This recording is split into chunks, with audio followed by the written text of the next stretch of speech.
let me do this real fast. Hello. Hi. Why am I here? Let me go here.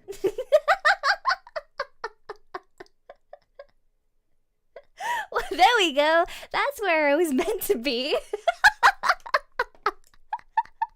Hi. Hello. You guys got to see behind the scene there. Hello, everybody. Yeah. I'm back. I'm all the things. Simply, thank you for the 5 gifted, honey. Thank you. Hi to all the raiders. Hello. Hime Samu Amoa. Hi, boys. How was your stream? It was, breakfast, right? You had breakfast? I saw just now the waffle that you posted on Twitter. I need to ask, what's the yellow? Can I know this?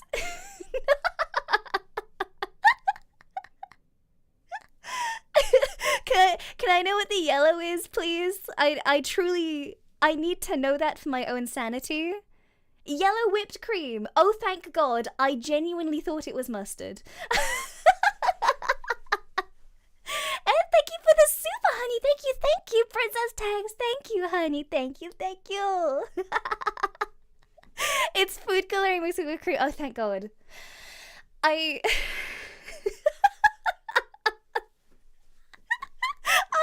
don't know. It looked. I'm just with no context. With no context, it genuinely looked like mustard. I'm just telling you for your own good. I'm saying it for your own good. It looked like mustard, honey. I'm so sorry. Hi, everybody. I've been gone for a hot minute. We had some unfortunate things at the beginning of this week where I couldn't get anything to work, and I was super burnt out. And now I'm back, and I missed you guys. Have a good stream, Princess. I'm not meaning to imply that I think that you would eat a waffle with mustard, but that's exactly what I'm implying. I love you, Blaze. Go have a rest.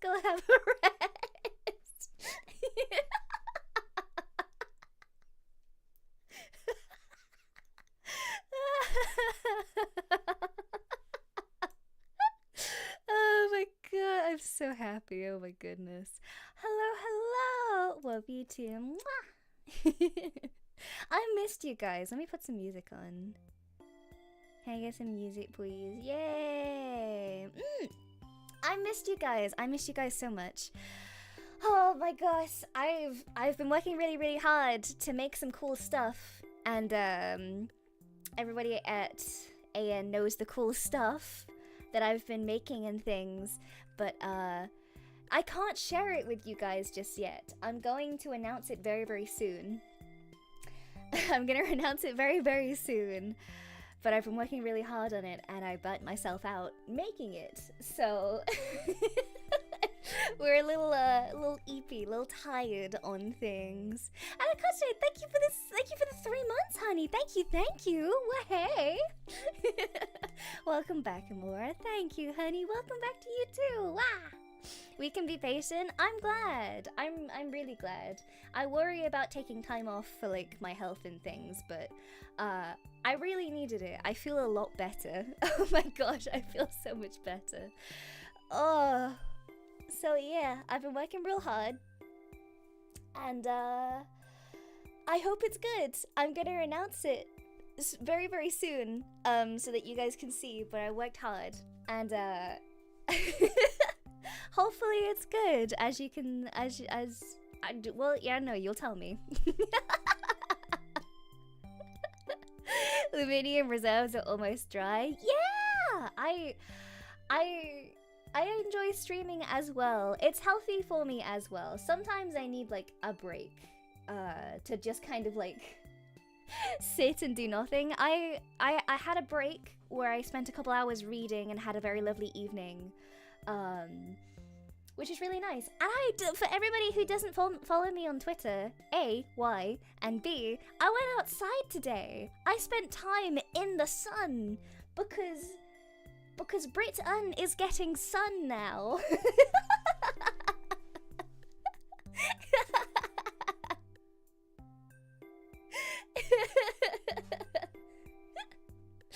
How burnt was my skin? I actually might have a bit of a sunburn.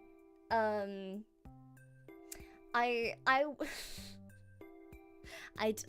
was like, oh, it's only gonna be a little while. I'm not gonna put sun cream on. Yeah, that was a bad idea. And it was only for a little while as well. It was only like 20 minutes that I actually spent outside. But yes, my neck is stinging a little bit, so I might have a bit of a burn, but it's fine. I don't tend to tan either. I remain this pale forever and ever and ever.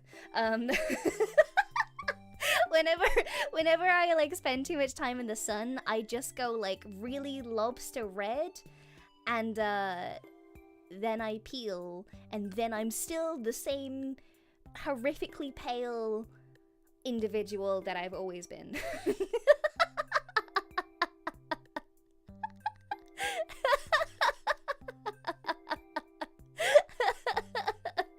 Tomato red is the British ideal. I just listen. It's fine. It's all good.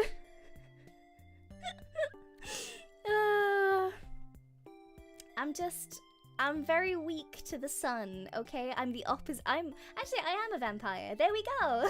We've learnt it. Tapon, thank you for the 5 gifted, honey. Thank you. Wah!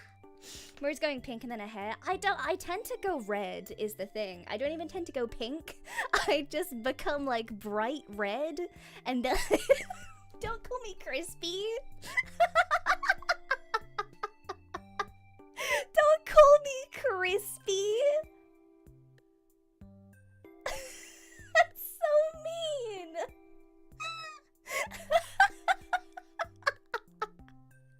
That's so mean for no reason. No. I hate you all. Maybe that should be the next emote. Somebody I spotted in chat before was asking about the emotes. For anyone who is not a member, I did a stream recently where I drew an emote. And I'm still gonna keep working on those. I'm still gonna keep working on your suggestions and things, so thank you. I'd rather release them in like a batch, so after the work on this current project is finished, I'm gonna go hard on that. Pause. And I'm gonna go and work on that real hard. And yeah, I'm gonna do that, and hopefully I can release those in like a set of 4 or 5 or something. Yeah.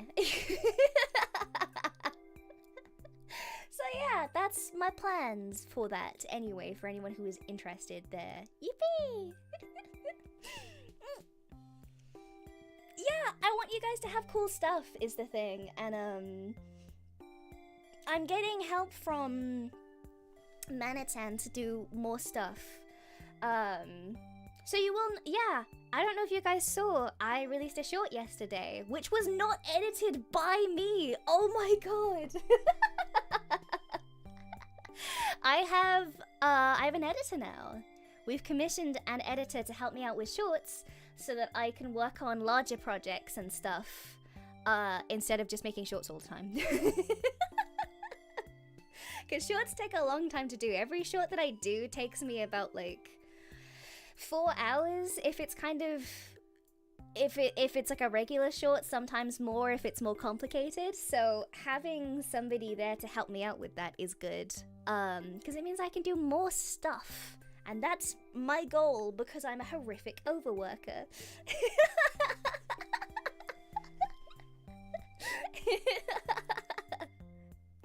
A lot more than I thought. Oh yeah, people don't realize how much time and effort goes into that. This is why clipping is so helpful to everybody. Clipping is so helpful to me specifically because it takes down the searching time that I have to do for it. It just means I can get stuff done faster, which is my goal, because the faster I can do this thing, the more I can do things. Well, you know, the quality of your shots are nice. I like the ones where you cover certain songs. I want to do those more, because they're really fun. They're also a lot of work, though. I also have a very odd voice, so trying to record like songs in Japanese is difficult, because like the way that I speak Japanese is very high pitch, and that's just the way that you speak Japanese. And I don't particularly have like a super high pitched voice, so it's harder for me to sing in Japanese or sing in the keys that they need me to sing in. I wanted to have a go at one of the ones that is on my scrap pile is like a mini cover of Tawagota Speaker, which is like a really sad song, but it's like but Tokyo wa Wasabi is different to me though, because it's a Japanese song sung by an English speaker, so it's written for Gura. And me and Gura have like the same what's it called? Oh gosh, what's it called? Range, I guess? We have the same vocal range, or similar anyway. I think she can go higher than me.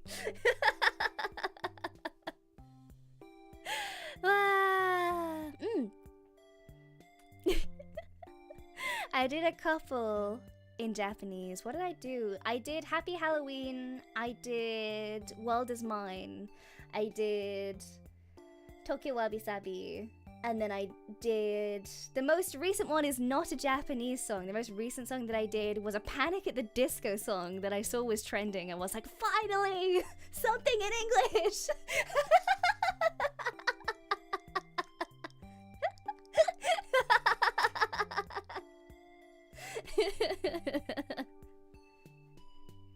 But it's fun. I really like covering really mini covers and stuff.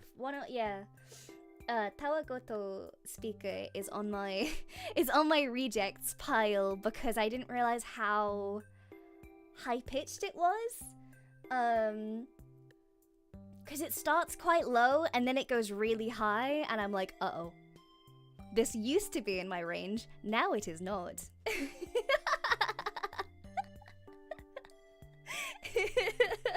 So I'm expecting Panic at the Disco.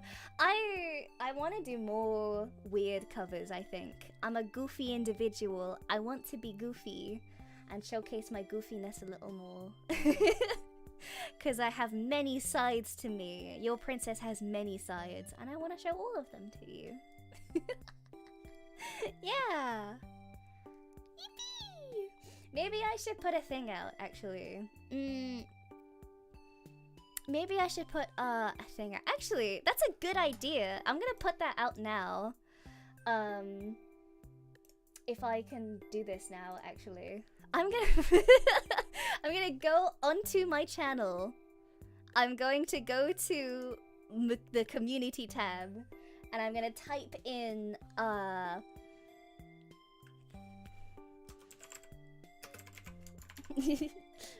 oh wait, no, my toggles! No, my toggles!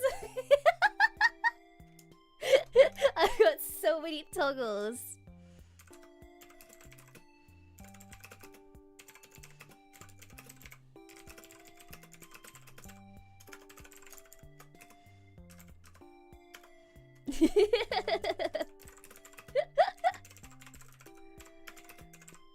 Give me suggestions below, and I'll make a mini cover of one of them soon. Give me suggestions below, and I'll make a mini cover of one soon. I write really long sentences, and then I have to like backtrack to be like, no, that's 10 words you don't need. Where's my heart emoji? I can't make a post without my heart emoji. There we go.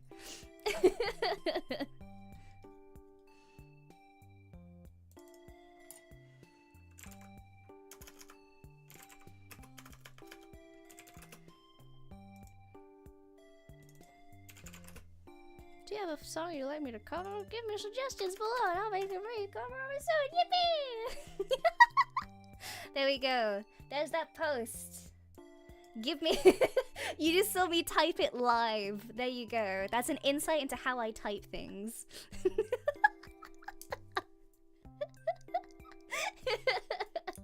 So give me song suggestions and I'll make a mini cover of it and I'll record the video for it and I'll make a short out of it then.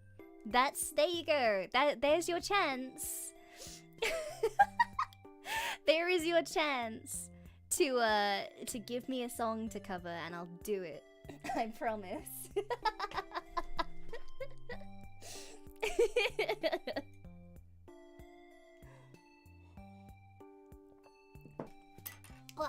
There we go. If anyone's I've been messing with I forgot to take my chopsticks downstairs, so I've been messing with them on my desk if you're wondering what the noise is. I need to put them downstairs, but I haven't because I'm dumb. Wah. Okay. Shall we start? Shall we begin? Wah. Okay. Wah. Okay. Should we begin? Let's go! Yippee! Okay, wah!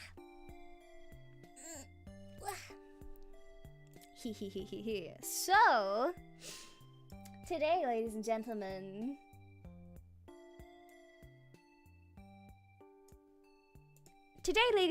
let me introduce you to the concept of having cantrips. What is a cantrip? Pretty sure you guys know what a cantrip is. However, of course I'm smug. Why wouldn't I be smug? Look at me. I'm your DM. I'm always going to be smug.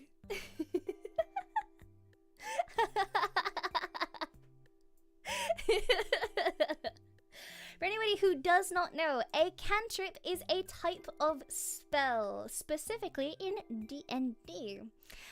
It is basically a spell that, even though it has components and all of that type of stuff, a cantrip does not use spell slots, which basically means that it's not very powerful, but they do bits and pieces, and they're kind of like, they're like free spells. So usually in a class you'll get like 2 or 3 of them, and then you can gain more as you level up and such and such. It's basically, you spend no money and you get cool spell, but they're typically pretty low level. So they don't, if they do damage, they don't typically do a whole lot of damage, and if they do utility, they usually do small amounts of utility. So some cantrips, you can like, make stuff look like other stuff. You can produce a little cloud of rain, you can create sparkles, you can make people hear things. Yeah, you can do lots of bits and pieces with cantrips. As long as you are able to get creative, you can pretty much do anything with cantrips. You can play a whole game just with cantrips if you wanted to. If you were really creative. It probably isn't going to help you at higher levels. But you could, I mean, there's a couple cantrips in here that I will still use at level 20 that I used at level 1.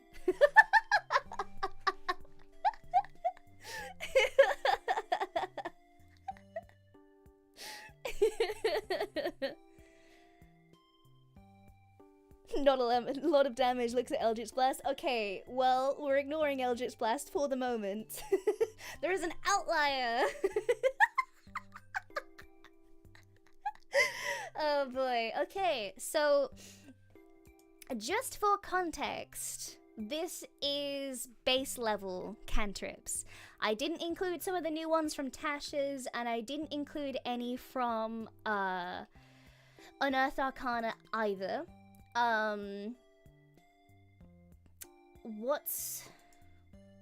Yeah, so this is base, basically. This is just base stuff.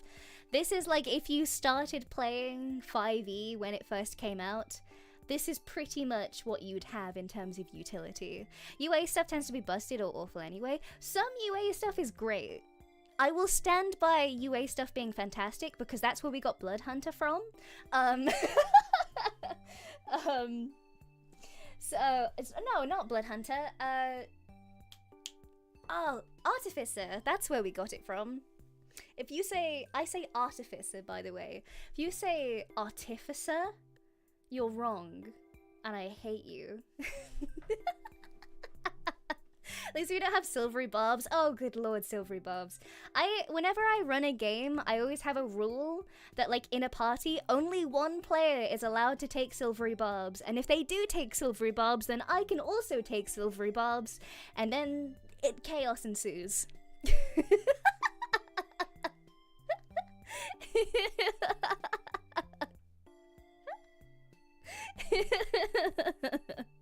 So, oh boy.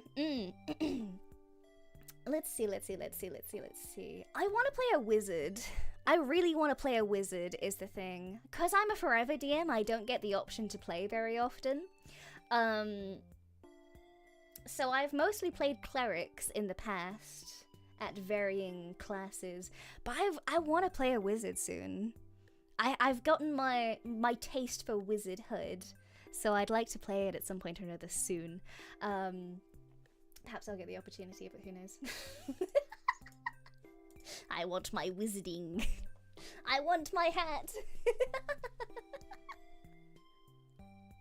Best way to rein in players, if you abuse this, I will too far. Yeah, that's how it be. I don't pull punches typically. I don't pull punches at all. Sometimes if I'm doing a particularly, like, how do I describe this? Some of my storylines are pretty intense sometimes. So this is something I'm having to, like, try and figure out for if I ever DM live on the interwebs. I'm gonna have to rein it in a lot because I tend to do some pretty graphic stuff.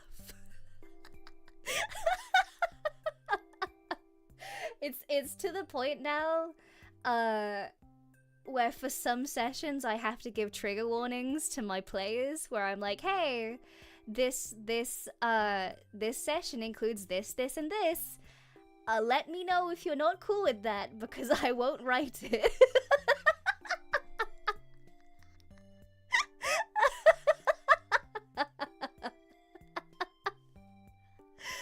So,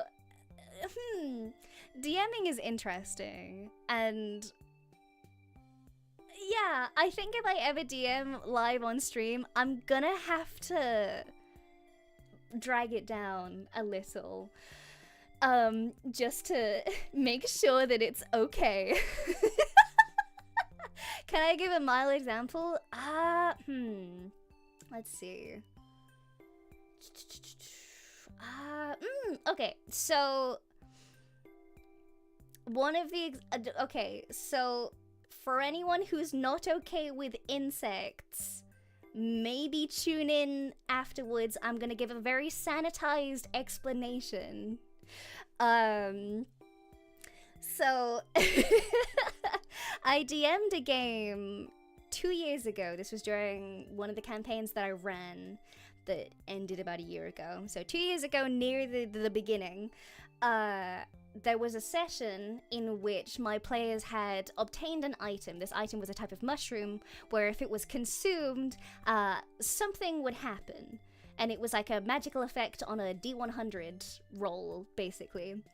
And so they infiltrated themselves into this village and was like, cool, well, we hate this people, so we're gonna sneak these mushrooms into the canteen, the big community canteen, and then we're gonna, you know, get out of Dodge type of thing.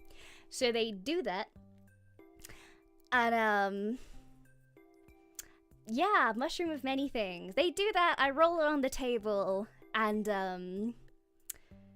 TLDR, anybody who's not okay with insects and stuff currently right now, I'm gonna do a big shaky of my head when I finish talking about this, and that's your signal that everything is okay. Okay, here's your warning if you don't like insects.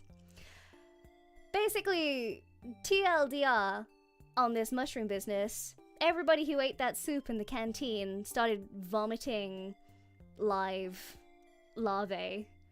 Basically, TLDR. That's that's a very sanitized version of what happened.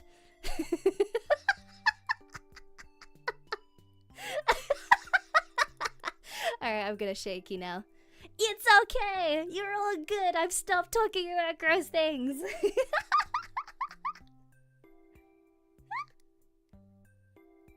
Yeah, Ito! Yes. That's one of my main inspirations for stuff. I read a lot of horror before sessions to try and create weird things.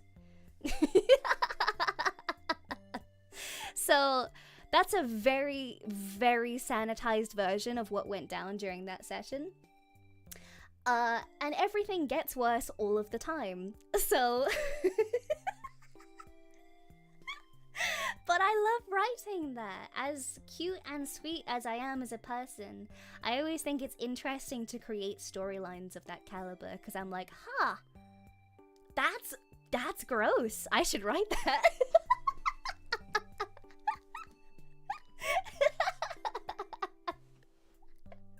That's one of the milder situations as well, which is, ugh. Please don't turn it down for stream. If I'm ever gonna do like a full-fledged Amora DM stream, I'd have to do it around Halloween, and I would have to give warnings. So it would be an interesting one to do, I think. It's strange to be DMing these sort of sessions in D&D instead of Sake. Most of my D&D stuff is through like online stuff, so... Because I have friends all over the world that I play with, so... Yeah. Wow. I read a lot of horror as inspiration, have sent shivers down my spine as a play. Oh my god.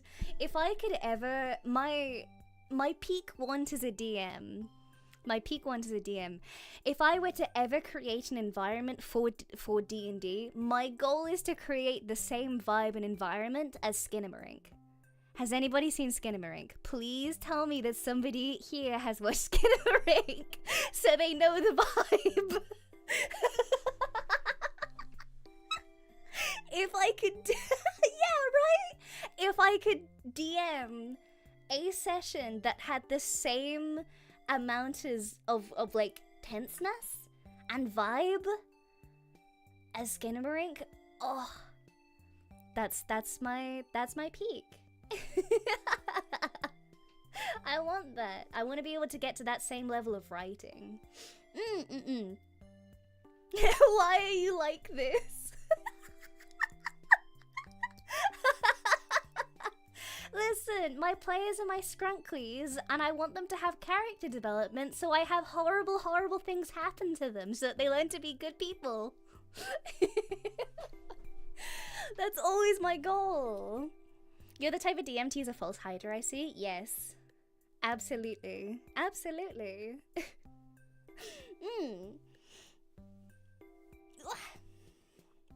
Hey, that movie, Poor Kids. Oh my god. I had a conversation with one of my film nerd friends recently about it. Spoilers. The scene where the kids try and call the police and it just turns into the playphone and they wait. It's the fact that like this creature waits. It's just the fact that it's toying with them. It doesn't even want to end it quickly because it's having fun in being mean to these poor children. It's, oh, that is a fantastic piece of horror, and I love it so much. Hi, Wombat! Wah! See, the 30-minute pre-stream Zatsu is still running strong? Well, always, as it should be. Besides, I missed you guys. I wanted to hang out a little bit. Even though I was meant to be starting the stream, it's fine. False Hydra, how many times have you inflicted this on your victim? I mean players? I have personally never used a False Hydra. I did have a beloved NPC who was the lover of one of my player characters. I did have them be semi-absorbed by a gibbering mouther. They lost their ability to speak and the lower portion of their body. They lived.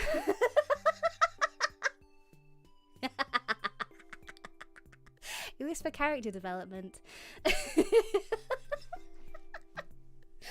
lived. They were alive. They lived and they had a wonderful, loving life together. To be fair, this was a very pivotal moment in this character's arc where they realized that they loved this person truly enough to risk their life for them, and that's the kind of development that I like to see within my players. So, everything was great.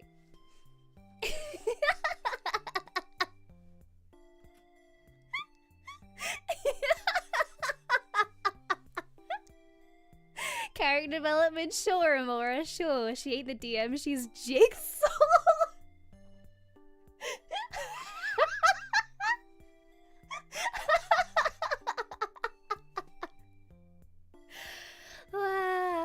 Exactly. It's never been trauma. It's just character development. I want my Scranklies happy. And if they are to be happy in a satisfying way, they need to suffer a little bit first. Nobody's a nice person without a little bit of suffrage.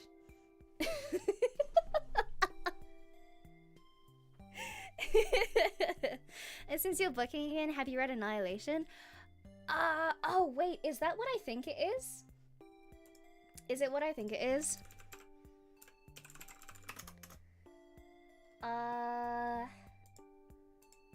Is that the one that I think it is? Oh my god, it is! Oh my god, it is! Yes, I have. Oh my god.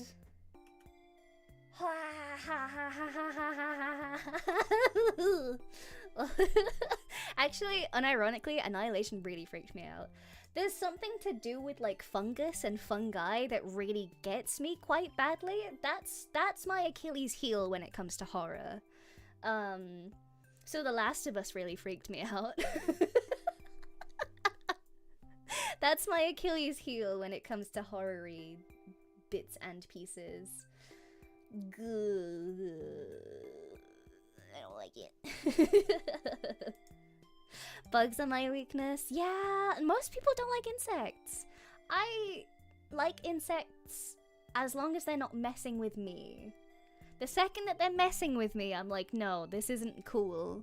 But I'll happily coexist alongside things. It's when they're near me. If there's a spider in like in my kitchen, I'm okay because it's not in my room. If that makes any sense. Gah. Yeah. Thanks to Cordyceps, we can combine insects and fungi. Yippee! Oh, it's awful. Oh, I hate it. There's something about it that's just really freaky to me.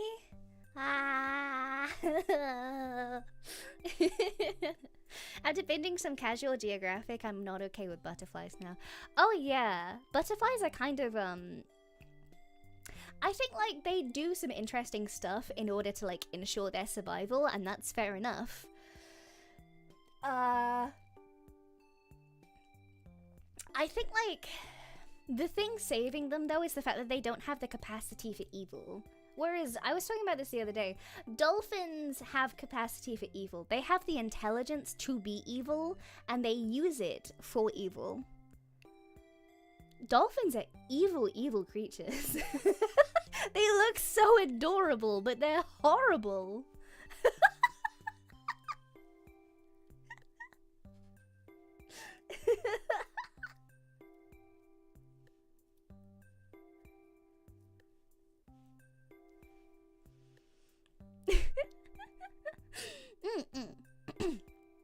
If evil, why cute? You could make that argument about me, darling. So the fact that I'm not inherently evil, I choose to be good.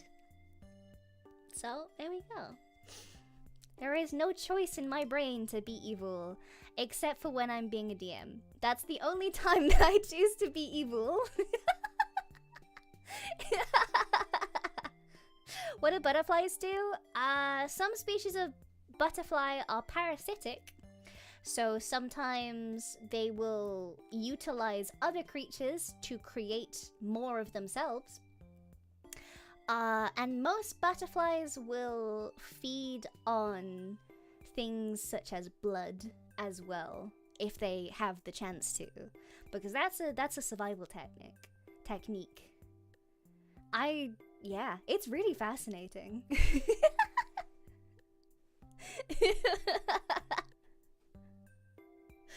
I watched a lot of documentaries. My favorite TV show as a child was Planet Earth, like the David Attenborough one. That was my favorite thing as a child. That was my favorite TV show. I loved it. I would rewatch it over and over and over again forever.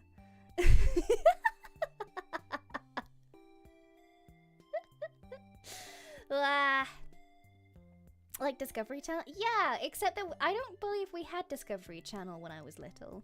I don't think it came to Zephydia in terms of that, so it was, we had recordings of it that I would put in the player over and over and over again.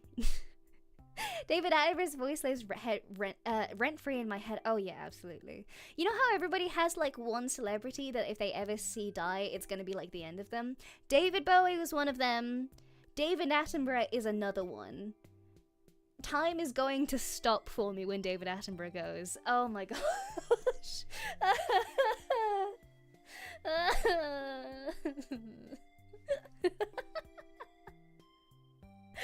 Real thing. Well, okay. Now that we've had our 40 minutes of Zatsu, should we actually do what we came here to do?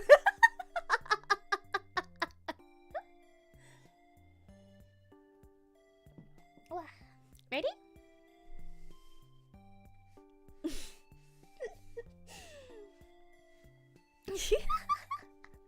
Alright, wah! Okay, so, ladies and gentlemen, here, right now, currently, here is our cantrips. Here is all of the cantrips that I have compiled. I haven't included Tasha's, and I haven't included UA. However, this is the base set that you will always get for D&D. When you start playing D&D and you get to choose cantrips, you get to choose from these cantrips. I believe I've used most of these. Some of them some of them are a little bit useless to take, and even as like a performance cantrip user, I'm a little biased, I think. Some of these are just not great. And we'll find out which ones are not great.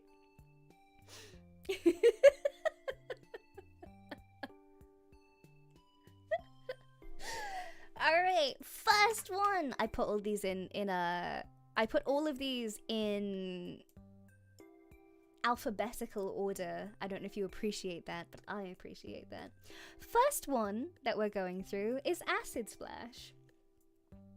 Acid Splash, for anybody who doesn't know, here is the description. Shall I just read out the descriptions of every single one every time? Oh my god, prestidigitation is gonna suck for that. Okay. Sometimes I might give a Cliff Notes version if it's super long, but I'll just read you guys through some stuff, okay? Acid Splash! You hurl a bubble of acid. Choose one creature that you can see within range, or two creatures you can see within range that are within 5 feet of each other.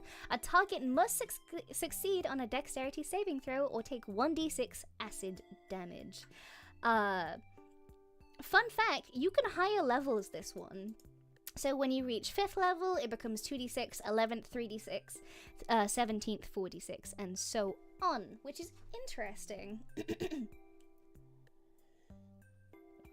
I believe. So, one action for 60 feet, and it's got it's got a vocal component as well. It is instantaneous. 1d6 isn't bad, especially if you're low level. It's... how big is it? Oh, okay, so it doesn't stay around on the floor, and I guess that's why... I guess that's why it's a cantrip instead of an actual spell. There's a spell that's really similar to Acid Splash that does stick around on the floor. But for a cantrip, 1d6 is really, really not bad. And you can get 2 creatures if they're like 5 feet within each other. That's not terrible, actually.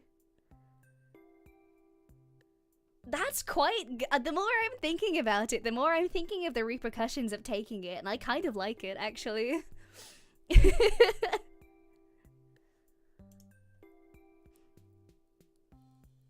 Wow. Let me see. Let me see. What are the components? Yeah, that's a good point. Let's see. Verbal, semantic, material. What does Acid Splash have? Okay, so it's Acid Splash is verbal and semantic, which why do I put an N in there? Semantic? I've always said semantic. What? Why is there not an N in there? It's semantic, but I thought there was an N in there for some reason. Maybe I think it's semantics.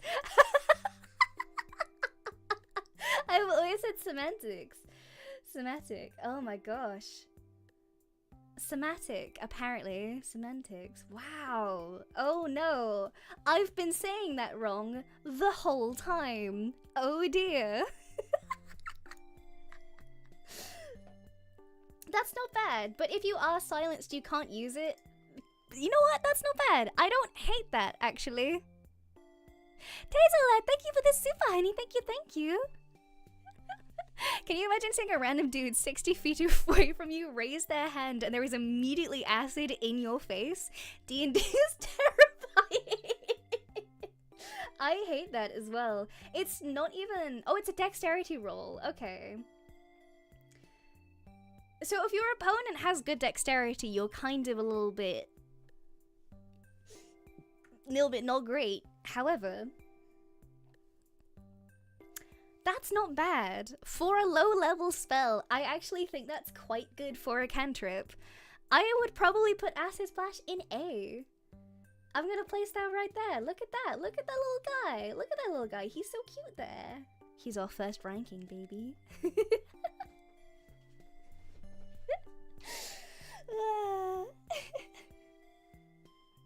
So I don't like is the dex save. Well, considering the fact that it's like a free spell, you might as well give them something.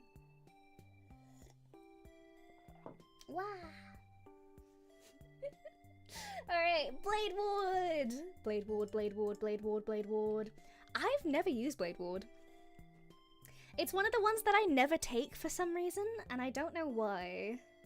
Because I've played Bard where I could have had Blade Ward, but I've never taken it. So I don't know why. Okay, we're about to find out. We're about to find out. Here we go. Blade Ward. 1 action. It's for yourself. Okay, so it's a self-casting for the 1 round. You extend your hand and trace a sigil of warding in the air. Until the end of your next turn, you have a resistance against bludgeoning, piercing, and slashing damage dealt by weapon attacks. Yeah, see, for me that's not that great. Resistance isn't that great. For a cantrip, it's not that bad. But if it's taking me an entire action to do that in, and I cannot cast a different cantrip in that time, that's not great. That's really, really not great. I would rather use the dodge action and have more chance to take 0 damage. Yeah, right? Right? That doesn't seem great to me. If it was a bonus action, it would be fantastic. Yeah, if it was like, you know, if I could make an attack to somebody knew I couldn't get away with my movement and then cast Blade Ward over myself to at least help negate the damage that I'm taking immediately afterwards, that would be fantastic. But no, that doesn't happen though. Sarah until the witness, thank you for the super, honey. Thank you, thank you. Today I learned Amora is kind of an evil princess. I'm not evil. Also, the best way to traumatize your party is by playing a spore druid, because yay, spore zombie friends. Oh my god, no. Circle of Spores freaks me out really badly. It's the mushroom thing again. Wow. But thank you, honey. Wow. But yeah, I don't like Blade Ward. It's just resistance. It's to yourself. You can't even cast it on other people. It's a whole action. You can't cast it on other people. There is a verbal and somatic component to the whole thing. So again, if you get silenced, you can't even use it then. It's a whole action is the thing I'm really leaning on here. Why is it an action to do that? Because it's not even immunity. Resistance? No, hate that. Terrible. Actually bad. I think it's not totally useless. It has its uses. It's probably a C. I really don't like it. This is probably why I've never chosen to use it ever. It's just not great. The use cases are really narrow. Yeah, right? Just see, I might swoosh things around again once everything is done. Maybe it will become a D. I'll see. I'll think about it.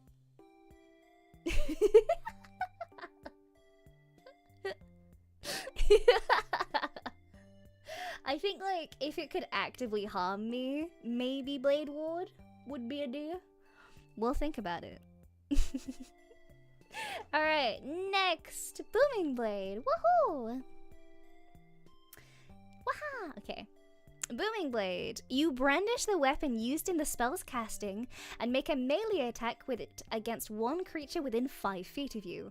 On a turn, the target suffers the weapon attack's normal effects and then becomes sheathed in a booming energy until the start of your next turn. If a target willingly moves 5 feet or more before then, the target takes 1d8 thunder damage and the spell ends? What? Oh my god, okay. Wait, no! This is from Tasha's. Oh my god, wait, I included this. I included this before I decided not to include Tasha's. Okay, I'm stupid, I apologize. You know what, we'll still rank this one because I've already read it out.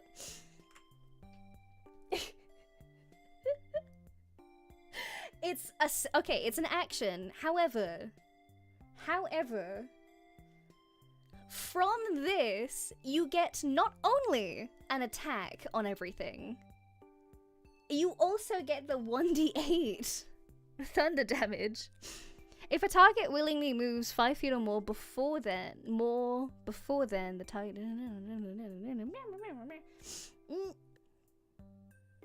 Target suffers the weapon's normal effect. Okay, so you get to make a regular attack.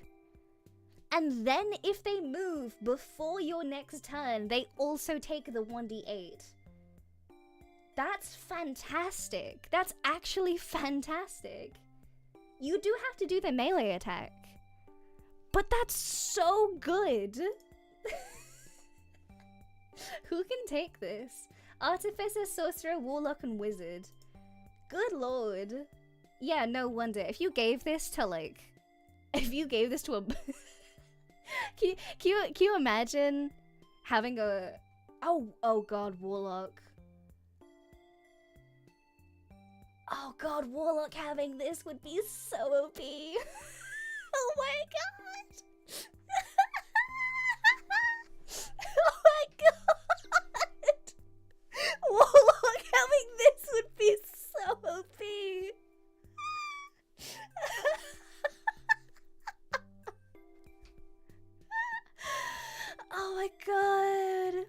to the blade. Oh my god, fighter multiclass. Good lord. Good lord. Oh, that's heinous. That's actually heinous to have in your utility. Oh. Ah.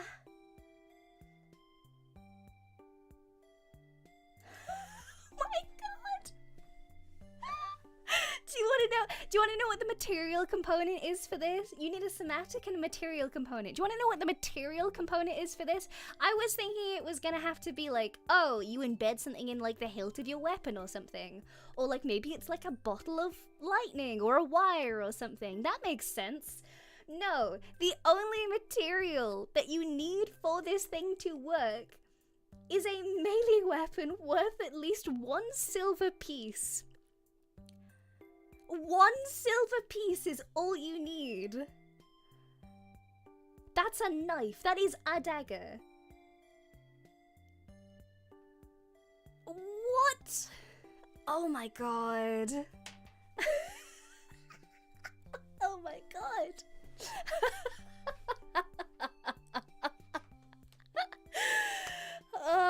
It's used to be used by blade locks or blade slinger wizards with full hands for melee. Yeah. Oh my god, I can see why. Fighting wizard? Oh. That's insane. That's actually insane. That's unbelievably OP. That's S tier. That is actually S tier. If you use that in the right context, you're just killing somebody right out. Oh my god. They're gone. They're dead. Oh my gosh. I take like half a step back and I just explode. That shouldn't be a cantrip. Good lord, that shouldn't be a cantrip.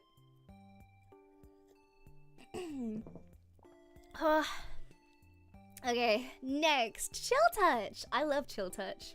I love chill touch. Chill touch so much. It's good. Here we go. Chill touch. It's an action. It's 120 feet. It's verbal and somatic with 1 round. You create a ghostly spectral skeletal. Spectral. Okay. I have VTubers on the brain. You create a ghostly skeletal hand in a space of a creature within range. Make a melee spell attack against the creature to assail it with the Chill of the Grave. On a hit, the target takes 1d8 necrotic damage, and it can't regain hit points until the start of your next turn. Until then, the hand clings to the target. If you hit an undead target, it also has disadvantage on attack rolls against you until the end of your next turn. I like that a lot, actually. Oh, I like that a lot. I like that a lot. Oh, I had the opportunity to I had the opportunity a couple years back to play an undead warlock. It was so fun. It was really, really fun, but I took chill touch with it, and I basically just played it like I'd ran past somebody, grabbed them on the shoulder with my hand, and then detached my hand, and it stayed with them, and that's how I played it.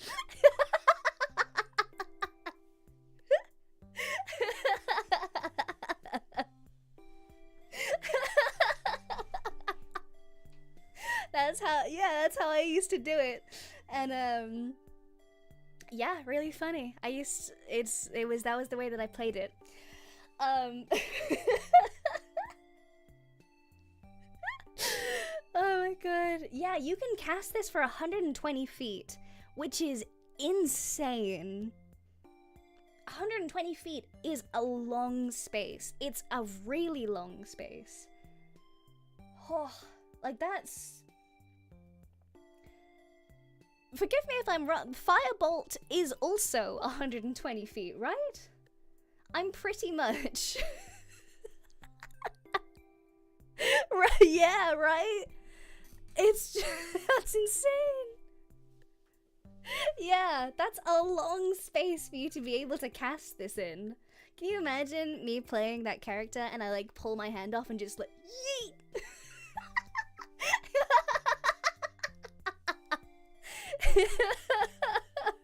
You can literally throw hands. Oh my god.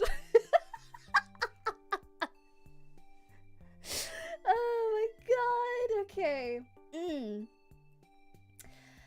It's a ranged spell attack, so you do actually have the opportunity to miss. You do miss. So on a hit, the target takes 1d8 necrotic damage, which is fantastic. 1d8 necrotic damage is really good. And it can't regain hit points until the start of your next turn. So they have to go an entire round without regaining hit points. Huh? That's a cantrip? What do you mean that's a cantrip? It's a really, really good spell. It's a really, really good spell. Low damage, it evens out. Oh.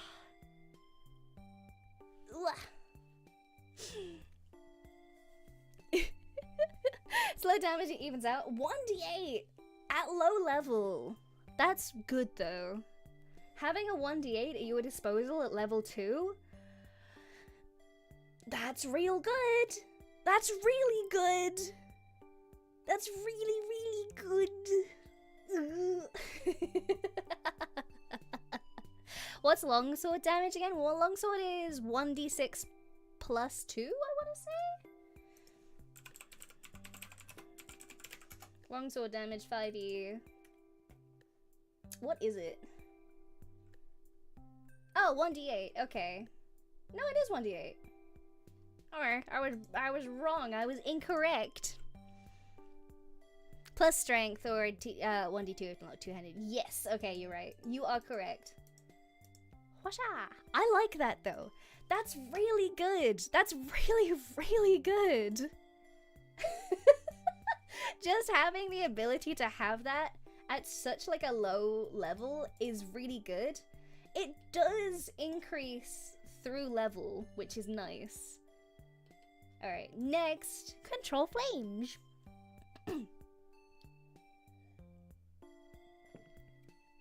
Wah! Okay, here we go. Control flames! This is from Xanthas. Woo!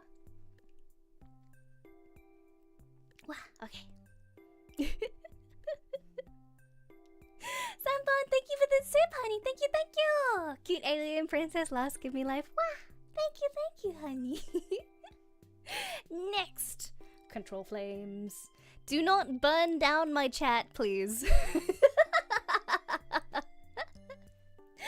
It is one action. It has a range of 60 feet, and it's instantaneous or 1 hour. Okay. You choose non-magical flame that you can see within range that fits within a 5-foot cube. You can affect it in one of the following ways. You instantaneously expand the flame 5 feet in one direction, provided that the wood or other fuel is present in the new location. You instantly extinguish the flames within the cube. You double or halve the area of bright light and dim light cast by the flame, change its color or both. The change happens for 1 hour. You cause simple shapes such as vague forms of a creature, an inanimate object, or a location to appear within the flames and animate it as you like. The shapes last for 1 hour.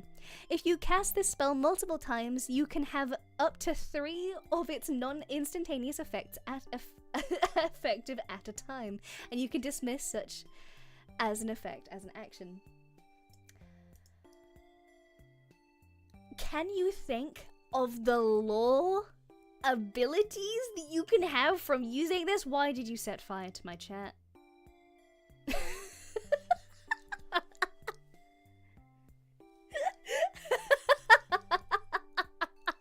I look over from reading and then I'm just, oh, that's fire. That's fire.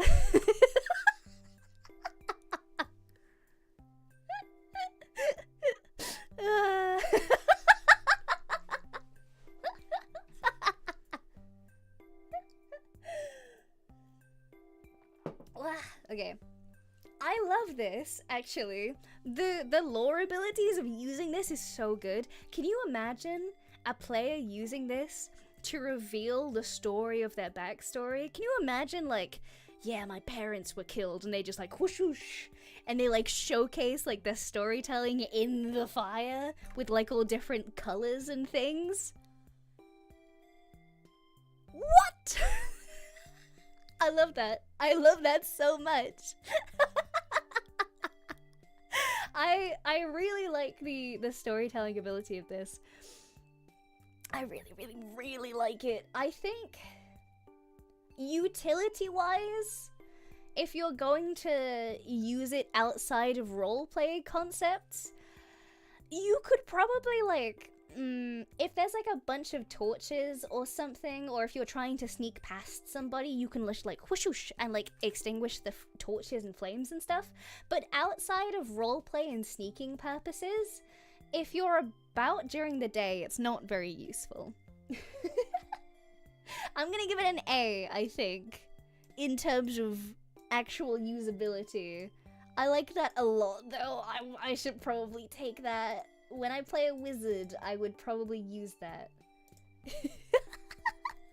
That's some Uncle Iroh stuff. It really is. I love that, though.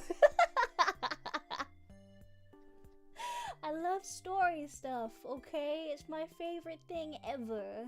Wah. Okay.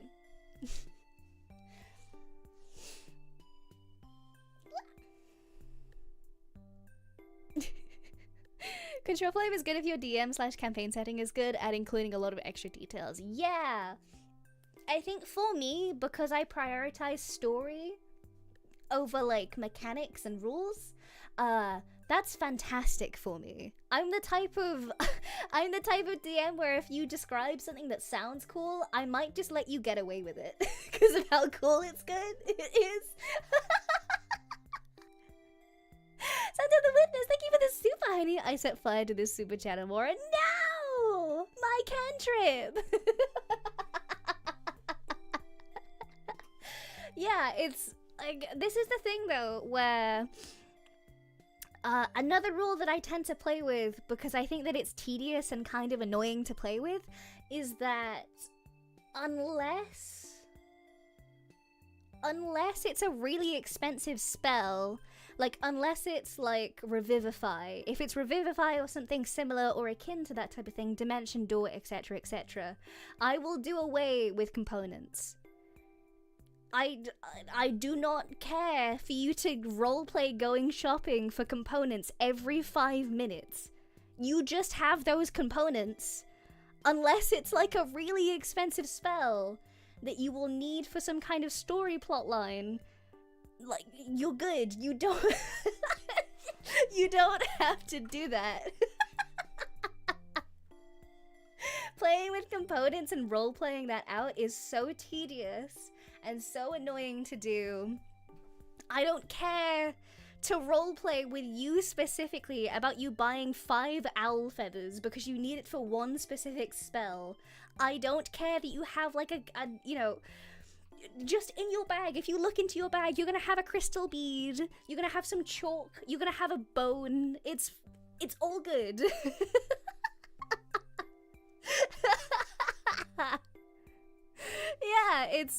Yeah. Some things are tedious to roleplay with. Unless you're in an area that you can't get components or are stranded. Yeah, I think I tend to play it just, you have it if you need it. Unless it's something plot relevant or expensive. So things like Revivify, Dimension Door. What else? Tiny Hut is one that I also think is fine? Ish sometimes. I tend to flex about on Tiny Hut a little bit. Yeah, I appreciate as well. Like, if you can roleplay out collecting stuff. Like, if you need, I think, is it Tiny Hut that requires a bone? Is it a tiny... I don't remember if it's tiny hut or if it's a different one. I think it's a more advanced one that requires a bone. But it requires you to, like, carve something out of a bone. And, I love when players will roleplay them collecting items throughout the game just to use them like that. Yeah. But otherwise, like, you don't need to tell me you're specifically buying... you know, owl feathers or whatever. You can just, I will just assume that you have the stuff that you need. Unless there's a specific reason why you shouldn't have this thing. Is hurt the small, yeah, hurt is the small crystal bead. And there is another one where it's bigger that requires a bone, and I can't remember what it is. But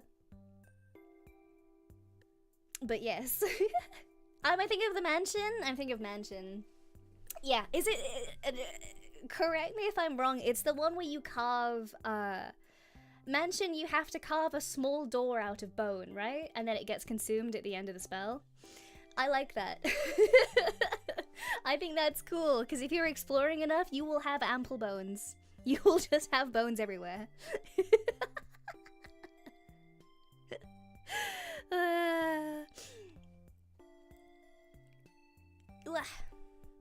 If they left the party, they always forget their components.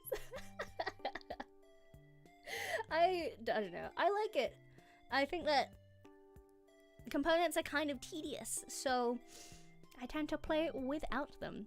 Anyway, create Bonfire. Wow, such a good spell. I'm so happy that this spell is in the game and that I get to pick it. Yippee!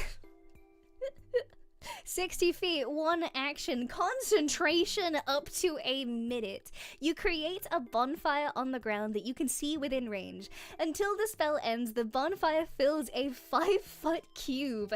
Any creature in the bonfire's space when you cast the spell must succeed on a dexterity saving throw or take 1d8 fire damage. A creature must also make saving throws when it enters the bonfire space for the first time or on a turn that it ends. For the first time when it ends its turn there. I think that this is more useful in a way to control flame, but also, why is it concentration and why is it a minute?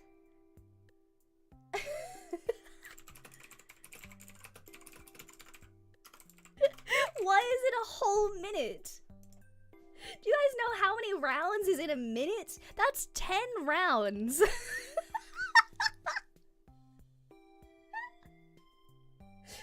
What? What's it? Because it's a cantrip, you could set up every tile with bonfires. I wouldn't rule it like that. I wouldn't rule it like that at all. Yeah, because it says the bonfire's space.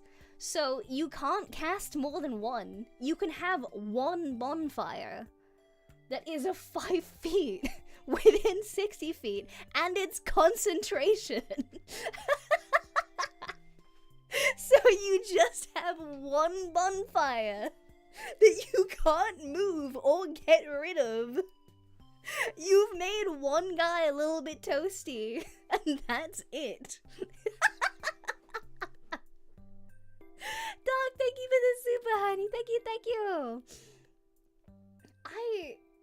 Here's the thing, though. For me, if you're gonna create Bonfire, I think the way that this spell would be more useful is if it wasn't concentration and it only lasted for your turn. If you had it be like Acid Splash, that would be more interesting, if that made any sense. I feel like that would be good. If you're gonna rewrite it, if you desperately want the concentration on it, then make it so, hey, I'm gonna create Bonfire in this particular space, and your DM says, okay, cool, this guy takes, you know, 1d8 fire damage, such and such. Do you want to continue the spell to your next round? You say yes, and it continues, basically, and you do all that. Actually, do you want to know what would be better? What would be better is that if the bonfire lasted until your next turn and then disappeared. That would be so much better. Why wouldn't you have that? Why would you have the concentration for the 1 minute? Dude. Yeah, wait. Just do away with the concentration altogether and have the bonfire last until your next round. Until your next turn. That's just better. Why wouldn't you do it that way?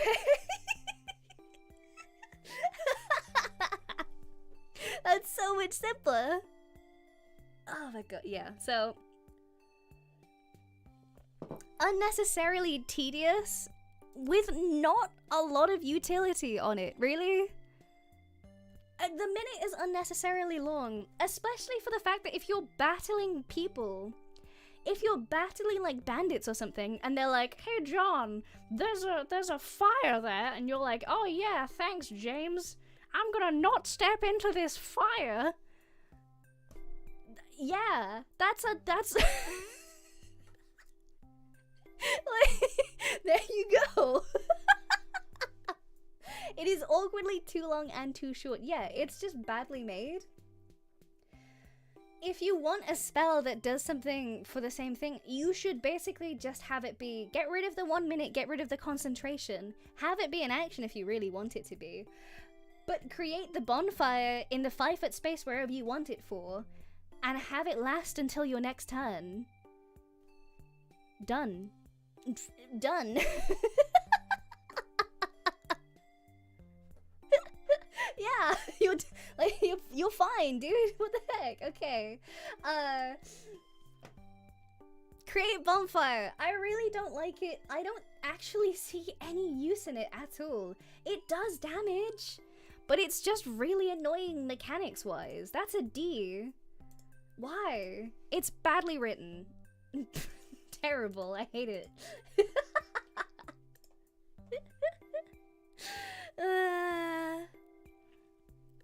Alright, in fact, thinking back on it, I'm gonna put Blade Ward in D as well.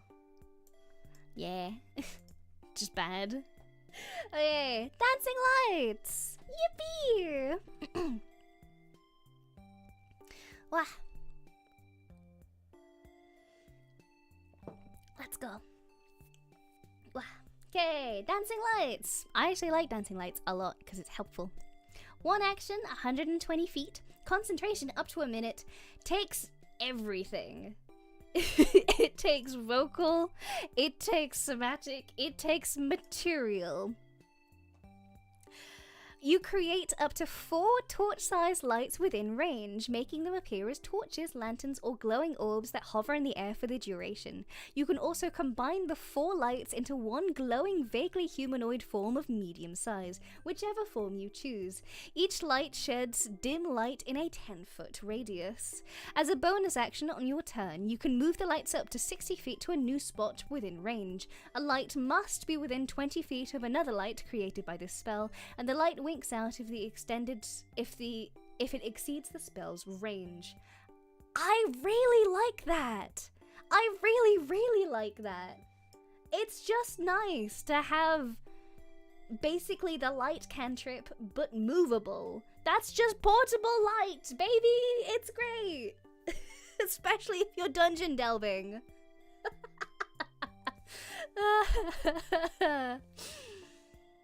It sounds very circumstantially useful. It is. That's the only downside. Well, it's not the only downside. If you have, yeah, there we go. That's legitimately what I was about to say. It's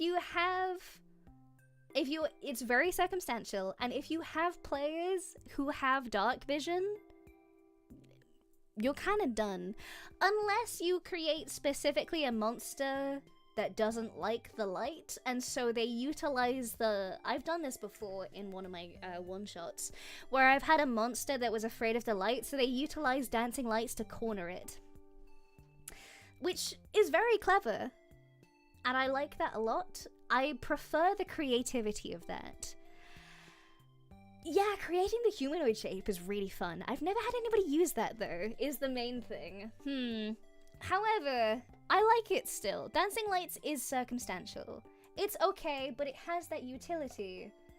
I would give it B. I'm gonna give it B.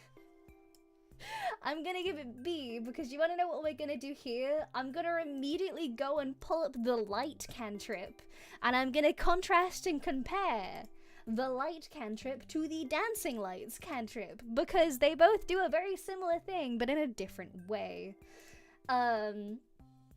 So dancing lights is concentration, the light cantrip is not. It is for an hour, however. Here we go.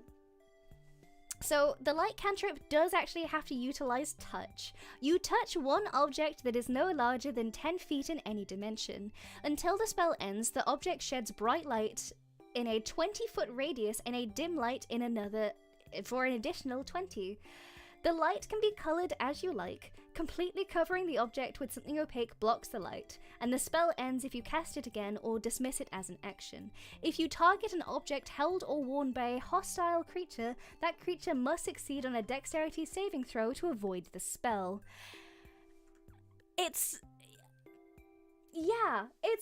For me, they both have their uses, but Dancing Lights is the better out of the two. The only thing that is different between the two of them and creates like a big thing is the fact that Dancing Lights is only up to a minute and is concentration, meanwhile Light is 1 hour.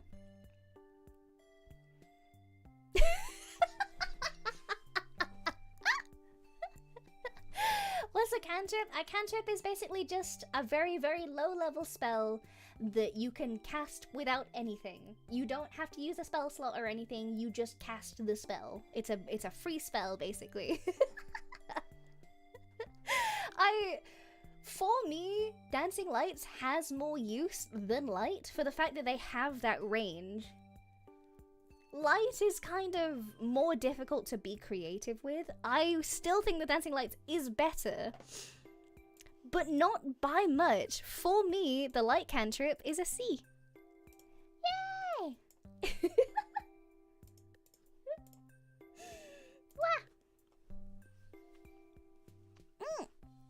Basic no-cost skill? Yeah, exactly. Wow. Some of them are really good, and some of them are kind of like, eh. They should just be the same spell the way that Prestidigitation has multiple uses. I kind of agree and disagree. I think Prestidigitation gives you more context to how it should be used to try and convince you to be creative. I like having the two as a difference. I think it's nice. Especially because, like, for Light, if you need something in the air, if you need something in the air, get like a balloon or something and just like whoosh whoosh. Prefer Light over Dancing Lights, to be honest. Yeah, I think like they both have their uses and they're both very, very similar. For me personally, I would rank Dancing Lights as being the more useful out of the two. But they're both very close. Wow. Prestidigitation, especially in 3.5, was the ultimate campaign. Yeah, it was the ultimate campaign spell. Yes. Oh my gosh, yes. I liked, I miss how they did crowd, handling in 3.5. They did groups of monsters really, really well in 3.5 to the point where I still utilize the mechanics for the crowd handling from 3.5 in 5. They just do it better. It's so much better to do it that way. Okay, let's go. Let's do this then. Alright, what's next? What is next? Druidcraft! Yippee! I love Druidcraft. Hee.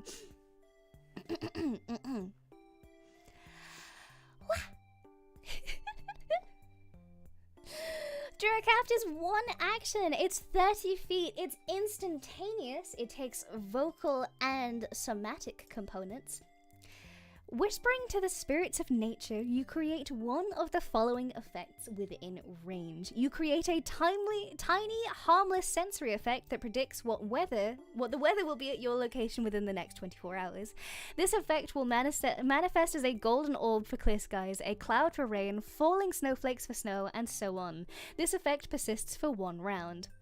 You instantly make a flower bloom, a seed pod open, or a leaf bud bloom. You create an instantaneous, harmless sensory effect such as falling leaves, a puff of wind, the small sound of a small animal, or the faint odor of a skunk. This effect must fit within a 5-foot cube. You instantly light or snuff out a candle, torch, or other small campfire. I love it. I genuinely like picking Druidcraft when I play Druid because it's just fun, and to be honest, Druids don't really get a whole lot of cantrips, but it's not great. When you compare it to things, it's not all that useful. It is kinda just diet prestidigitation. It's just prestidigitation special K form. Do druids even get prestidigitation? Can they even get prestidigitation? No, actually. Druidcraft is just... So they can't actually get prestidigitation. So Druidcraft is their prestidigitation, and it just sucks. It's just bad. It has, to me... The thing with it is the fact that there is uses to it. You can find some use for it. It's not completely useless. And they don't put weird criterias on it, thank God. It's instantaneous, it's 30 feet, and it's 1 action. I would personally make it a bonus action, but you know what? I'm not gonna argue with that, because at least it's okay. At least it's all good. At least it's not create bonfire. I think, for me personally, Druidcraft is a... Excuse me, I'm talking. It's a C. It's a C. Wow, okay. Next. Wow.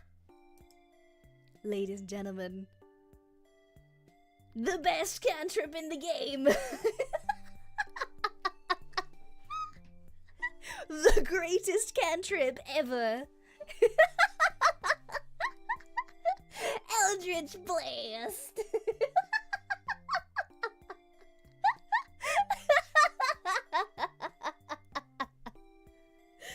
Oh, baby. Okay.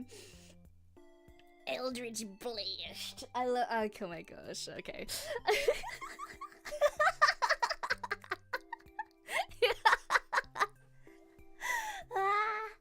The only cantrip that is basically a class feature. This should be a class feature, dang it, because if warlocks can only take it, then what's the point?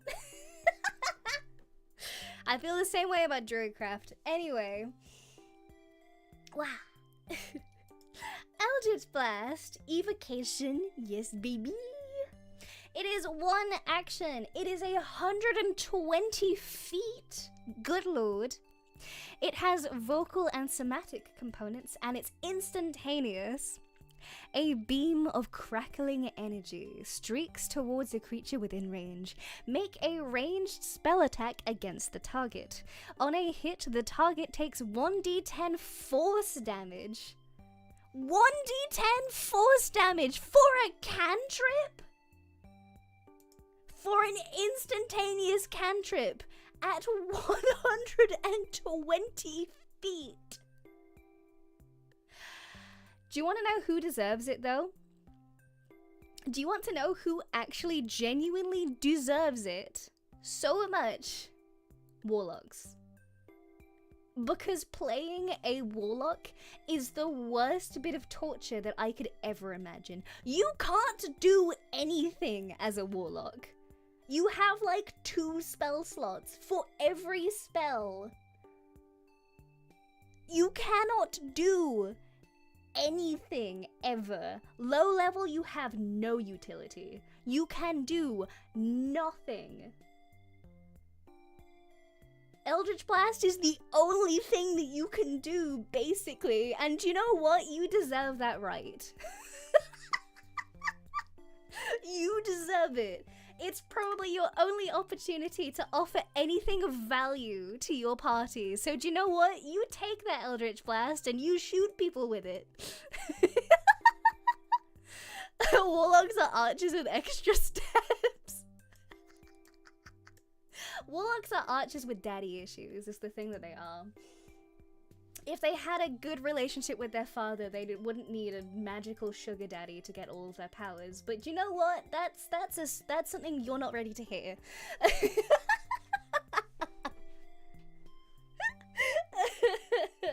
Warlocks are balanced around frequent short rests, which most parties never use. Yes! Oh my god, yes!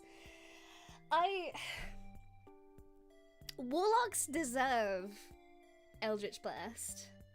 And by god, is it a good cantrip. It's a good cantrip. It's really good. Warlocks are cantrips, the class. See, you'd think that, but they don't actually get all that many cantrips. I think they only get like 3 cantrips at like really high level.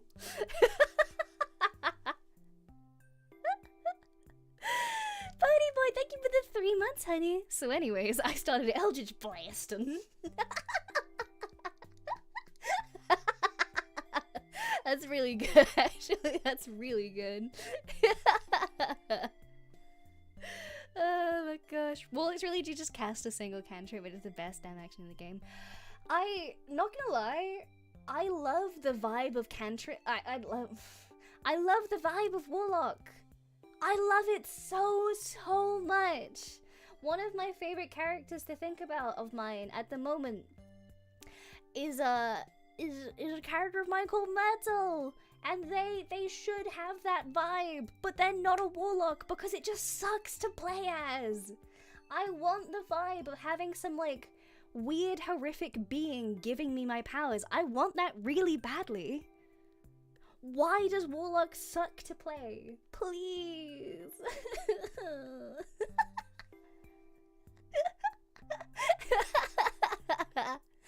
Yeah, but you also get a hot devil on your that's true. That is true. That is entirely true. Sometimes, as a warlock, you get to talk to very attractive gods, goddesses, demons, devils, and mysterious eldritch beings. So really, who's winning?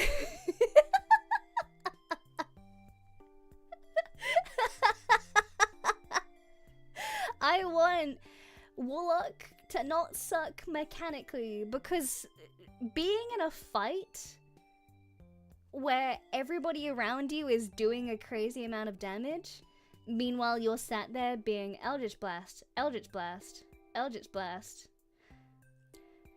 Take a wild guess, but having to do that every time sucks. It genuinely does. It's a really interesting vibe. I want it to be better mechanically.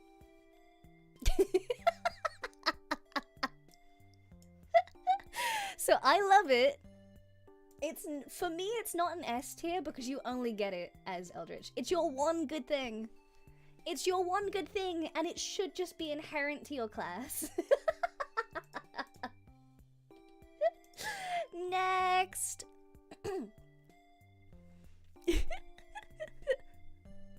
Wow, okay. Encode thoughts! I've never used this before, so I don't actually know what it is.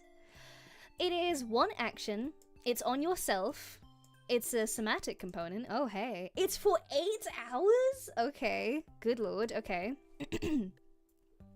You pull a memory, an idea, or a message from your mind and transform it into a tangible string of glowing energy called a thought strand, which persists for the duration or until you cast this spell again. The thought strand appears in an unoccupied space within 5 feet of you as a tiny, weightless, semi-solid object that can be held and carried like a ribbon. It is otherwise stationary. Oh my god, wait, I've had players use this before. I'll tell you the context in a minute. If you cast this spell while concentrating on a spell or an ability that allows you to read or manipulate the thoughts of others, such as detect thoughts or modify memory, you can transform the thoughts or memories you read rather than your own into a thought strand. That's really good. Casting this spell while holding a thought strand allows you to instantly receive whatever memory, idea, or message the thought strand contains. I like that. That's really fun. I've had players use this before on me. So, in the campaign I'm currently running, there is a city called Windfall, which is basically this big militant crime city, and it's basically kept segregated from the rest of like the terrible world, with these big old walls and a big dome of spellage.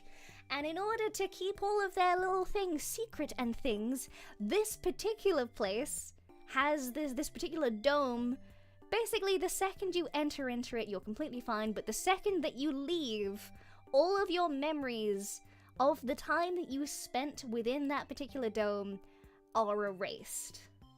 And basically, my players had to go into this particular place to meet this particular person and do a particular thing. And they found out the information that they needed to find out, and now they needed to figure out how to get out of the city without forgetting everything. And they very cleverly used encode thoughts in order to leave and remember. And I think that that's really good. That's a really, really good usage of that, actually. I really like them doing that, and I kind of think that's a fun way to do it. That being said, this spell is crazy situational. It's good. It's really good. I like it, and I like the vibes of it. I think... Ooh, excuse me. Sorry. I hit my mic, I'm sorry. It's really specific. And I like it a lot. But encode thoughts for me is a C because of how situational it is. It's nice, I like it. It's very specific.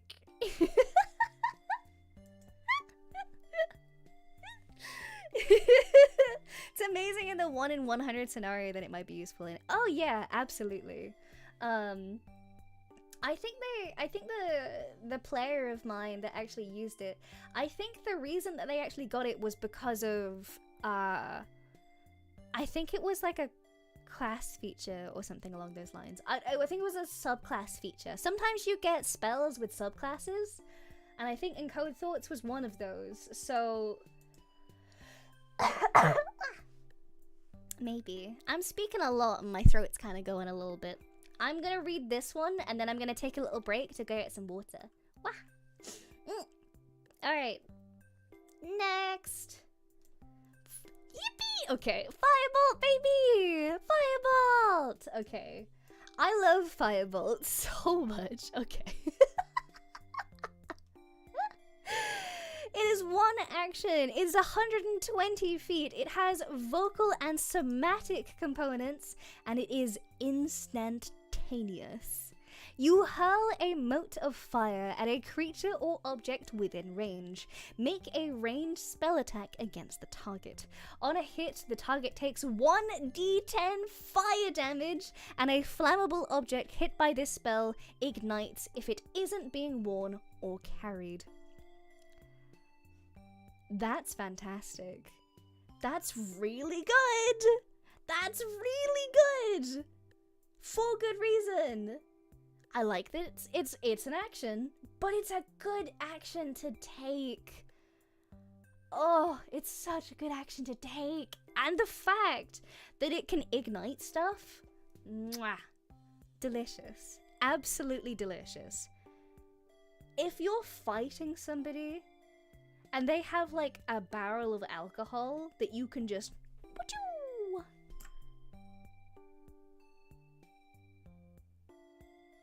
explosions, so many explosions. You've got a remote Molotov cocktail. I love it. It's fantastic. It's so good. I wish I played more classes where I could have it. I think the next time that I play Wizard, I'm really gonna utilize it as much as I possibly can. I like it a lot. Generic fire theme attack model ketchup model A. It's okay, it is generic. But the reason that people hype it up is for good reason. If it wasn't good, people wouldn't hype it up. Just saying. I like it. I don't think it's as good as Booming Blade or Chill Touch. I think... What's the... Actually... I don't see any reason why this shouldn't be as good, actually. Because Artificer, Sorcerer, and Wizard can all take it. The spell's damage increases by 110. Is it? What is Eldritch Blast? Eldritch Blast isn't a bonus, right? It's an action. Oh, okay. So it's basically the same as Eldritch Blast, but different. It's the only D10 cantrip that isn't Eldritch Blast. Yeah, what the heck am I talking about then? It's an S tier. It's always an S tier.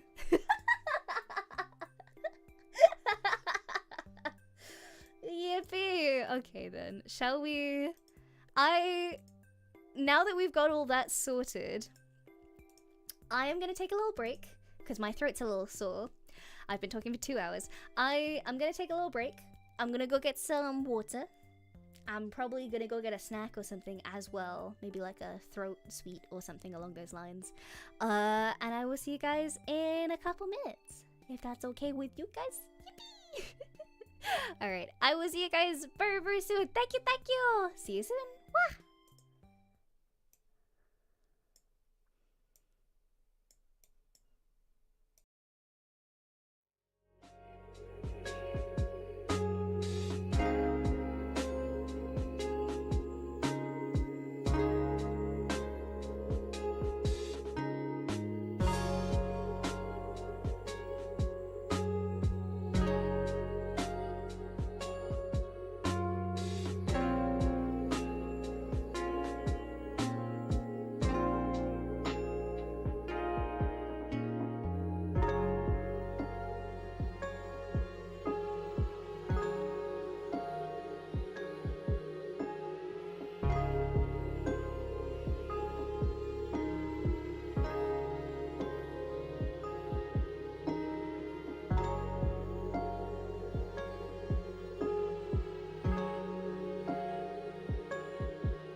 do you guys do?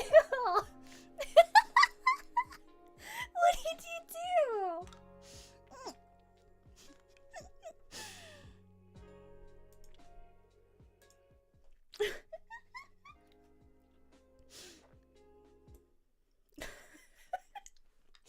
There was sweet in my mouth to try and cue my throat. And my mouth is full. What do you guys do? Put it out! Put that out! You don't you set fire to my chat.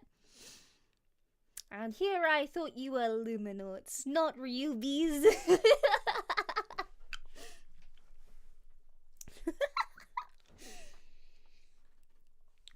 Can you hear my, yeah, apologies for my voice.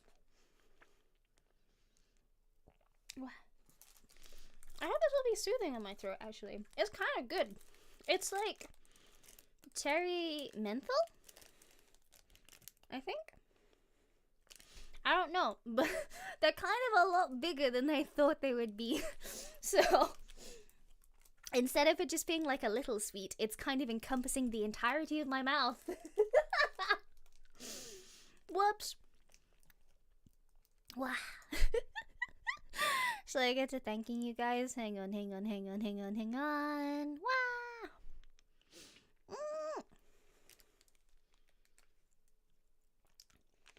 I don't want to spit this out because it's gross, but I also want to thank you guys properly. So, Zipley,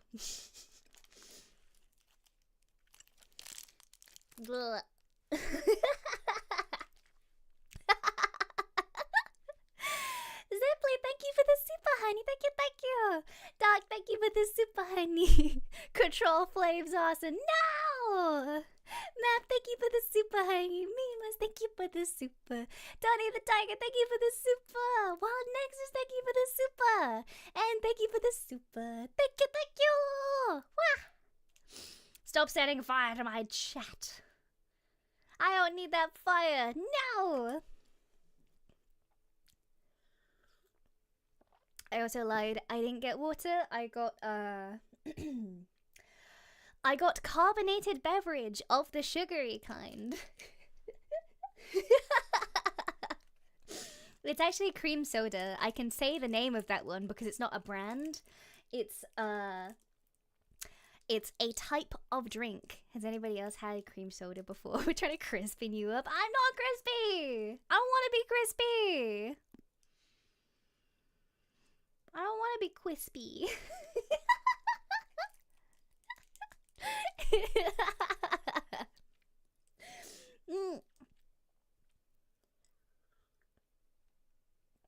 Wow, that's very sweet. Cream soda is good. Cream soda is really good. I like it a lot. I feel like cream soda smells and tastes like how I look. It's very sweet and very vanilla-y. I tend to drink like a ton of like the old-timey beverages, so I tend to drink like dandelion and burdock a lot as well.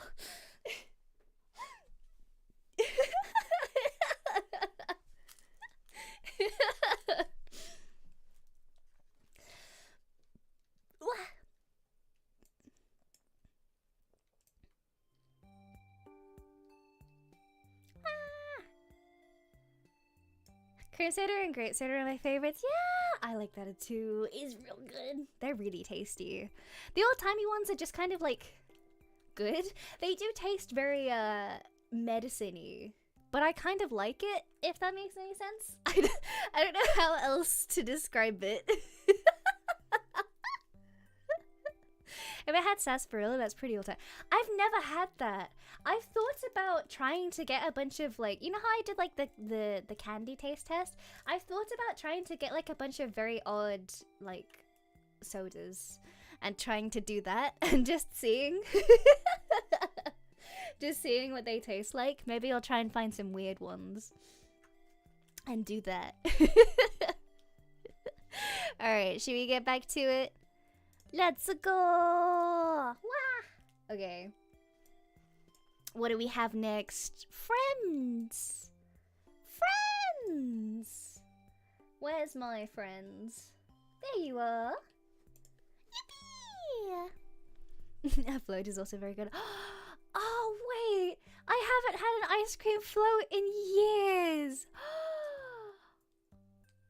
Maybe I should make an ice cream float soon. I don't have ice cream in. I haven't had ice cream in for a long time, but maybe I'll go and buy ice cream specifically to make an ice cream float. Wait, that sounds really good. I like that.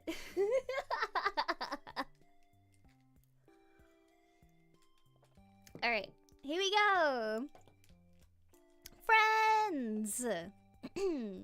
Friends from the Player's Handbook. It is one action. It is on yourself, and it has somatic and material components.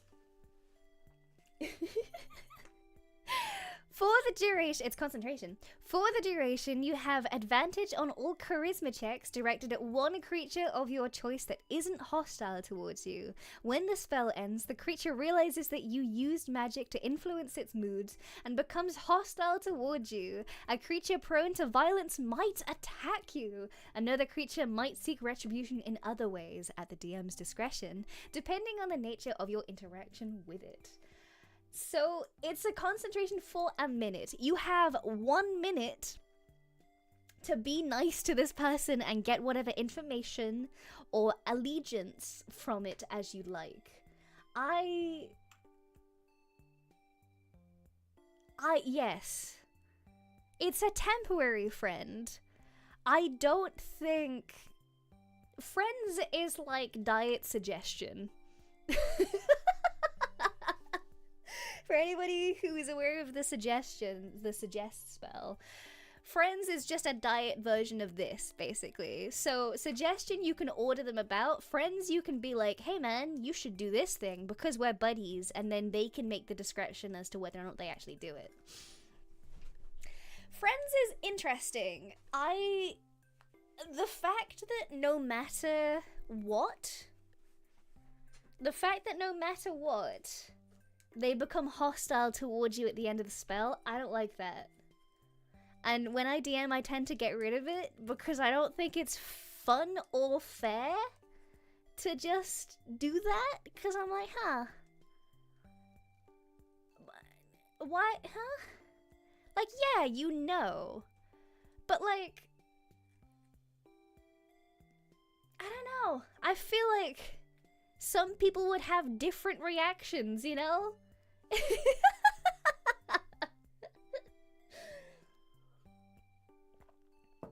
But I do like that it's creature instead of like humanoid, which I like. Because that means that you can basically go to like trolls and stuff and be like, hi, I'm friends now. And you'll be like, whoa, yeah.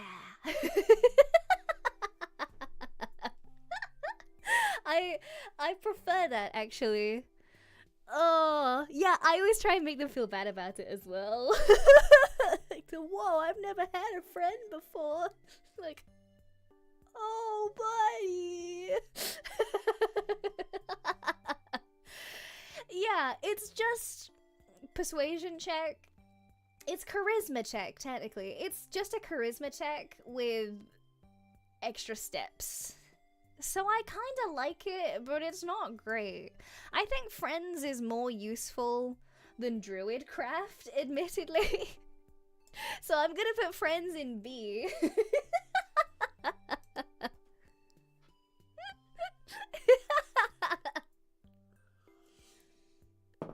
I like that. I like that a lot. Okay. Frostbite! Let's go, baby. Frostbite! Frostbite is one action, it's 60 feet, it has vocal and somatic components, and it's instantaneous! Oh god, okay. You cause a numbing frost to form on one creature that you can see within range. The target must make a Constitution saving throw. On a failed save, the target takes 1d6 cold damage, and it has disadvantage on the next weapon attack roll it makes before the end of its next turn.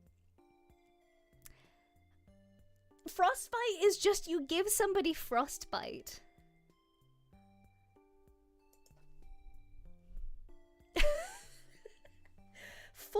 cantrip, being able to do 1d6 damage and then give your opponent disadvantage, especially for the fact that it's not a touch, that's good. That's quite good, actually.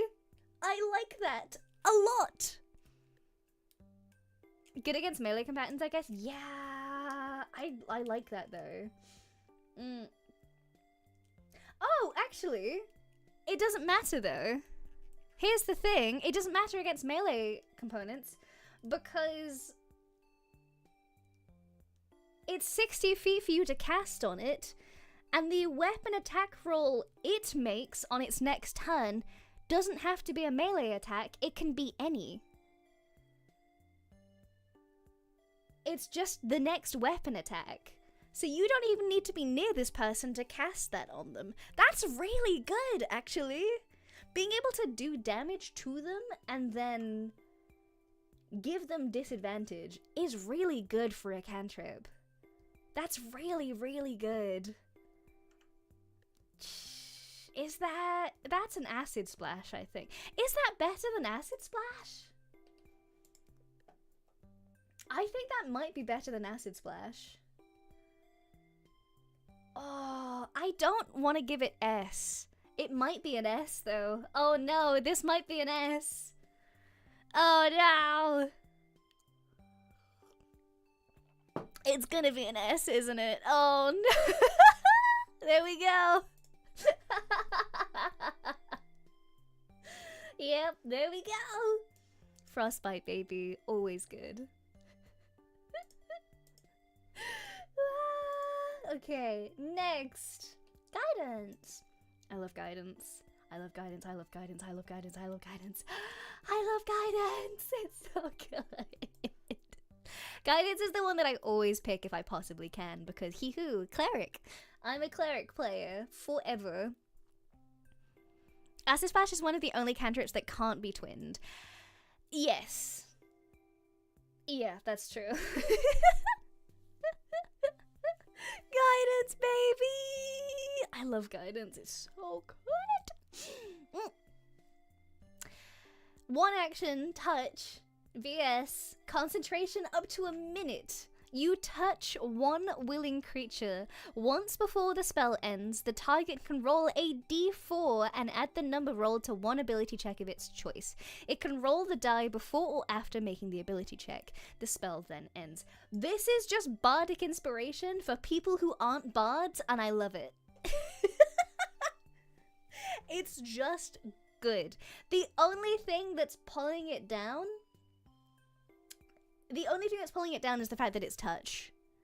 That's the only thing. It does stack is the best thing as well. If you have multiple people that have that, you can stack it. It's so good. The only thing that's putting it down is the fact that it's touch. Bardic Inspiration, you can kind of just be like, Bardic Inspiration, and then you can, you know, sing to them and stuff, or you can play your little thing, or you can draw a little thing, or be like, wow, here's some cooking. And you can do your little bard thing, and then they have that inspiration. Guidance, you do have to touch somebody to do it. Guidance doesn't sound like oh, is that not baseline? I always tend to rule it where if multiple players have guidance, they could, as long as it's like, you know, they're each individually doing their guidance, you can have like 3 guidances from 3 different people. Because I just think it's really funny to see all the d4s roll.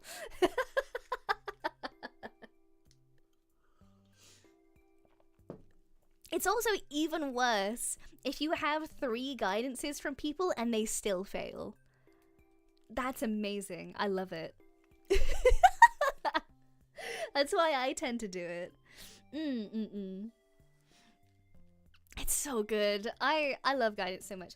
The only thing that's pulling it down for me from an A to a B is the fact that it's touch. Because it could be better. It could be better. You know what? No. Yeah. It's just good. I'm taking away my own abilities to make judgments by giving guidance an A.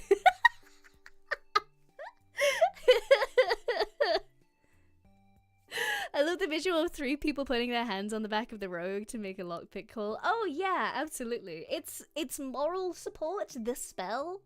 And having it still fail is fantastic. I've had it before where my players have had like 3 guidance die to do it with and they all had 1s. It's actually heinous. Okay. It's evil. It's so evil. It's the thing is though, it's not even me being mean. That's the will of the dice. You could have had an extra 12, but you didn't. You didn't.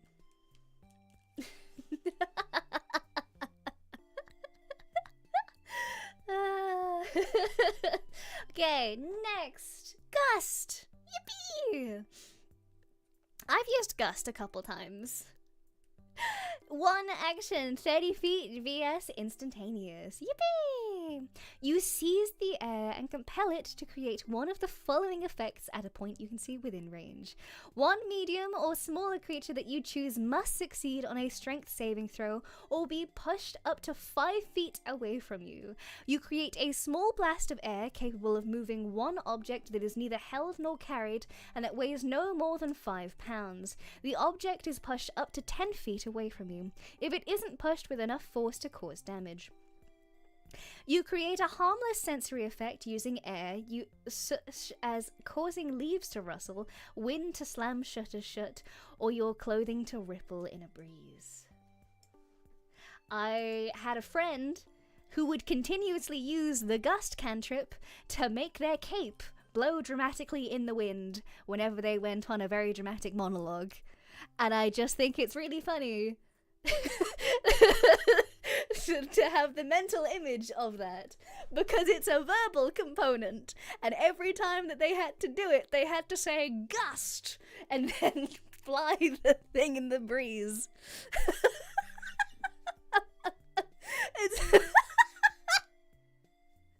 It's really good to think about as a mental image.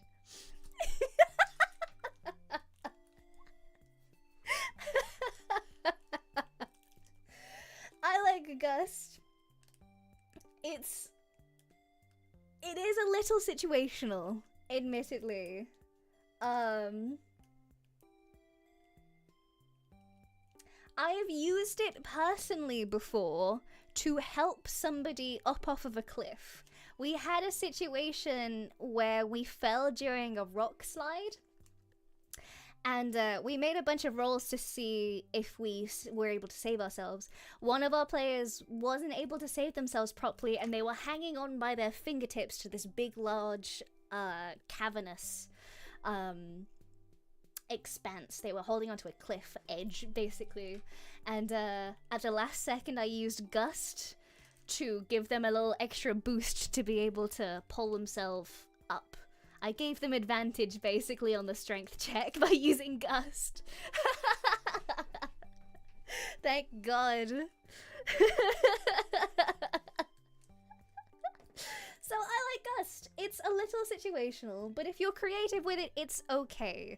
I would put Gust... I would probably put Gust more so... More so in the B category, I think, because it's a little more useful than Encode Thoughts. It has more utility than Encode Thoughts. Next. Oh boy, okay. Should you be worried about Infestation?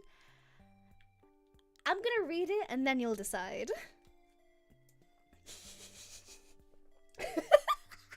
I'm sorry, I've just realized how worrying that sounds. It's okay, don't worry. It is 1 action, 30 feet, all components VS and M. Fun fact, the material component for this cantrip is a living flea.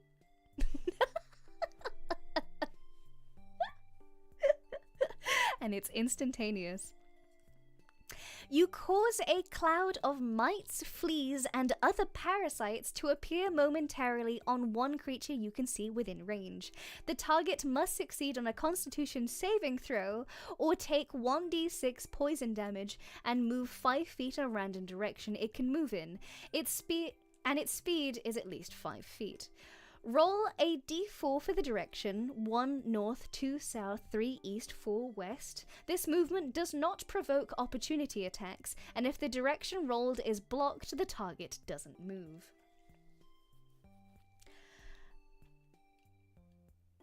This is chaos. Infestation is chaos. It's very one use. It's very, very one use, but yes, it is Itching Powder, the cantrip. I love how chaotic it is. It can only be taken by druids, sorcerers, warlocks, and wizards. Which is really annoying. Because why not trickster clerics? Why not trickster rogues? Why not? That would be great. Are you kidding me? That would be the best spell for them to have. They would take on the world with that. Why do they not get it? Yes. Sounds like the perfect cantrip for role-playing a prankster. Yeah! It's great. I quite like Infestation. I think it could be fun, but in terms of utility, it's very situational. It's, for me, I would put Infestation at a C, not because it doesn't have utility, not because it's not good, not because it doesn't have, you know, the stuff that you'd want for it, but for 2 reasons. A, I feel like Infestation would fit Trickster Clerics and Trickster Rogues. That would fit. They should be able to pick that. They should be able to get that. And 2, it's very situational. It's really, really situational. You're using that like in one time, one specific place. Alright. Next. Lightning Law! This is another one from Tashes. Why did I keep this in? Well, I've put it in, so I'll read it out. Wah. So, here we go. This is one action. It's on yourself in a 15-foot radius. There is a vocal component and it's instantaneous. You create a lash of lightning energy that strikes at one creature of your choice that you can see within 15 feet of you. The target must succeed on a strength saving throw or be pulled up to 10 feet in a straight line towards you, then taking 1d8 lightning damage if it is within if it was within 5 feet of you. This is so complicated for no reason.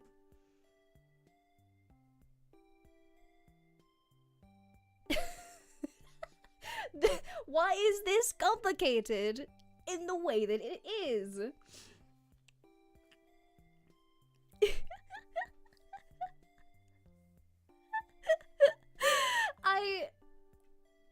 I get it.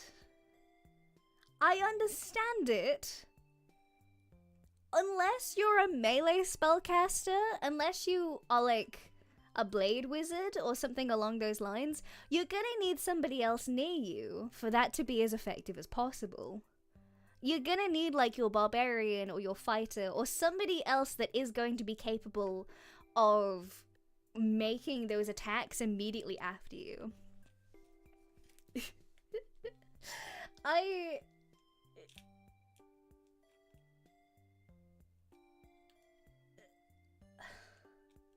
So basically you can use it as a grapple, where you basically whoosh grab this person and yoink them 10 feet towards you if they fail on the thing. If they're so far away from you, if they're 15, oh wait, hey. So if they're 15 feet away from you, you can yeet them towards you. Okay, so they're always going to take that 1d8 of damage then. I don't see how it's possible for them to not... Huh? Why is this written in the way that it is? Oh god, teleportation, maybe that's why. I was wondering why it's written the way that it is, because I was like, how is there any situation in... If you grapple somebody, lure them towards you... per the spell's requirements, they have to be 15 feet. So if you take away 10 feet from 15 feet, you're going to be 5 feet. Why would you just not have them take the 1d8 lightning damage? But it makes sense if you have teleporters in your enemies. That makes sense, actually. Okay. I was like, why are they so specific? 10 feet is also enough to take full damage, so fun for... Oh my god, yeah. That's heinous, actually. Yeet somebody up into the air, make them take lightning damage, and then absolutely demolish them on the way down. That's good!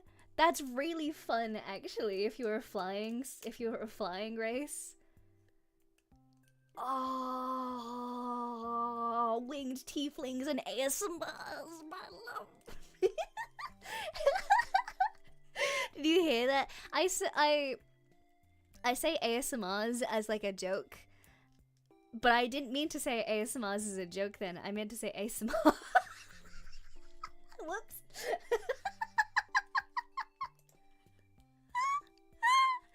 Whoops. Sounds useful for setups with full damage or drag enemies into... It does, actually. The more I'm thinking about this, the more utility is actually coming up with this. ASMR? Yeah. God, anybody whose second language is English hates us. ASMR. ASMR.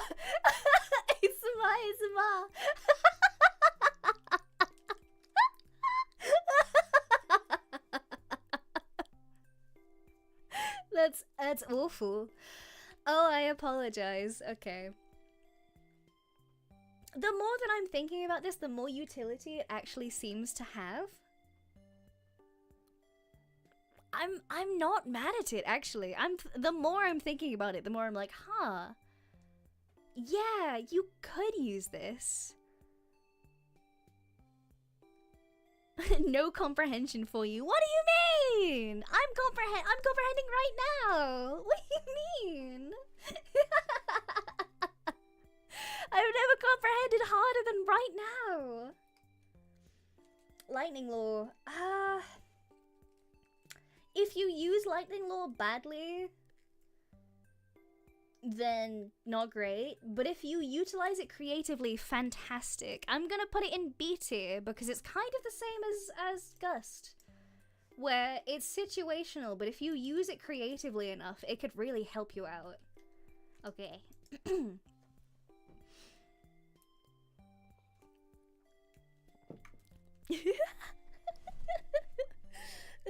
Okay, next, Mage Hand! The classic. I love Mage Hand. Wah! Action! 30 feet, vocal and somatic, and it's 1 minute. A spectral floating hand appears at a point you choose within range. The hand lasts for the duration or until you dismiss it as an action. The hand vanishes if it is ever more than 30 feet away from you or if you cast the spell again. You can use your action to control the hand. You can use the hand to manipulate an object, open an unlocked door or container. Container?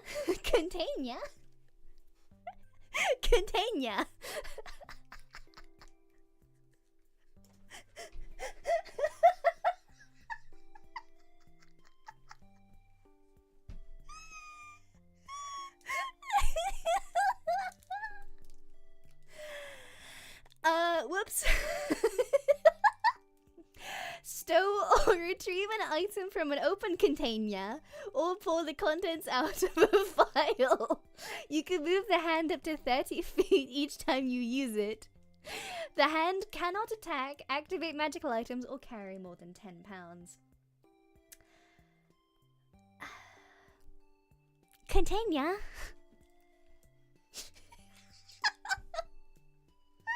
I genuinely do not know what happened to me. What happened? What happened? Dog, thank you for the super honey. Speech negative 100. Your speech negative 100. Ammonia. Ammonia Lumina.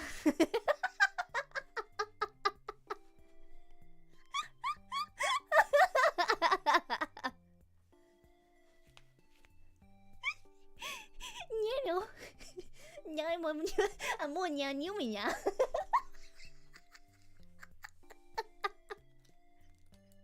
Yeah.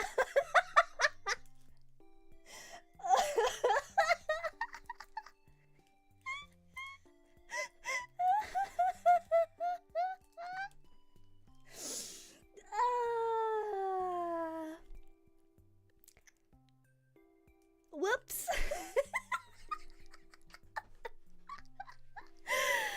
Okay. Oh, I need to stop smiling because my face hurts. Okay.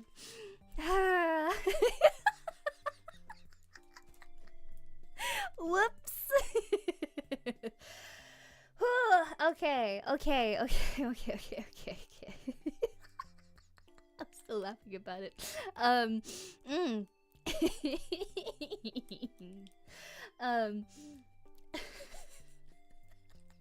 God, stop laughing. I can't stop laughing about it. Amora Lumina. That's really good, Esteban. Thank you for the super honey. Oh boy, okay. Oh, okay. Whew. Relax. Relax. Okay. Oh my gosh.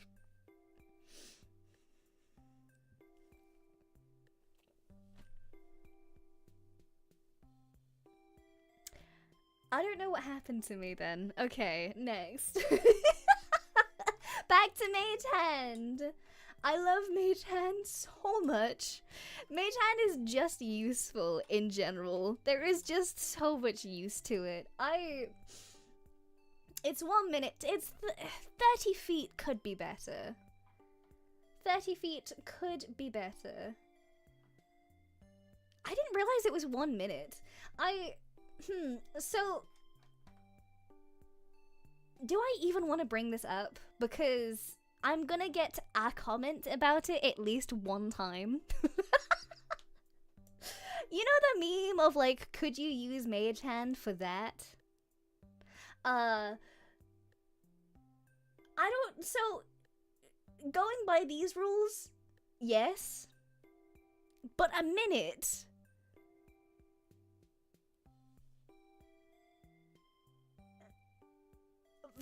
I don't think a minute is long enough. Just saying. That's my point on the matter.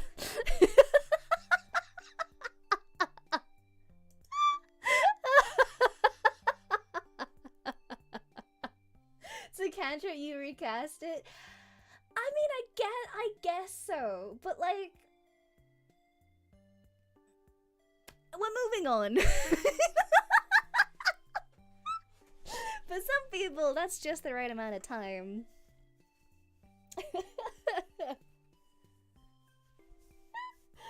Oh my gosh, okay. Oh my gosh.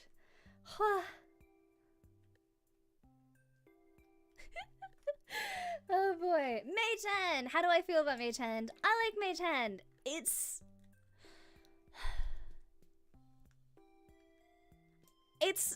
a B. I love Mage Hand. I cannot in good conscience say that Mage Hand is better than Guidance. I genuinely can't do that.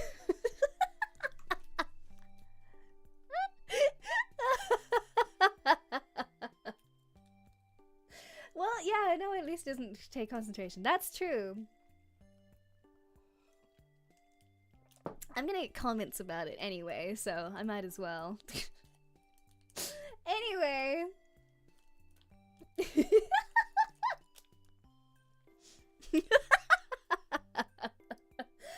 Anyway, Magic Stone!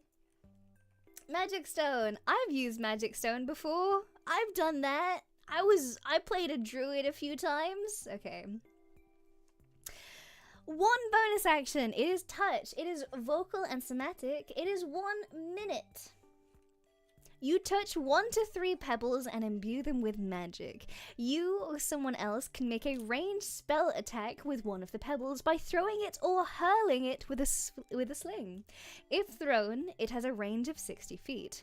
If someone else attacks with the pebble, that attacker adds your spellcasting ability modifier, not the attacker's, to the attack roll. On a hit, the target takes bludgeoning damage equal to 1d6 plus your spellcasting modifier. Hit or miss, the spell ends on the stone. If you cast this spell again, the spell ends early on any of the pebbles still affected by it. I like that. Okay, but you're throwing pebbles, but those pebbles are imbued with pain magic. So it's a very special kind of pebble.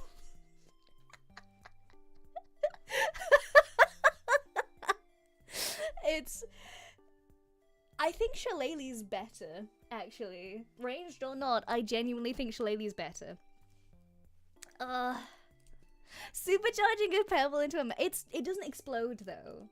It's only one target.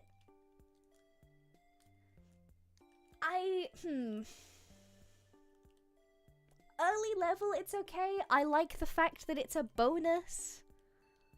If somebody's not doing so much damage for one reason or another, maybe if your wizard has ran out of spells or something, being able to toss stones to deal a little bit extra damage is nice. It's a nice thing that you can do. It's got its uses. It's kind of like a last minute thing. But why you'd pick Magic Stone over Firebolt?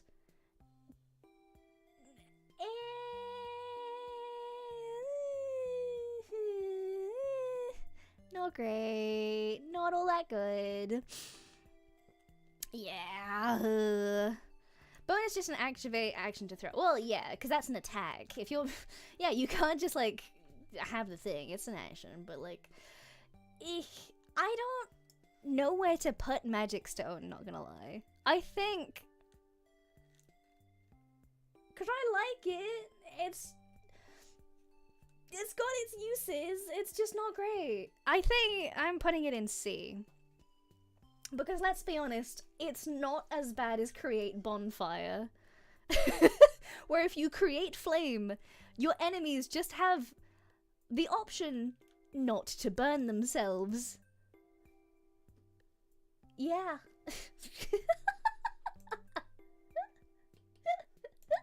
Yay! Okay, now for the one that I put on the thumbnail. I don't know if any of you noticed that. Did anybody notice that on the thumbnail, the spell that I blurred was mending? I want to know if anybody recognized that.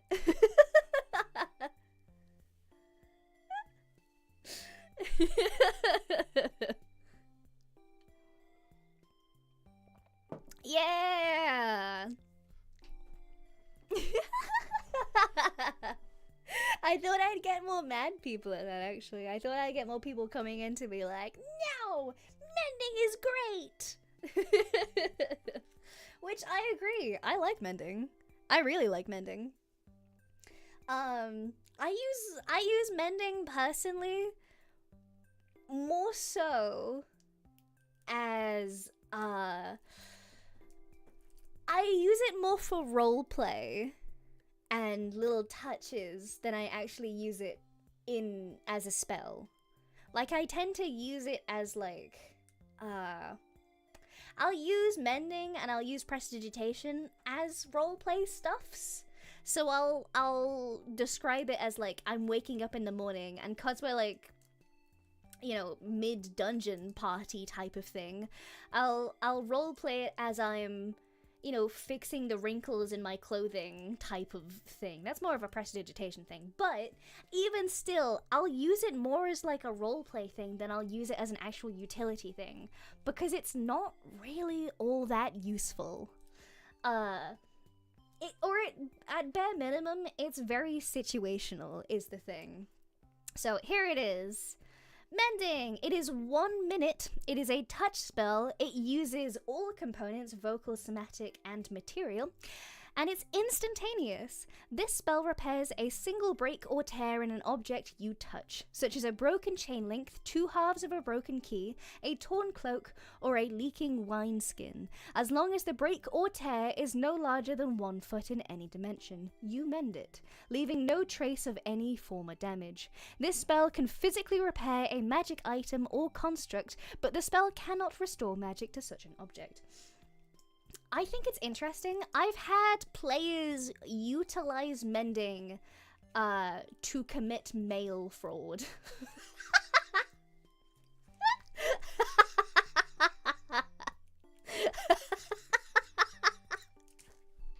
What?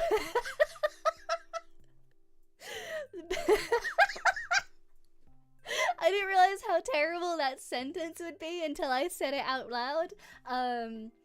My players found a few letters. They were snooping around in a dude's desk, and they found a few letters and was basically like, we need to read this to see if there's any valuable information in there. So they just opened the letter, read all the stuff on the letter, and then mended it back together so that it didn't look like they'd been snooping through it. Which is a great... It's a really, really good usage of that, actually. A really good usage of that. But again, really situational. I think it's more useful than Druidcraft or Encode Thoughts, and it's more... But it's too situational for it to be anything more than a B. That's genius, right? It's really good. We used this to screw over an NPC that tried to stiff us after ripping up a contract. Yo! As you should. That's amazing, actually. That's really good. Wow. When I first started playing D, I want to have moments exactly like this. You need the right group. It took me a long while to find the group that I play with regularly and I DM with. D&D is played by a lot of different people for a lot of different reasons in a lot of different ways. So you need to find out what you like specifically and find a group that also prioritizes those things. So some people will like combat more than roleplay, and if you like roleplay more than combat and you're doing combat all the time, you're not gonna have as much fun. So find out what you like and then find people who also like those things. I need to get back into D&D myself. It's been a long time. I love it. I've been trying to play it more recently. It's a little more difficult for me to do that and to spend time with my friends because I work so much. But yeah, I don't know. I think this is why I've enjoyed doing more D&D streams lately, where I've talked about a lot more D&D stuff. I think it's... I've had a lot of fun talking to you guys about it because I get to get my little D&D fix for that. Random fun fact, D&D is super popular amongst prisoners. It helps them cope with their situations. Yes, I've heard of that because I've seen people make dice out of paper for that. Been meaning to play, but I never work up the nerve to actually find people to play with. I was like that for a long time as well. I've been playing D&D for a long time. Long time. I think... I don't even know how long. We did the calculations a little while ago, but if you're struggling to find people to play with, like IRL or anything like that... What was that, CB? What was that one bet? What was that one bet? What was that one bet?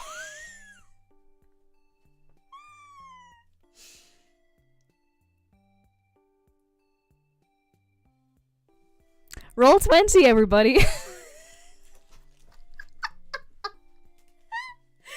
not an ad. I just like it. Please. For the love of God, please.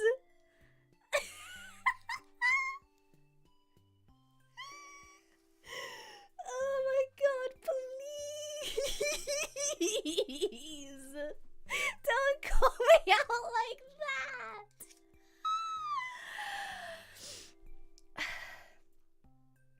I would 100% take a Roll20's sponsorship. Okay. I do love Roll20. I love them so much. They provide a fantastic service.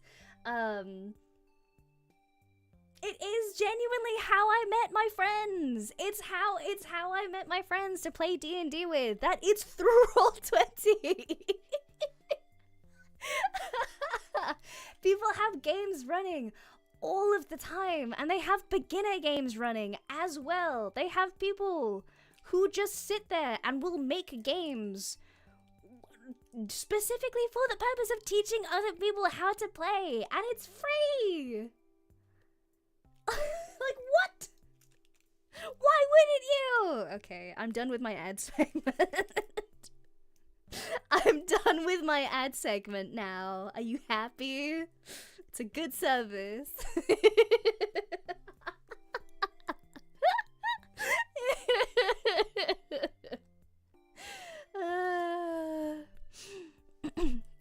We'll write to Roll20 and ask them nicely for them to sponsor you.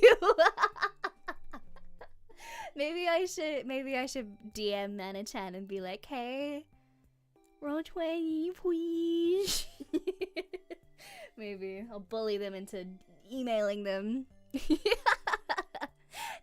you for the super honey. Command enable ad blocker? No. Suffer.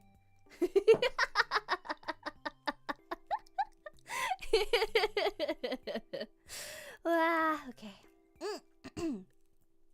Let's go. Okay. Message! I love message. So, I put something on Twitter recently.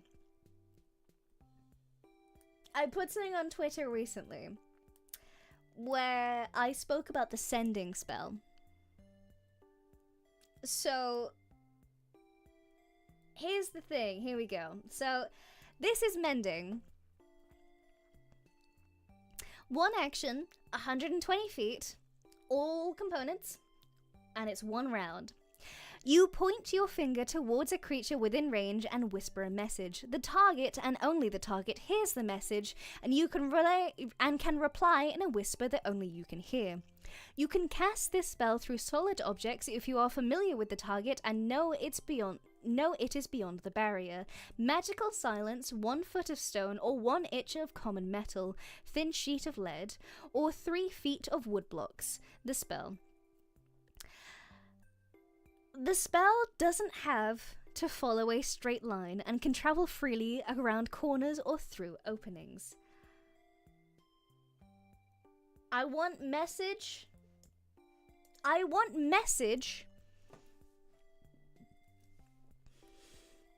have so many issues.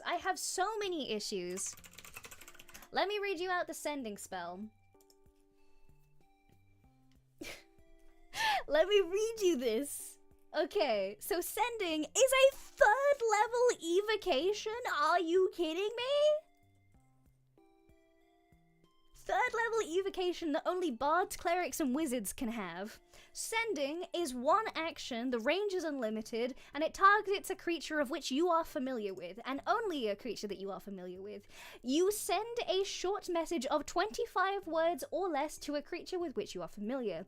The creature hears the message in its mind, recognizes you as the sender, if it knows you, and can answer in a like manner immediately. The spell enables creatures with intelligence scores of at least 1 to understand the meaning of your message. You can send the message across any distance and even to other planes of existence, but if a target is on a different plane to you, there is a 5% chance the message doesn't arrive.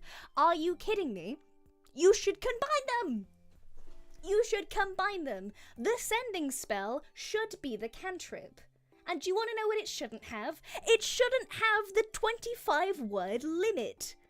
Are you kidding with me? The only good things in both of these spells is the fact that you have to be familiar with the creature.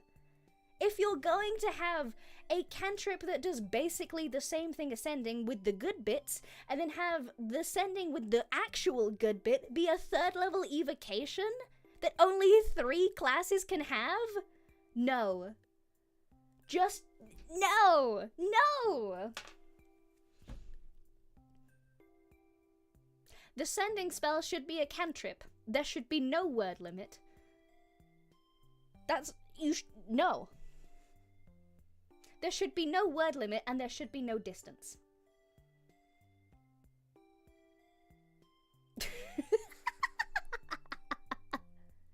Amora and my players have done absolute heinous things with sending. They've made a rival merchant go insane from whispers at all hours of the day with send. That's horrid! That's so mean! That's so mean!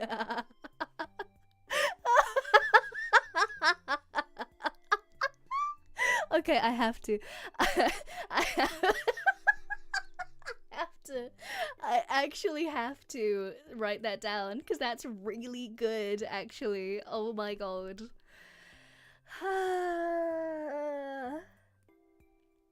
No word limit, can you send it to enemies? You have to be familiar with them is the thing. So you can have familiar mean whatever you want it to mean.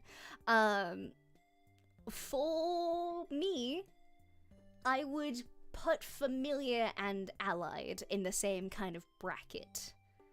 So if I was DMing that, like, yes, you get to send it over unlimited distance with unlimited words so that you can just have a regular conversation, but you couldn't send it to an enemy. So if you're not allied with them, you shouldn't be allowed to. But, like, wouldn't that just be better? Isn't it just better for roleplay purposes if you can just have a regular conversation with somebody? That just makes splitting the party so much easier, which as a DM, I want. Because, good lord, if I'm going to have a terrible time bouncing between 2 separate groups of the people that I'm desperately trying to DM, I'm going to try and kill you both, and that makes it easier.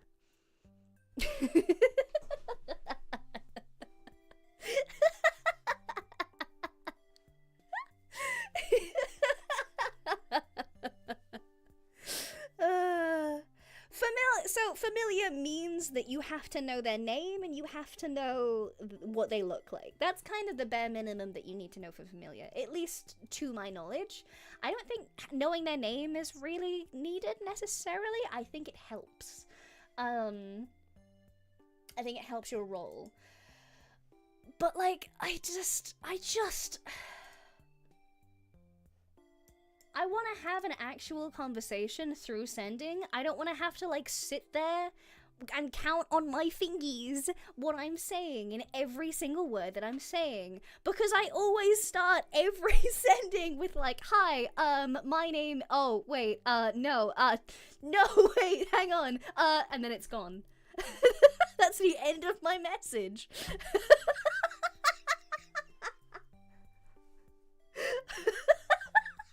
And then I've lost a 3rd level spell.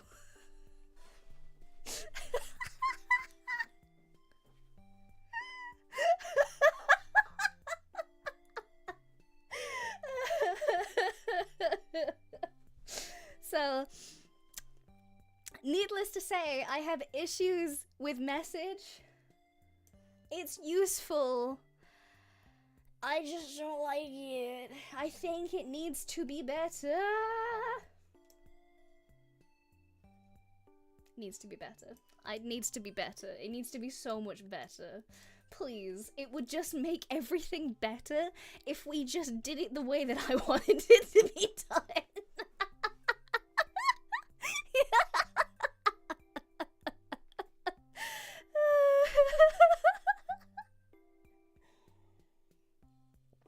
Okay, next. My way is better. That's why homebrewing exists. do change the rule. I do change it. Okay. Mind Sliver. I've never personally used Mind Sliver. Here we go, baby. This is another one from Tasha's. God, I'm stupid. Okay. 1 action, 60 feet, verbal components, and 1 round. You drive a disorientating spike of psychic energy into the mind of one creature you can see within range. The target must succeed on an intelligence saving throw or take 1d6 psychic damage and subtract 1d4 from the next saving throw it makes before the end of your next turn. Oh god, okay. So, if they fail, they take 1d6 psychic damage. And then have to take 1d4 from their next roll? It's next saving throw. It's a little more specific. I do like the vibe. I do like the psychic vibe.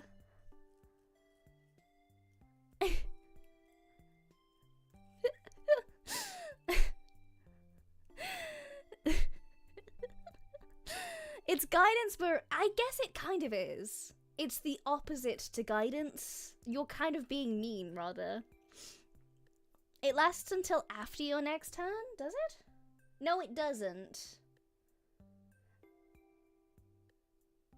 No, it doesn't. It's... So they immediately take 1d6 psychic damage, and then they have to take the 1d4 from their next saving throw that they do before the end of your next turn. So you have a turn, basically, and when that turn ends the next time round, so does your thing. So if you don't force them into making a saving throw within that time, you've kind of wasted half of your spell. Or at least your party has wasted half of your spell. You can cast a savor them again the next... Yes, so you can keep using it, basically. But... So you can force a spell save on your next turn. Yes, you can. So if you want to, yes. But it's kind of... If you don't do that, you've wasted half of your spell. Which is not great. And I get it's extra stuff, but it's not great. It's not fantastic. I like it. I like the vibe. I like the damage. I think it's useful during combat and other stuff like that. It's just kind of eh. Not a fan. Not a great fan. I feel like Tasha's has been great so far. That's kind of a letdown. Although I do enjoy the vibes. I'm always down for some psychic, I'm psychic damage, which apparently I just took trying to say that sentence just then. Good lord.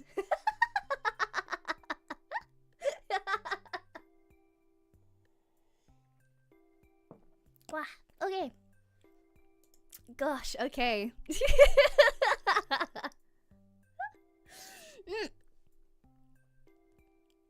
Also, I'll have a good setup with wisdom saves. Oh yeah, there's good utilization where it could be useful, which is why it's a B and not a C. But you have to make that useful is the thing.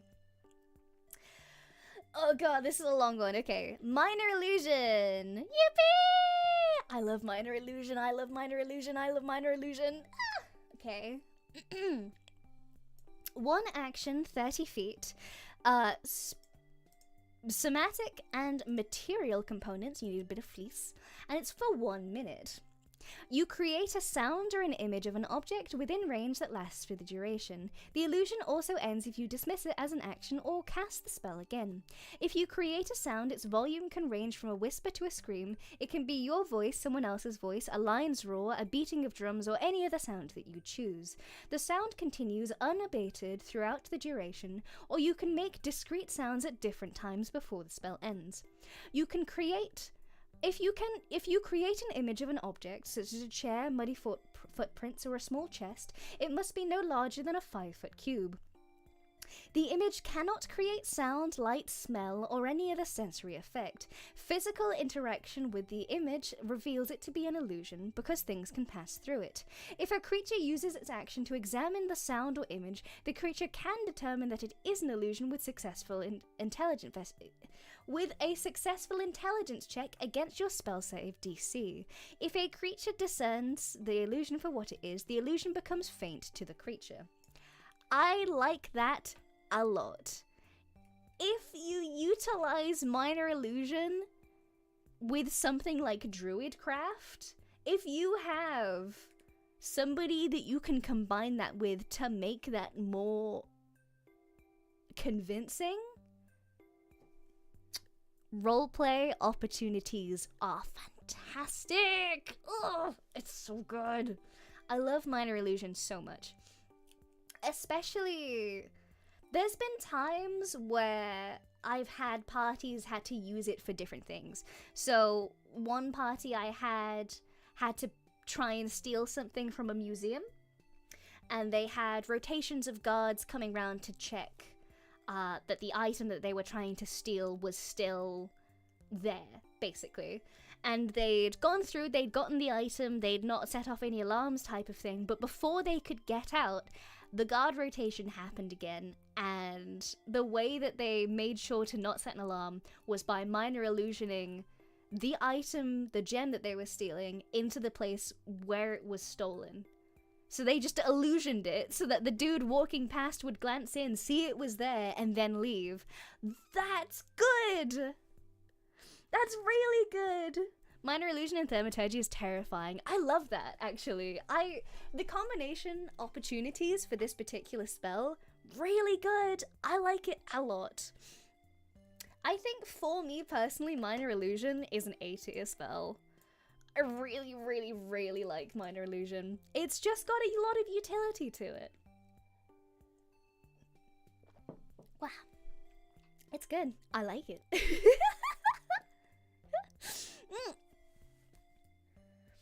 The 5-foot cube allows for a good amount of ingenuity. Can you cover a person with an illusion? If they were a small creature, yes.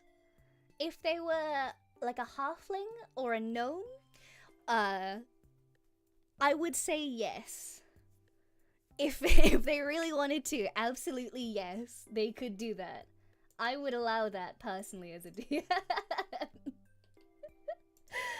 Mold Earth, which my wonderful group of players calls Mold the Earth, as in M-A-U-L-D, Mold the Earth. Thank you, friends. Yep. Thank you, friends. It is the dumbest joke ever. Mold Earth. Mold Earth. Here we go. It is one action, it's 30 feet, it is a spoken component, and it's instantaneous or an hour.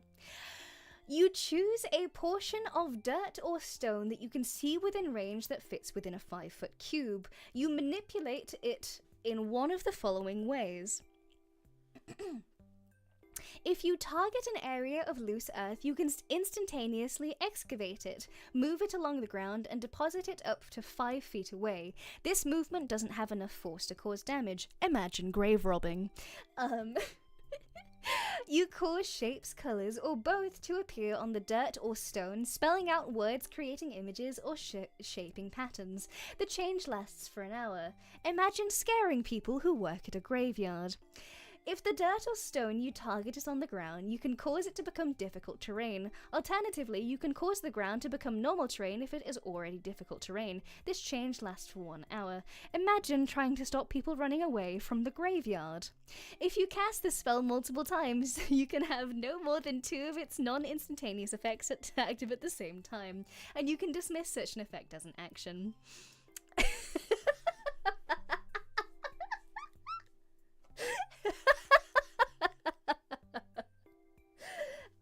I like that, actually. Mold Earth is situational, but it's fun. Yeah, and it makes sense for some characters to have it. So dwarven characters, it makes sense. characters who were gravediggers, maybe.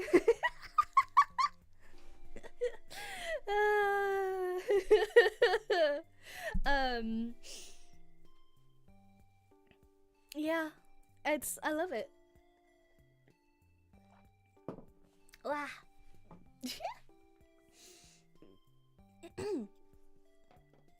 Easy to build. Yeah, exactly. I think Mold Earth is fun. I think the thing that has the most utility in it is definitely the difficult terrain one. But I think difficult terrain is something that DMs kind of forget about a lot. So if you have a DM that utilizes difficult terrain a lot, maybe that's a good one for you to pick. Otherwise, it's kind of like, it can be useful, but not as much as like picking something else. For me, Mold Earth is probably a C. It's in the same category as Light for me. It's useful and can be useful. However, it's very situational. This episode is especially specific with Amora, Grave Robber, Lumina. I just have experience with that, okay? I've played a lot of very odd characters.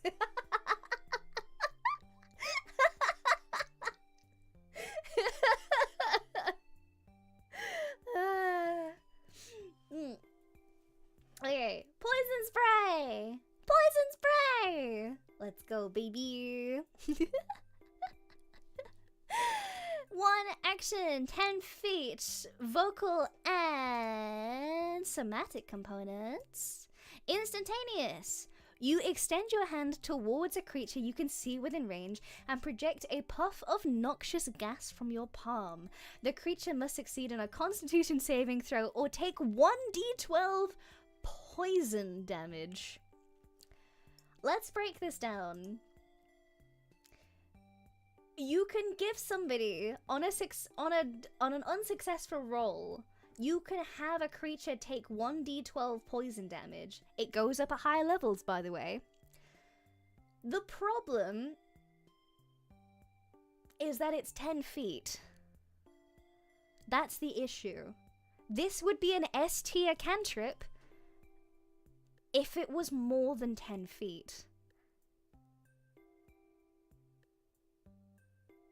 Short range, popular save, resisted type. Yes, indeed.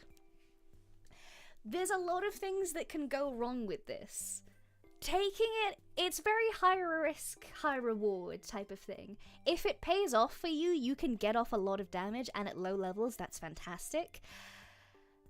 It's got a lot of opportunities to not go well. Yeah, tons and tons of creatures have poison resistances, yes.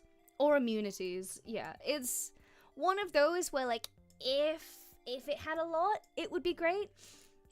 Problem is that you need to have a creature that doesn't have resistance or immunities, and you need to have it you need to get close to it. It's high risk is the thing. So, it could be good.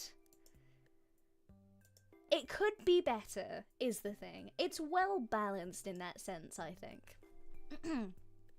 Here we go. Prestidigitation. People can't say this one because it's a difficult word, but you pronounce it prestidigitation. Yippee!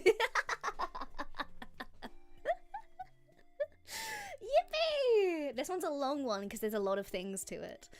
Oh boy, here we go. Prestidigitation. 1 action, 10 feet, vocal and somatic components, up to 1 hour.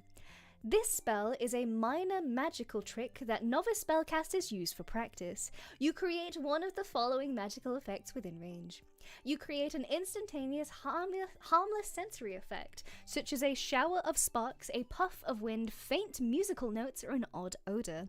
You instantaneously light or snuff out a candle, a torch, or a small campfire. You instantaneously clean or soil an object no larger than 1 cubic foot. You chill or warm or flavor up to 1 cubic foot of non-living material for an hour. You make a color, a small mark or a symbol appear on an object for the or a surface for an hour. You create a non-magical trinket or an illusionary image that can fit into your hand that lasts until the end of your next turn. If you cast this spell multiple times, you can have up to 3 of its non-instantaneous effects active at a time. You can dismiss such an effect as an action. Every good thing I have said about Druidcraft, or light, or control flame, everything I've said about that is in prestidigitation! It's just the best spell! This is the fragrance spell? Yeah! This is the quality of life spell. Any cool stuff that you want to do with roleplay, you can probably do it with prestidigitation. It's good. It's nice. It's simple. It allows for fantastic roleplay abilities. Yippee!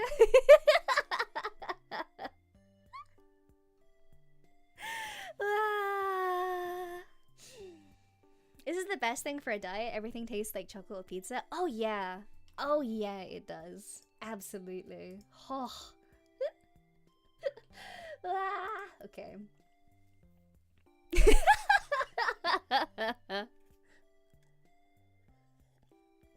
Chill or warm 1 cubic foot of space can stack 3 times, making a warm foot bath. Let's go! Yippee! You can make your own mini spa. Because you could have like rain sound effects playing with it as well, and you could also have like nice smells. You could make like everything smell of soap. It'd be really nice. You could make your own mini spa.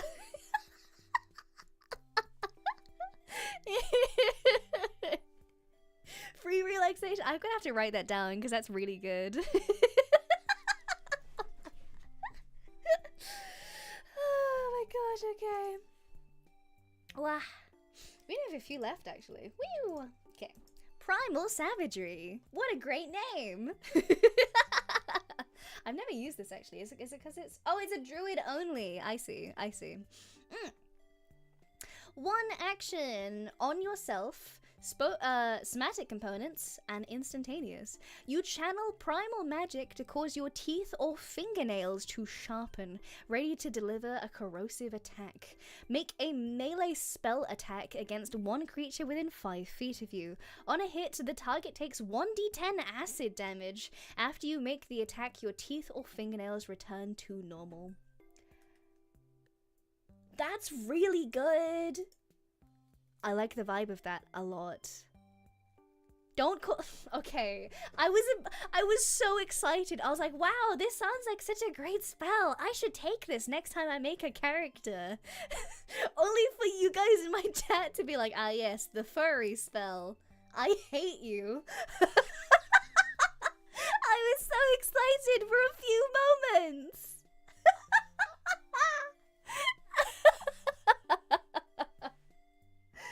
No.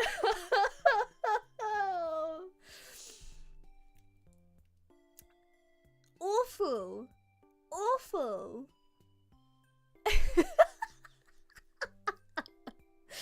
Oh my god. Okay.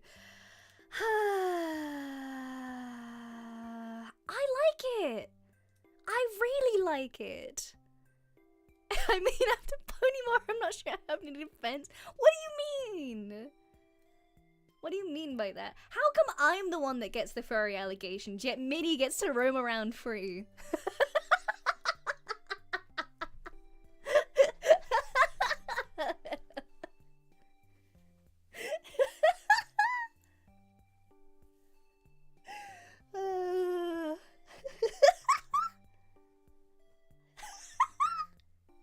Oh, come on.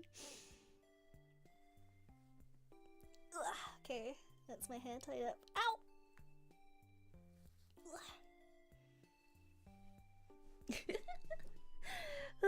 Marie gets plenty of other allegations. You know what? That's true. That's fair, actually. She doesn't need more. That's fair, actually. Okay. Primal Savagery. That's really good. The only thing that I don't like... Oh, it's melee, though. It is druid. You're druid only. I like it. I really like it. Unfortunately, for the fact that it's only druids that get it, that's annoying to me. That's really sad to me. I want to use that. I want to use that spell. I want to be one of the specials that use that spell. Okay.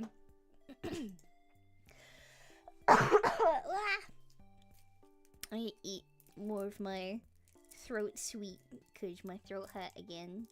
Wee. Wee. Ow.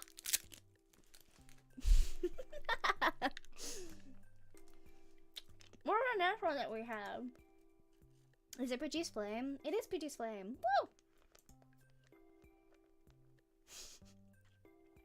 I just realized my face tracks whenever I chew or have something in my mouth. It just kind of it tracks. I didn't know this.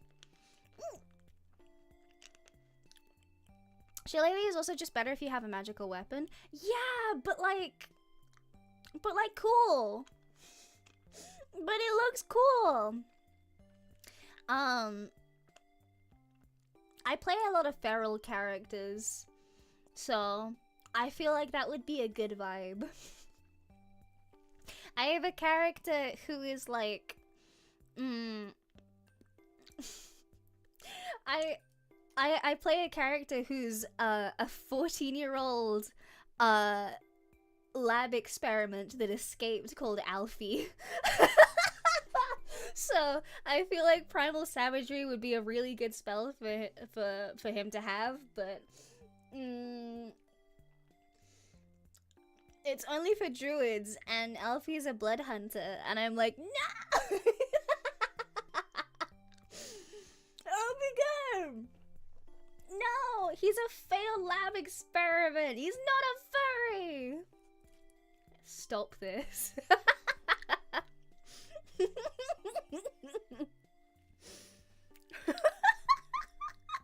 Very anime backstory. I hate you.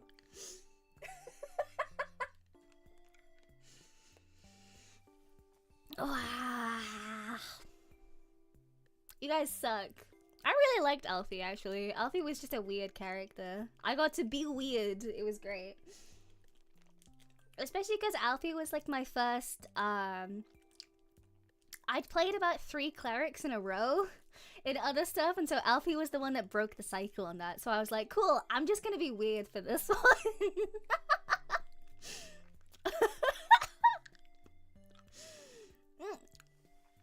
Based on Blood Hunter subclass, they can take druid spells. Not in the one that I was doing, I don't believe. Cause he was mutant. I think he was mutant? Hang on. I need to know the Blood Hunter thingies. For classes. Blood Hunter. It was mutant. Yeah, Blood Hunter mutant was the one that I had. Did the experience affect his appearance? Oh yeah. He had like a bunch of weird stuff go on with him, so he could like regrow limbs and stuff. It was really weird. I gave him shark teeth because that's just fun. I gave him gooder teeth.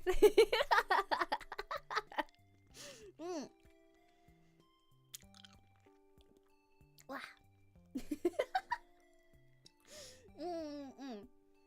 But mutagen's just weird in general.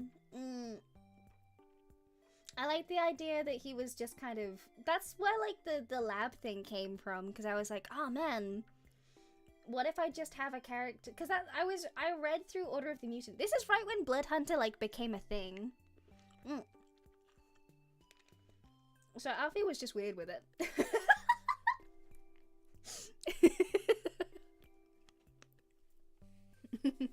Blood Hunter is kind of weird, honestly, mechanically at least. Yeah, with the shoot, what are they even called? Mutagens?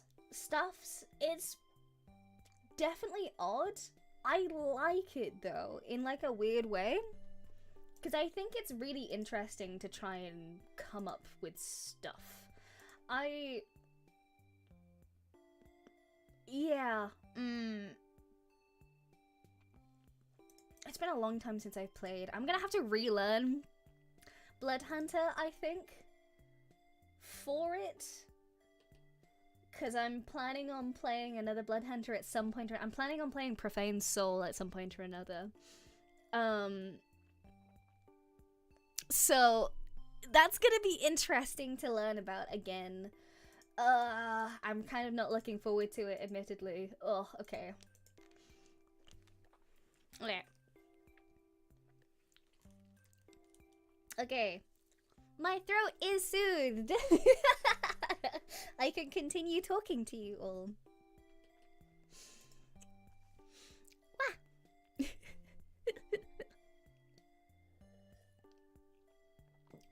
I think Matt personally overcomplicates things a lot, and I think Matt considers, as much as I love Mr. Mercer, his rules tend to consider in-person gameplay rather than general gameplay. Has anyone seen, what's the new one from Critical Role? Has anyone had a look at Daggerheart yet? I'm gonna be playing in a campaign of that at some point or another with my D&D buddies.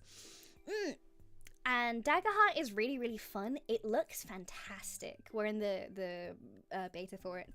But like, it looks like a really, really good TTRPG, and they base it a lot more on stuff that you want to do. So instead of you picking skills from like a book of like, oh, you can do this, or you can do this, or you can do this, they basically say, hey, you can create 2 skills for yourself out of nowhere, so long as you can justify them to the DM. So if you say to the DM, hey, I have a skill that lets me do this in this situation, as long as your DM says yes to that, you have that skill. It's basically you justifying to be more creative, and that's fantastic. The problem is that tons of the rules in Daggerheart are really specific to in-person gameplay. So they have some rules about like measurements for combat, where the measurements will be a pencil long. And if you're playing over a distance like we are, how long is a pencil? How do we measure that on a map? Huh? It's utilized and designed more for in-person gameplay, which is fine, but it creates problems for people who can't play in person.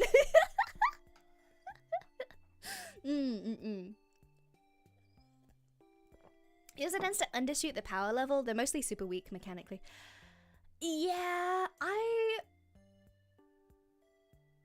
kind of disagree.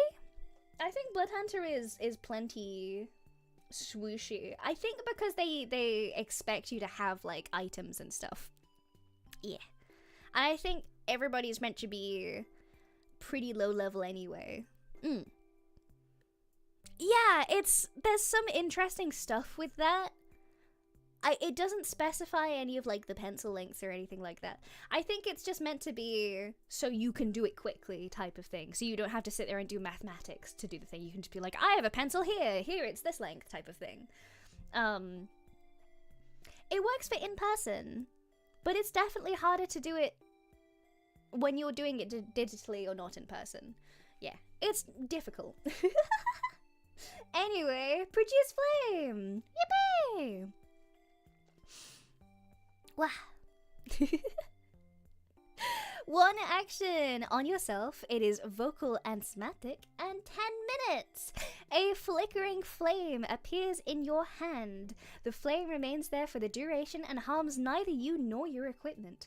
The flame sheds bright light in a 10-foot radius and dim light for an additional 10 feet. The spell ends if you dismiss it as an action or if you cast it again. You can also attack with the flame, although doing so ends the spell. When you cast the spell as an action or on a later turn, you can hurl the flame at a creature within 30 feet of you. Make a ranged spell attack. On a hit, the target takes 1d8 fire damage. This is great. This is just better light. I would put Produce Flame on the same level as Dancing Lights, purely because it's light that you can then use as an attack.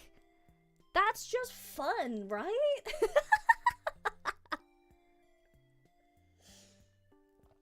That's just great. I love that. It's really good. It's a light, but also a weapon, so I like it. Yeah, I like it. It's good.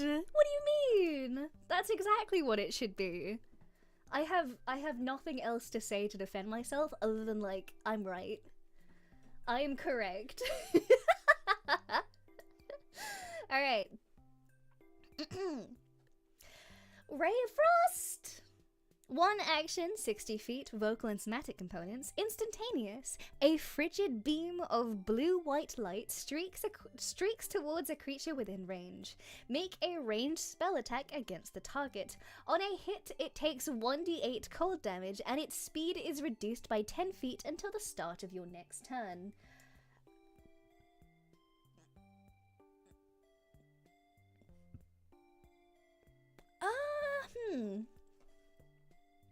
Artificer, sorcerers, and wizards can take this. Okay. Spell damage does increase with levels, which is nice.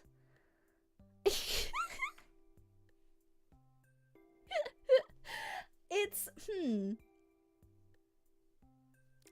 I like it. Blue, white, right, streaks towards a creature within range. Make a ranged spell attack, but it's 60 feet. It takes 1d8 cold damage, and it's... That's really good. Wait, the more I'm thinking about it, the more I'm like, yeah, that's great. What the heck? I like the speed reducing as well. 60 feet. Instantaneous, one action. One action's fine for that, though. Ray of Frost is an S tier. What am I even thinking about? That's really good. What the heck? That's fantastic. Okay. Put light on weapon equals bash people with luminescence. Yes! Correct. Good. As you should. It is well within your rights to do that.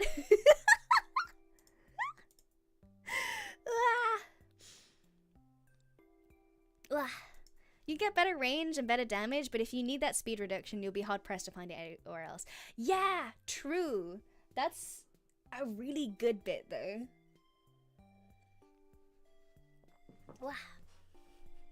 This is the range mage's counterpart to Lightning Law. Yo, wait, you're right. That's really good, though. I like that. I'm gonna look into that. I'm gonna use that, I think, at some point or another. Wow, okay. I'm gonna read this next one, and then I'm gonna go get more water.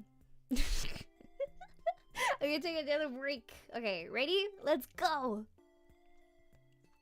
Wow. Resistance. One action. It's touch. It is all components, which is a miniature cloak. That's fun. Concentration up to 1 minute. You choose one willing creature. Once before the spell ends, the target can roll a d4 and add the number rolled to one saving throw of its choice. You can roll the die before or after the saving throw, then the spell ends. That's just good. That's just good. Luminescence sounds like an Amora perfume. I would absolutely make an Amora perfume if I could.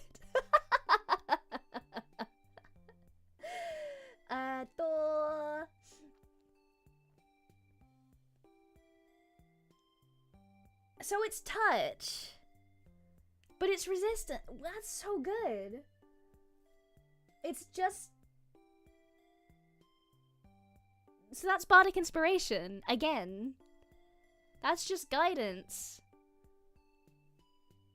It's an action. Yeah. That's bringing it down. That's gotta be a B tier then. Because that's just worse guidance. Huh?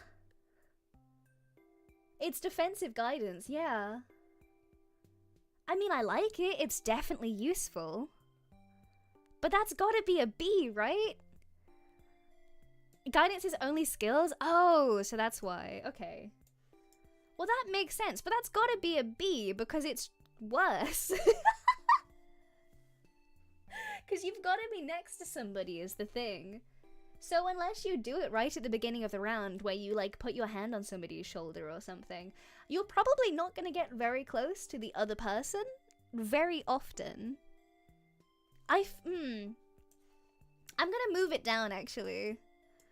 For me, that's a C tier, I think, for resistance. I can't think of anything. That's the one situation where it's useful. It definitely works. It's just odd. Huh. Alright, we have 1, 2, 3, 4, 5, 6, 7, 8, 9, 10, 11, 12, 13, 14 remaining, and I am going to take another break. I'm gonna get some more water, I'm gonna have a little stretch and things. Make sure you guys also stretch and get some water, and I will see you again in about 10 minutes or so. See you soon.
Hi.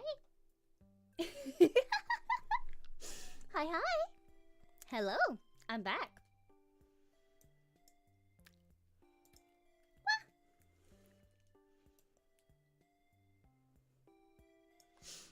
It me.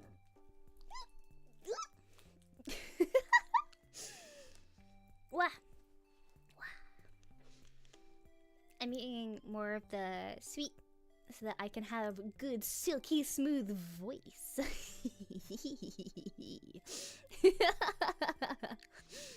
Wow. Wow. Don't mind, I'm just freezing it. I saw that. I don't know if it's gotta be placebo or Pavlov or something.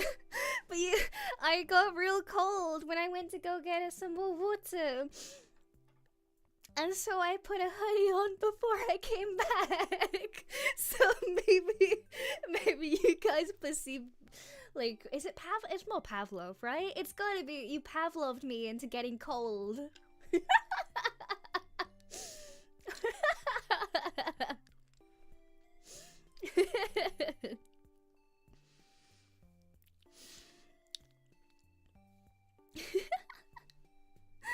Pavlov would be a trained reaction. Well, if I'm expecting a cold thing from seeing a picture of ice, yeah, that is Pavlov.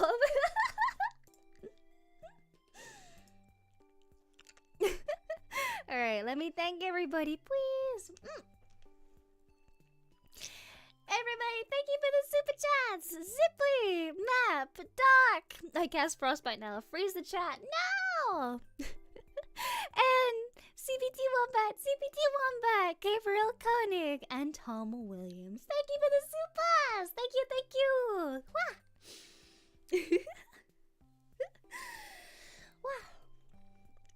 Is she enjoying the impromptu winter? Why is... Is it because I said that you guys couldn't do arson? Is it because I forbade arson? Are we freezing everything now? You guys are the opposite of Ryubies.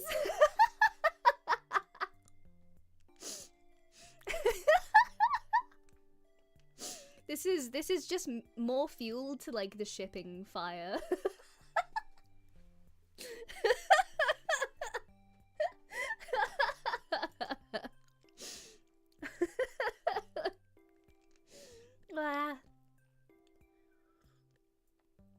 Wow, okay. Let's go! Let's go! Okay. Let's go. Wow.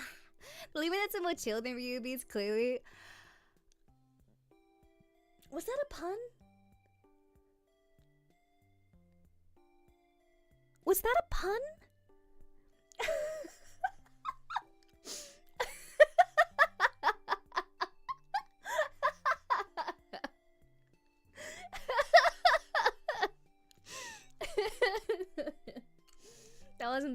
That wasn't bad. I'll allow it. Okay. Sacred Flame! Wah! Okay. Wah! Okay. Sacred Flame. It's one action, 60 feet. I really hope I don't choke on the sweet that's in my mouth. It's fine. It's got verbal and somatic components and it's instantaneous. Flame-like radiance descends on a creature that you can see within range. The target must succeed on a dexterity saving throw or take 1d8 radiant damage. The target gains no benefit from cover for this saving throw. I play clerics. I love Sacred Flame! Sacred Flame is fantastic for high AC enemies. Yes, it is fantastic. It's so good. So, it's 60 feet. It's instantaneous. It is an action. It's a 1d8 radiant damage. And instead of it being a DC, it is a dexterity save. Do you want to know what takes it down from being an S tier to being an A tier? Do you want to know why it's an A tier? Because it's only clerics that are allowed to get this spell. If you have a spell that can only be taken by one particular class, you may as well just make it inherent for the class specifically. That's what brings it down.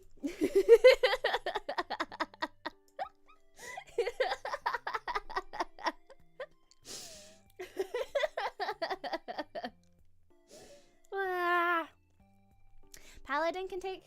It doesn't say it. Is it on the cleric list? Can Paladin have Sacred Flame as well? Even still, I think Sacred Flame is an 8 tier. That's what brings it down. Yeah. It's not in Player's Handbook, but Paladin can get... Oh, really? Huh. I learned something new today. Okay. I just had a...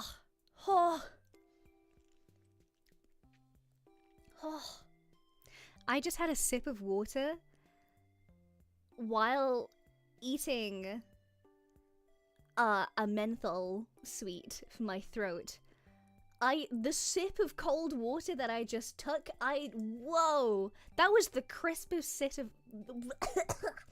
that was the crispest sip of water I've had in such a long time. Oh.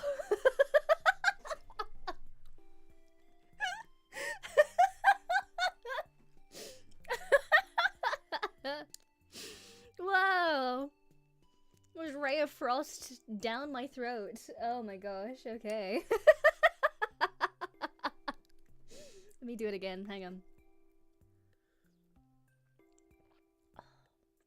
Oh, it's so refreshing.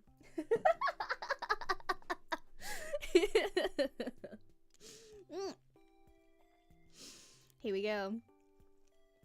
Sapping Sting! It is one action. It is 30 feet. It has... is verbal and somatic components, and it is instantaneous. You sap the vitality of one creature you see in range. The target must succeed on a Constitution saving throw or take 1d4 necrotic damage and fall prone. That's fun. That's really fun.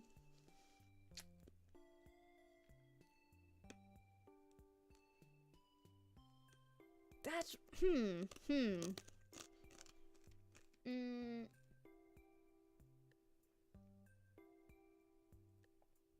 It kind of does. It seems fun. I think the name is misleading. Yeah, it's the wild... it's the wild man one. I don't think that's all that good. Yee. It's Dunamancy only? Is it really? That sucks. Wait, that brings it down even further. It's okay. So the only thing saving it... I don't... You know what? Whatever. It's a D tier. The only good thing about it is the fact that it makes people fall prone. That's the only good thing about it. Why does that suck so much? That sucks. That's the only good thing about it. I thought about putting it in... I thought about putting that in C tier for a moment then, but that just kind of sucks. What the heck? Huh. It's just bad. Wow, okay. Never mind. Let's move on to something actually good. Shillelagh! I love Shillelagh. Oh my god. Shillelagh! Let's go! Here we go, baby. Shillelagh. Best thing about this thing. Bonus action. Actual bonus action. Yippee! you. Bonus action, touch, all components. It's mistletoe. Mistletoe? What?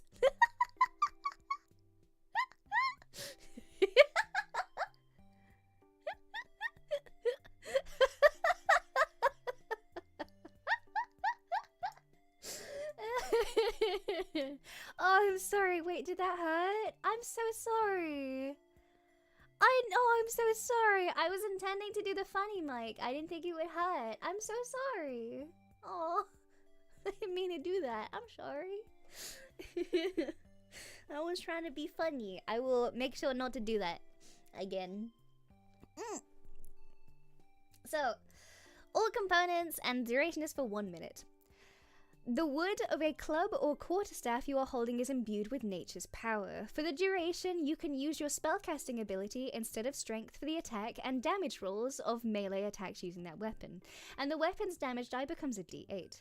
The weapon also becomes magical if it isn't already. The spell ends if you cast it again or if you let go of the weapon. Shillelagh is great. Shillelagh is fantastic.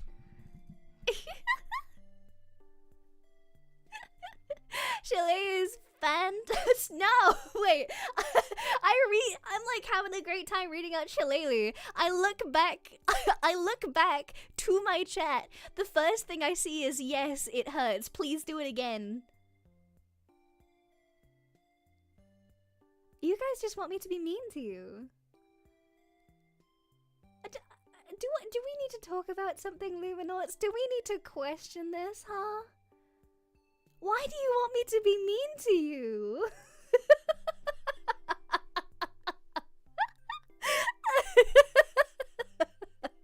It's the accent, isn't it?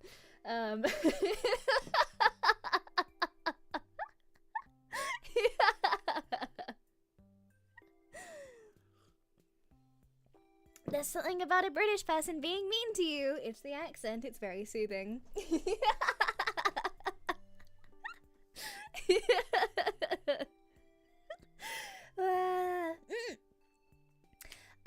For the duration, you can use your spellcasting ability instead of strength. So it's the spellcasting ability instead of strength that's the fantastic one. Damage rolls of melee attacks using that weapon. Yes. So it's really good. So you use your spellcasting ability instead of your actual strength, and the wemage.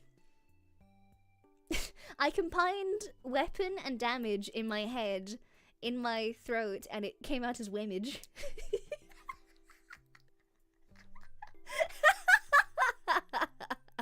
Wemage.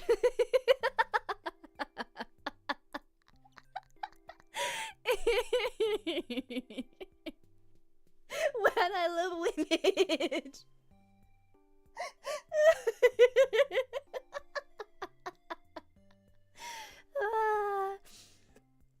I've been saying a lot of things today, okay? I've been saying many things. Some of them are not going to come out right. Wemage. A wayman.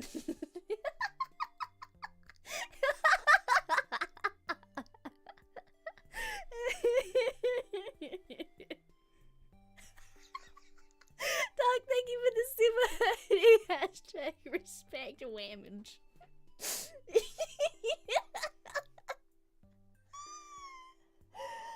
Oh boy, okay. Sometimes things are not going to be pronounced correctly, and we're all just going to have to deal with that, okay?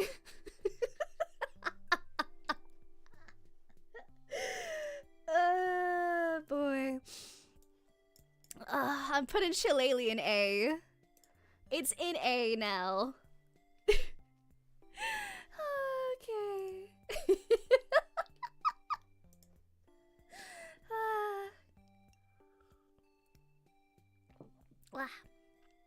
Moving swiftly onwards. Well, next is thank you for the super honey. Womage, wamage. All of them together, collectively. Shocking grasp. Here we go. Shocking grasp, shocking grasp, shocking grasp.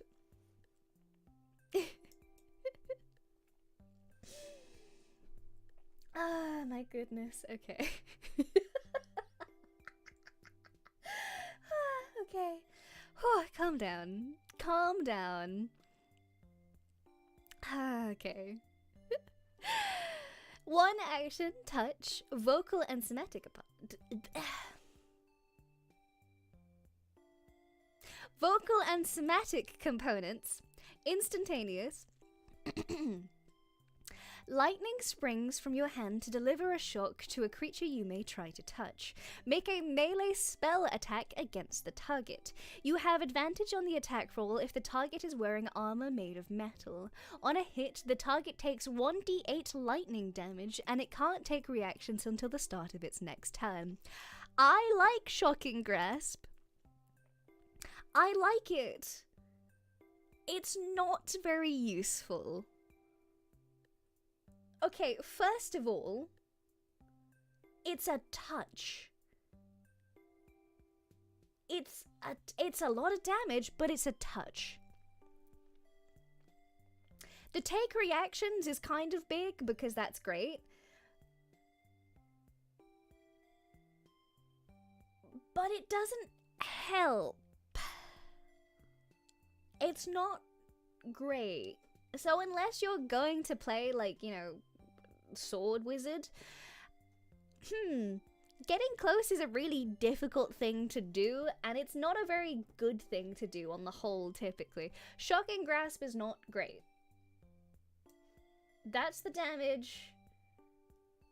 That's the touch. It's probably a B for me, really.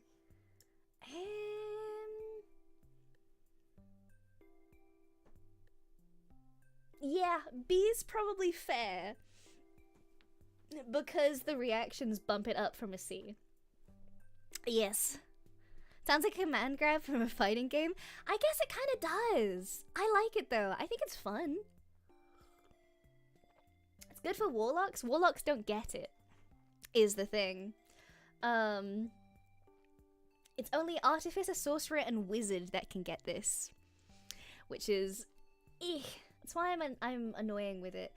I DM'd an artificer where we adjusted the Shocking Grasp cantrip to be a charge. So they had about 5 or so charges or so of them, and they could cast it from an item that they'd made, like a ranged gun type of item, and it was like a ranged defibrillator. So they could shoot it at allied members. They could shoot it at non-allied members to do damage, and shoot it at allied members to transfer the hit points from people that they'd hit to them. So basically, if they hit an enemy and took 4 hit points off them, they could then turn around and shoot an allied member and give them the 4 hit points. And that was something that we came up with together. That's a fun ability. That was definitely a really fun ability to mess around with. I think we called the ability like Clear or something along those lines. I did! They made a taser! Yippee! It was really fun. It was really good. Yippee!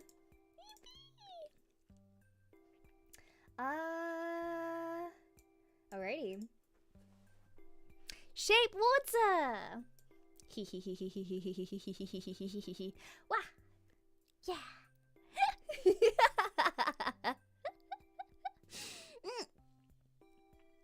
One action, 30 feet. Somatic components, instantaneous for an hour. You choose an area of water that you can see within range that fits within a 5-foot cube. You manipulate it in one of the following ways. You instantaneously move or otherwise change the flow of the water as you direct, up to 5 feet in any direction. This movement doesn't have enough force to cause damage. You cause the water to form into simple shapes and animate your direction. This change lasts for an hour. You change the water's color or opacity. The water must be changed in the same way throughout. This change lasts for an hour. You freeze the water, provided that there are no creatures in it, and the water unfreezes in 1 hour. If you cast this spell multiple times, you can have no more than 2 of its non-instantaneous effects active at a time, and you can dismiss such an effect as an action.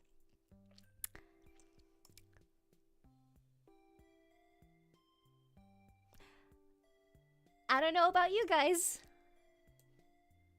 Shape water is a C. It's fine. It's fine. It is a cantrip that you can have if you are a druid, sorcerer, or wizard. How situational is that, though? And you can't even drown somebody, because it's 5 feet.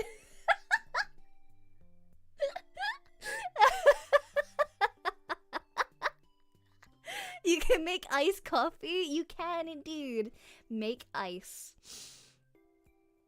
Even in a C campaign, it barely ever comes up. Yeah. What do you mean you can drown a halfling? Ah, well, there we go. That's then it's all worth it. Now it's all worth it.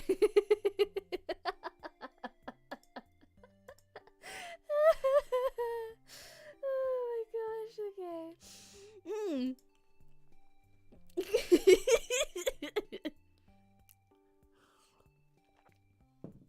You get to pretend to be Moses on a very small scale. Yippee!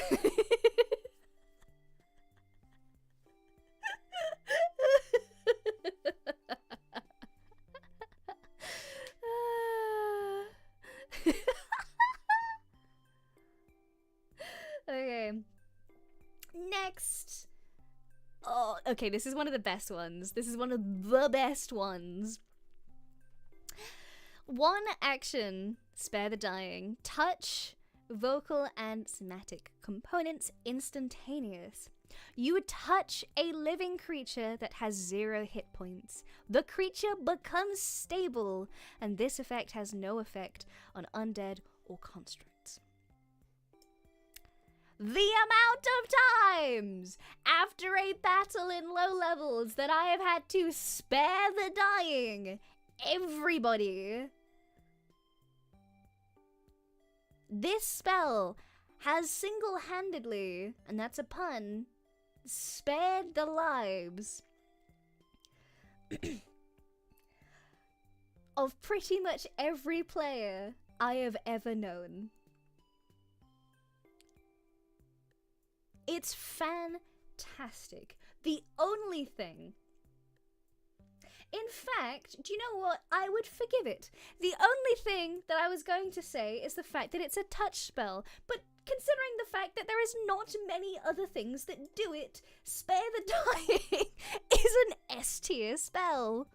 Don't skill issue people dying. Sometimes we play really difficult fights at low levels.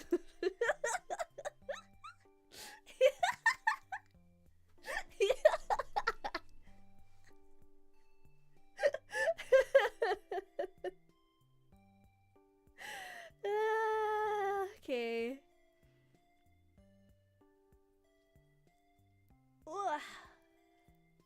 Here we go. Swordburst! Oh god. This is another one from Tash's. I'm an idiot. Okay. Swordburst! 1 action, self, 5-foot radius, vocal components, and instantaneous. You create a momentary circle of spectral blades that sweep around you. All other creatures within 5 feet of you must succeed on a dexterity saving throw or take 1d6 force damage. How useless is that? How useless? It's cool visuals. It looks great if you like picture it in your head. How useless is that?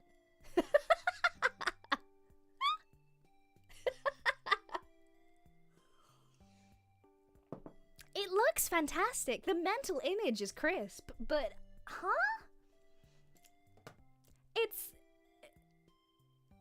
yeah, it's you've this is just kamikazing. Like, huh? It's either you're already surrounded or you're putting yourself into a place to surround yourself in order for this to do any kind of damage. And the D6 isn't even great. If it was a D8, I'd consider it maybe worth it. But D6? Really? You're actively putting yourself in harm's way for a D6 worth of damage. And it's only 5 foot. Are you kidding me? No. Absolutely not. Bonk. C2. At least it's not create bonfire. At least it can do damage. At least people don't look at it and then be like, man, I'm gonna step around that.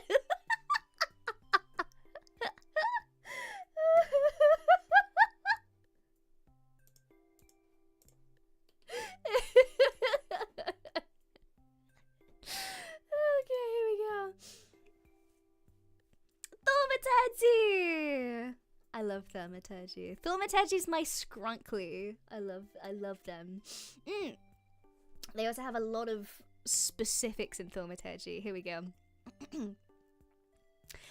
Thaumaturgy! 1 action, 30 feet, vocal components up to 1 minute. You manifest a minor wonder, a sign of supernatural power. Within range, you create one of the following magical effects. Your voice booms up to 3 times as loud as normal for 1 minute. You cause flames to flicker, bright and dim, or change color for 1 minute. You cause harmless tremors in the ground for 1 minute. You create an instantaneous sound that originates from a point of your choice within range, such as a rumble of thunder, the cry of a raven, or ominous whispers. You instantaneously cause an unlocked door or window to fly open or slam shut. You alter your appearance of your eyes for 1 minute. If you cast this spell multiple times, you can have up to 3 of its 1 minute effects active at a time. You can dismiss such an effect as an action. I like it! It's fun! It's just fun! It would be a B. It's bringing it from an A, it gets brought down to a B for the fact that it's very situational. It then gets brought down to a C again for the fact that it's only for clerics. Why not bards? Why wouldn't you give that to bards? Come on, man. being loud and dramatic and slightly spooky. That's absolutely a bard thing. Why wouldn't you give it to them? Awful. Let them have that. Let them have that. They deserve it. They deserve... Bards deserve thaumaturgy as a treat.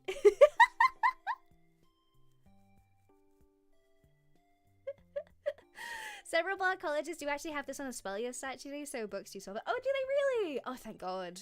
Thank God. They deserve that. Bards should be allowed to be dramatic as a treat. Wah!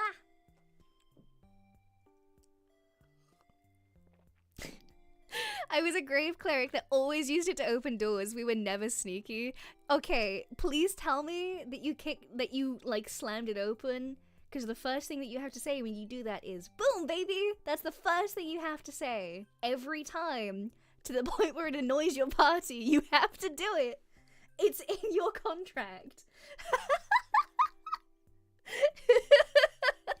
Yes! Yes! Perfect.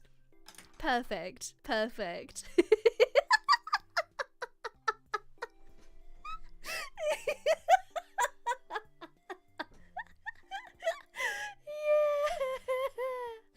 That's perfect, actually. Oh, delicious. Ah. Okay, ready? Thorn Whip! I liked Thorn Whip, actually. I remember it being good. I don't know if it actually is good, but I remember it being okay. Okay, here we go. Whip, 1 action, 30 feet, all components, and instantaneous. It is a stem of plant with thorns. Interesting. You create a long vine-like whip covered in thorns that lashes out at your command towards a creature in range. Make a melee spell attack against the target. If the attack hits, the creature takes 1d6 piercing damage, and if the creature is large or smaller, you pull the creature up 10 feet closer to you. So this is just the lightning grapple guy, but like slightly better.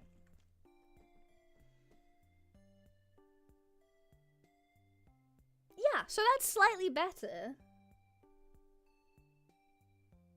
If the creature is large or smaller, you pull it up to 10 feet closer to you. Yeah, that's great. That's fantastic. And there's no specific jurisdiction on whether or not you do that damage. Because you don't, like, even, because you just take it on the hit. That's just straight on the hit, baby. It doesn't matter if they teleport away because they've already been hit by the thorns. That's better, and it has a longer range. That's better in every way. What the heck? Artificer and Druid. That's just better. Where was Lightning Lure? Lightning Lure was B. I'm gonna put Thorn Whip in A just because it's better. Thorn Whip is just Lightning Lure, but good.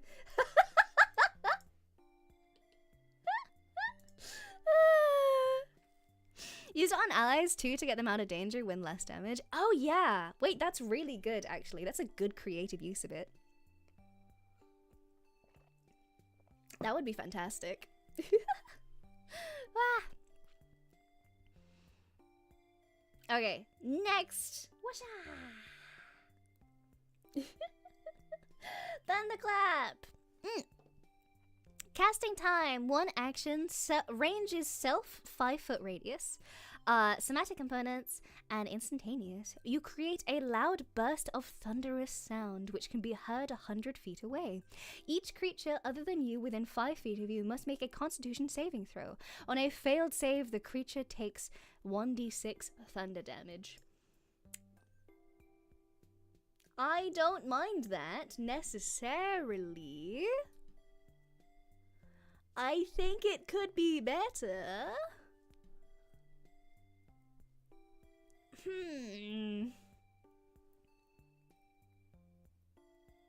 1d6 thunder damage is great. The 5-foot radius is kind of sucky though.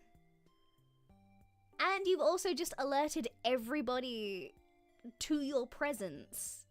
Because it's a massive thing of thunder. And you're like, whoa, that's noisy. Plus, it's a con save, which is super common. Thunderclap is feeling like a C. Because it's not useless, it's just not great. It's just not good. Worst Sword Burst? It kind of is. It is just Sword Burst. Yeah, that's sucky. That's really bad. I'm putting that in I'm putting that in D. It's the same as Blade Ward, but still bad. It's just different damage Blade Ward. Bruh. Okay, next. I like using this one, it's fun. Toll the Dead! It is 1 action, 60 feet, vocal and somatic components, and instantaneous. You point at 1 creature you can see within range, and the sound of a dolorous bell fills the air around for a moment. The target must succeed on a wisdom saving throw or take 1d8 necrotic damage. If the target is missing any of its hit points, it instead takes 1d12 necrotic damage. Oh, I love that. That's 60 feet. 60 feet wisdom save for 1d8, and if it's already been hit by something, it takes 12 instead? I don't know who created that. Xanthar's Guide to Everything. I want to kiss Xanthar.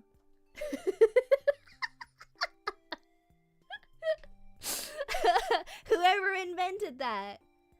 Immaculate. Immaculate work. Toll the Dead. Oh. Xanthor's Beholder. Mwah.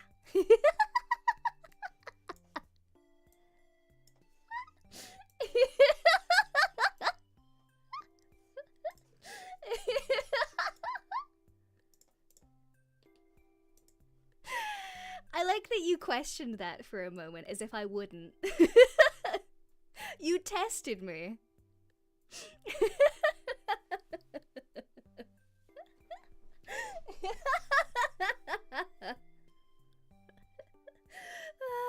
Okay. Monster allegations. What monster allegations? The pet allegations? What allegations are we talking about here? Eh?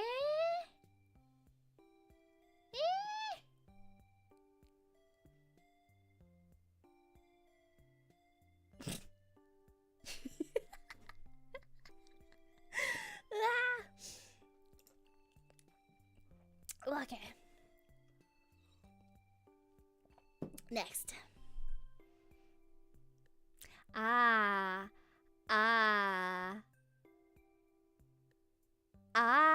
Oh, okay.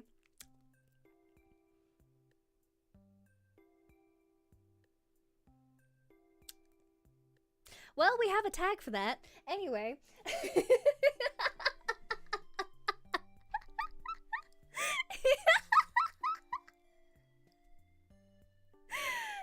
Strike! It is one action, 30 feet, and somatic components, concentration up to 1 round. You extend your hand and point a finger at a target in range. Your magic grants you a brief insight into the target's defenses. On your next turn, you gain advantage on your first attack roll against the target, provided that the spell hasn't ended. Wow, that sucks. Why is that a full action? Why is that not a bonus? That's just the worst hunter's mark ever. That's terrible. What the heck? It's Bard, Sorcerer, Warlock, and Wizard? That's terrible. You could just attack instead. What the heck? That's terrible.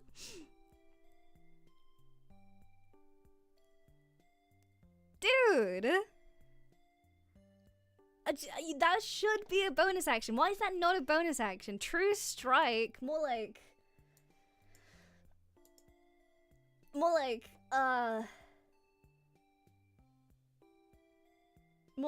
D tier. Moving on.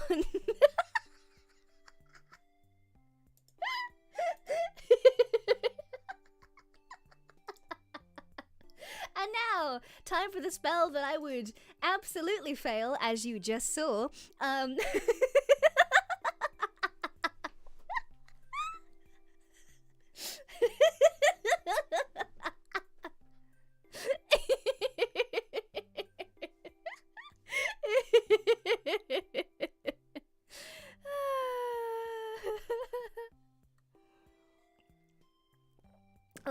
Here we go. Here's one of my favorite spells in the entire game. Ladies and gentlemen, Luminotes, this is Vicious Mockery. One action, 60 feet, verbal components, and it's instantaneous. You unleash a string of insults laced with subtle enchantments at a creature you can see within range. If the target can hear you, though it need not understand you, it must succeed on a wisdom saving throw or take 1d4 psychic damage, and have disadvantage on the next attack roll it makes before the end of its next turn. My favorite thing to do with this, I'm the type of DM where I will make you say the insult. I will make you say the insult, and if it's good, I will give you advantage, and if it's bad, I will give you disadvantage. I will make you do that. I have had some absolutely heinous insults rolled my way for that advantage, and it's the best decision I ever made. I love doing that. I love being the DM where my players can be like, Amora, can I seduce the dragon? And I'm like, I don't know, can you? Seduce me.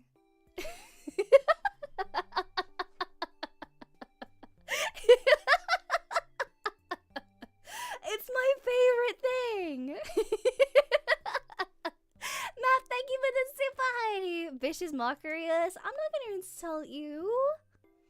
Why would I do that? I would give you guys too much psychic damage. I would be so insulting. I would never do that to my Illuminauts.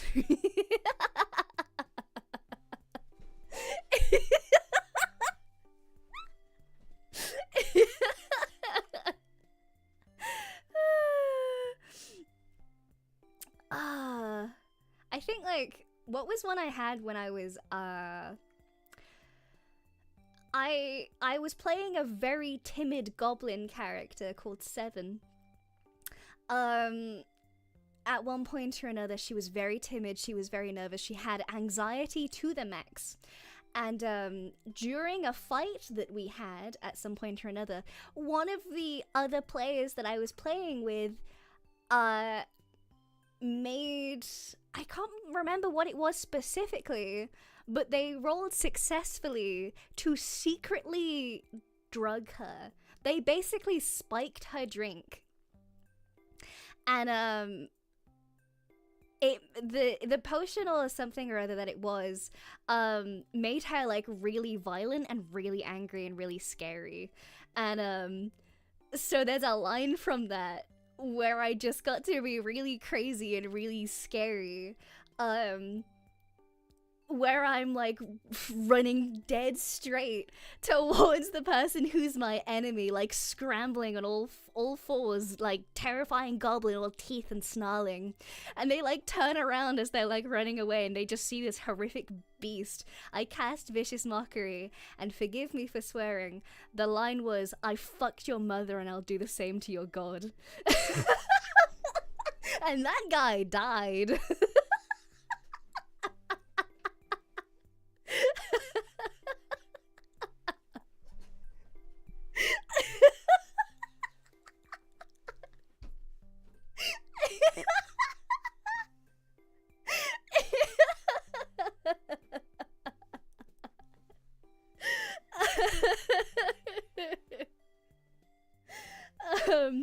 So yes, one of the more legendary moments I've ever had.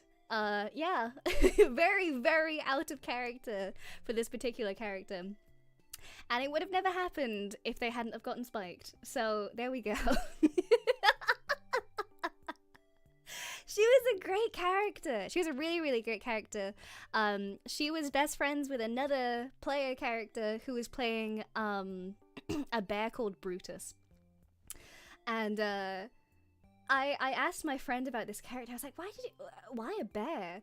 And their whole thing was they were like, oh yeah, I just thought, hey, what if I made a bear sentient?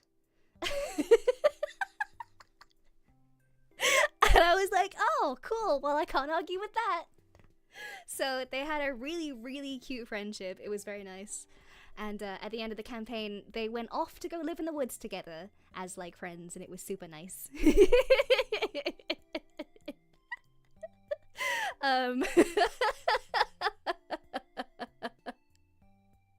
yeah. That was a very, very good campaign. That was one of the best Vicious Mockeries I've ever pulled off in my entire life. So, yes, if you're ever in a D&D campaign with me... Doc, thank you for the super honey. Bear with her for a moment. So yes, if you ever find yourself with me as a DM, if you Vicious Mockery me, I will ask you to say the insult. Every time.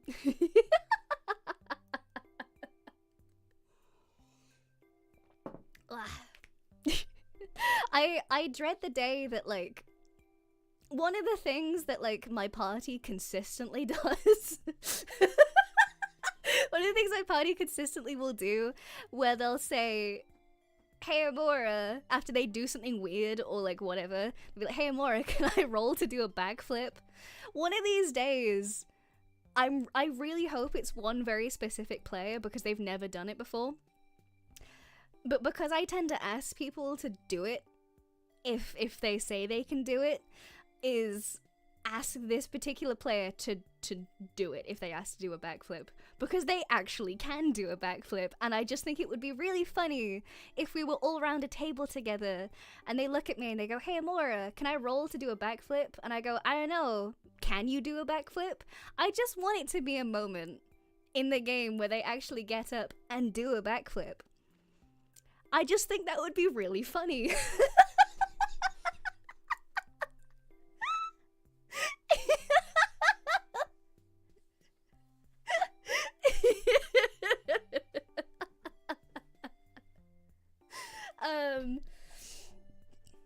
I want it to be real. I want it to be real.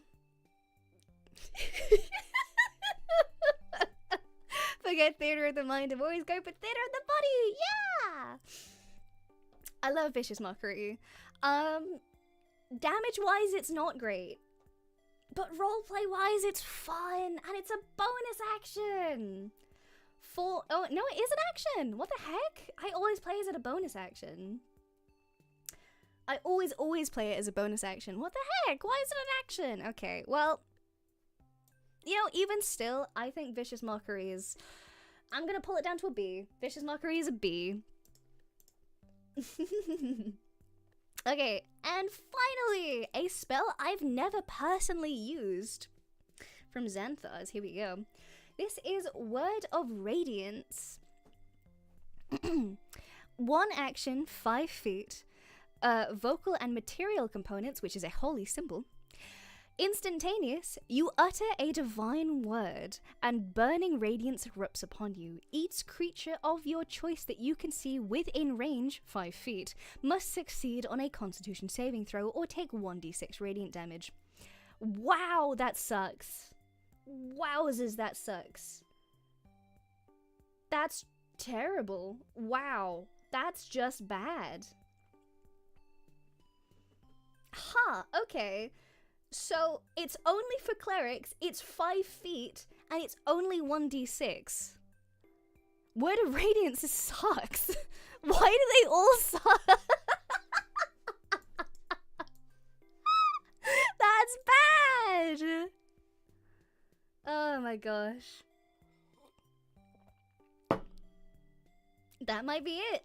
That's it. Oh my god, that's it! Woohoo! Okay, there we go. Is there anything I want to change, I wonder? Booming Blade, Chill Touch, Fireball, Frostbite, Prestidigitation, Ray of Frost, Spare the Dying, Toll the Dead. I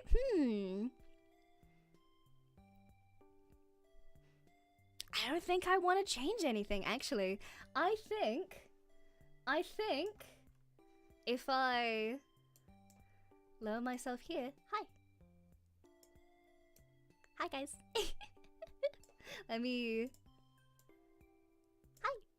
If I lower myself to here, you guys can see it. There we go. Look at that. There we go. That, in my opinion, is the ranking of every single cantrip in D&D 5e. Can't believe cleric player bias got Spare the Dying and S tier. Shake my head. Okay, you make this then. In Excel, thank you for the super honey. Blade Ward being rated D tier hurts my soul. I'm sorry, it's bad. If you're listen, that encourages you running into danger to get surrounded by people to do 1d6 worths of damage, maybe? That's terrible. That's just awful.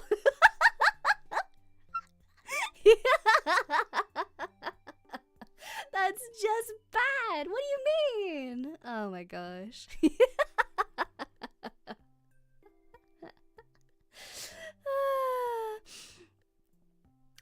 Okay. Am I thinking of Sword Burst? Oh, I am. Shoot. Wait, I am. Never mind. I mean, eh? Oh, I am. I'm stupid. Actually, never mind. Yes, yeah, that's true. Oh, it's you use the yeah, I'm stupid. Yeah, I'm stupid. Wait, where's Sword Burst? Where did I put Sword Burst? Yeah, why is Sword Burst in C? Sword Burst should be D. There we go. There we go.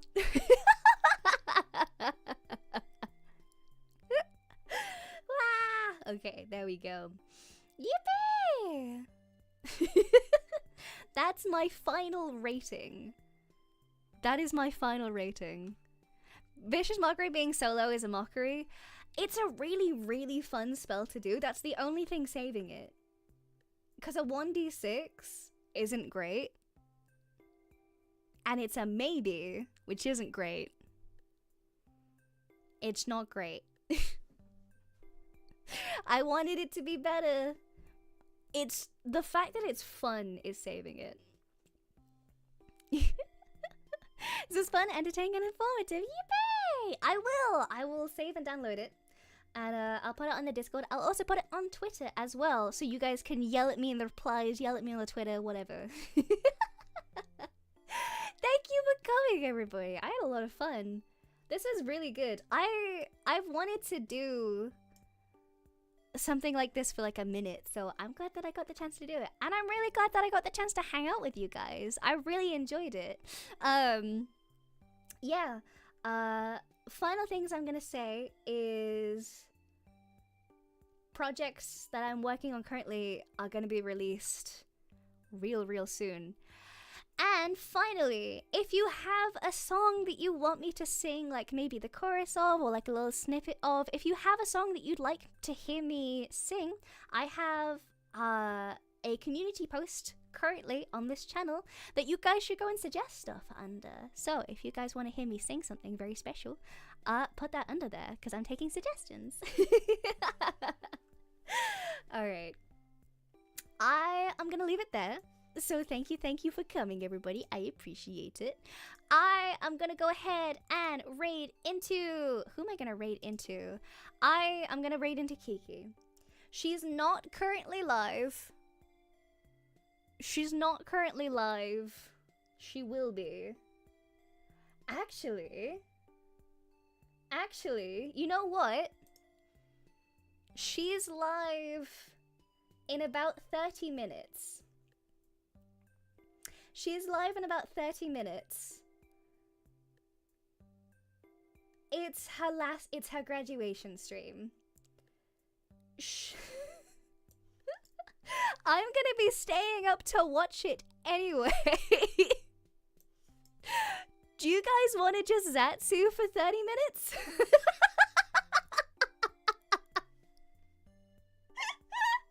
Do you guys want to Zatsu for 30 minutes?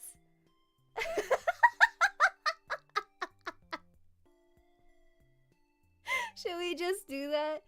I kind of just... I really wanted to raid into her. It's literally 30 minutes. I was going to stay up to watch it anyway. And I think this might be the first and last time that I get the chance to raid into Senpai Kiki. So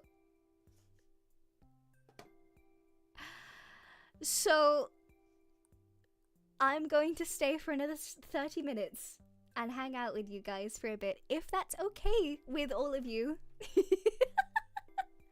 Okay, let's switch then. Let's switch, shall we? Washa!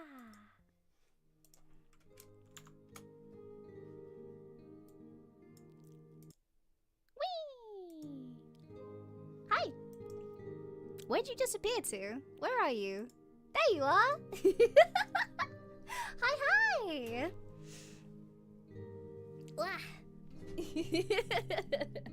Hi! I'm a little tired, so I apologize if I'm a little eepy and stuff. But yeah, we'll Zatsu for another 30 minutes or so I can raid into Kiki. I think I've never had the chance to raid into Kiki before because she always streams before me. So, oh god, is this the first and last time that I'm ever gonna get the chance to do that? Oh, I'm gonna cry. I might cry, but it's okay. It's all good. It's worth it. the two cores outside now? They've always been outside. We've always had them outside. Look at them. Look at them. They hanging out. We also have for those skylights in chat. That was me, not you. There you go. We also have do it for her. Do it for her. Do it for Sky. Yippee! Do it for them. They've been there since Portal 2, which has been a few months now. Yeah, I never removed them. If I add stuff to this room that isn't seasonal, I'll just keep it there.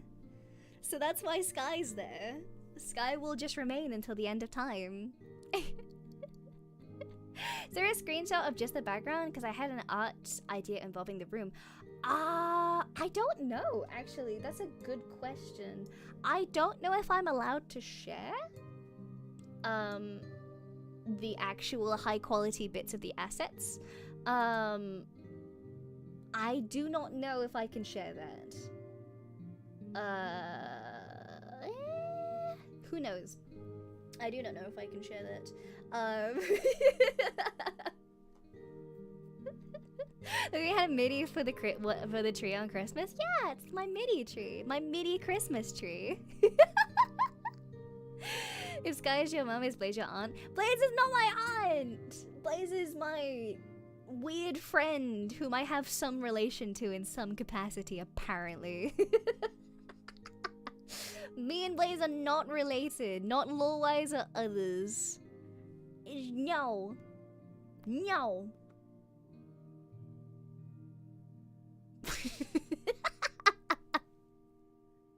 Blaze-utama. I see what you guys write.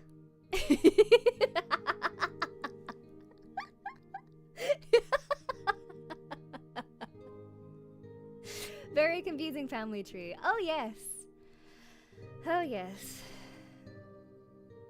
There's somebody out there that's really enjoying that. Yeah. I've seen the AO3. I've been on there.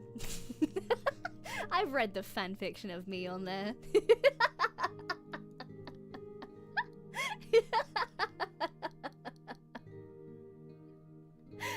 VTuber family trees are kind of like that in general. Oh yeah, very much so. I think like, I keep meaning to talk to Mako more. You have fanfiction already? I have a lot of fanfiction already. I have a lot of fanfiction already. Unless more has been added, I'm gonna admit to this. Unless more has been added in recent times, I believe I have read every EIEN project fanfiction out there. I believe I have. Whether or not that's true and more has been added recently is a different matter, because I haven't checked recently, but I will admit that to you. But why? Curiosity.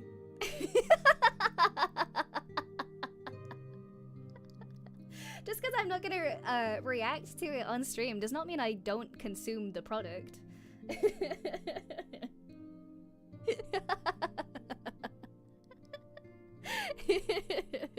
Guess I better get writing? Only if you want to. I read a lot.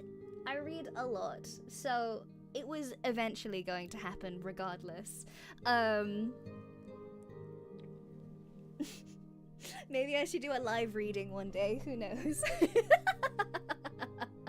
She watches silently. Yeah, like, I think like, I don't typically choose to. Yeah, there we go. There's the comment I was looking for. I knew one of you guys was gonna put it in chat. I want to clarify that I don't actively typically read it. Like, if I'm going to choose to like read for pleasure, that's a terrible word to use in this context. If I'm going to read for pleasure, I don't typically choose the spicy stuff. But it's out there. And I dedicated myself to reading all of the EIEN project fanfictions on AO3. So the spicy ones have been read by me.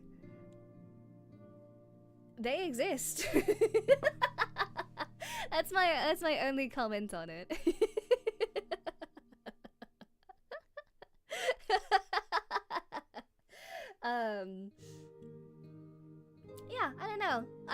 I committed myself to it, but I don't know. I don't know if I'd ever go and seek it out outside of that. I'm not gonna go looking. Rating out of 10?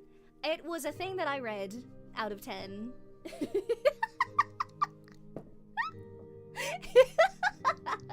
I don't believe there's any of me on there yet. So, at least from the ones that I read, I don't believe any were of me.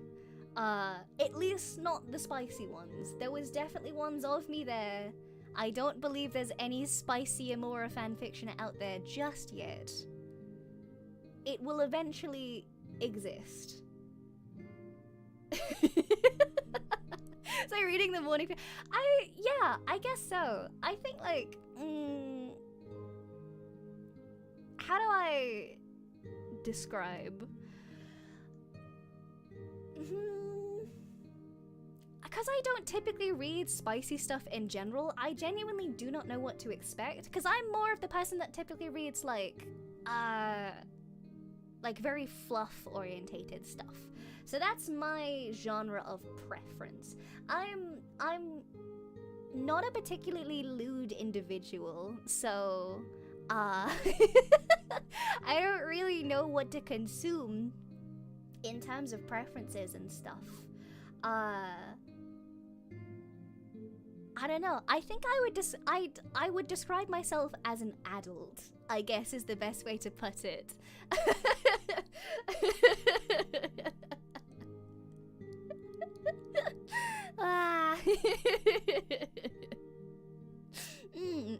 Do I have any special requests, spicy or otherwise? I'm not gonna say because my content of that is for you guys.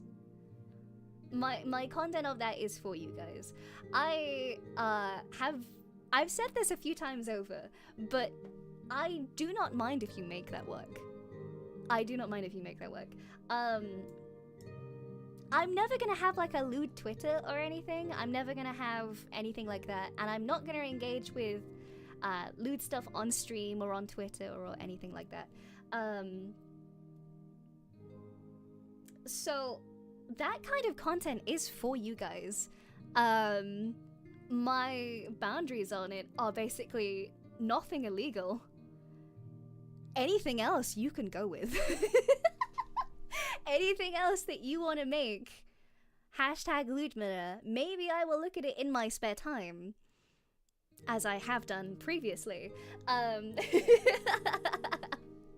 So if you guys want to make that content, and that's the content that you guys want to consume, feel free to write, draw, commission, whatever you want of that. That's for you guys. I think the tag is going to be Luminaughty or something. That was on the table. That was on the table. I liked Ludmina though. I thought Ludmina was kind of funny.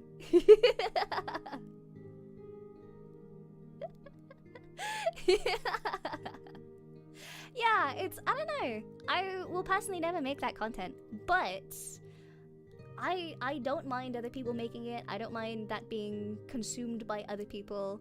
It's, yeah, I won't produce it myself, but go for it. I don't mind.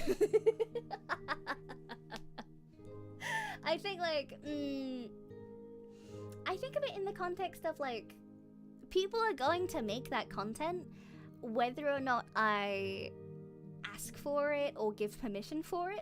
People will just make it. Because that's what being a VTuber is. That is a reality of being a VTuber. People will lewd you. And just because I'm not a lewd individual does not mean that I'm not an adult. Being on the internet means that that content will exist, and you will come across it and probably consume it at some point or another. Yeah. So, yeah, that's my saying on it type of thing. Wait, huh? That's never happened before. That's never happened before. What? This message is held for... Whoa! I've never seen those before. Why does that pop up on chat? Huh? Oh, okay, that's interesting. I've never seen that happen before. What? I've never seen that happen before, huh? Wait, I wonder if it's because the pop-out is from... Wait, no, it would come up on that as well. Huh. Wait, that's bizarre. Huh. It's triggered the auto mod. No, that's a YouTube thing. That wasn't... Yeah, that was YouTube. Huh. Wait, I wonder if I do this, it would work. Mod or a YouTube thing? Maybe. I wonder if it would help if I did this instead.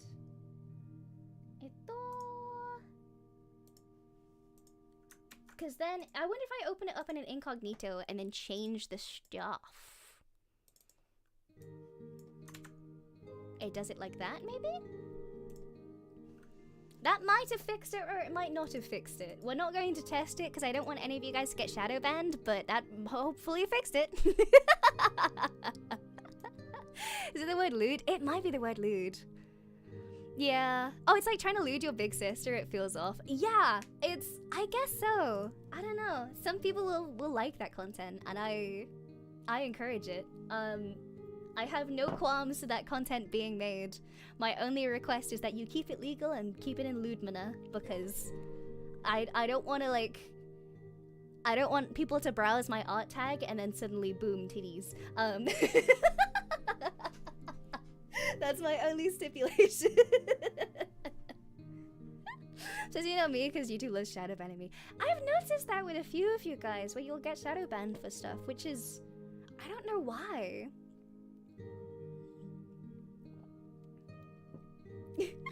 Just a stream when you zoom in. I think I've fixed that now, in theory, anyway. Hopefully.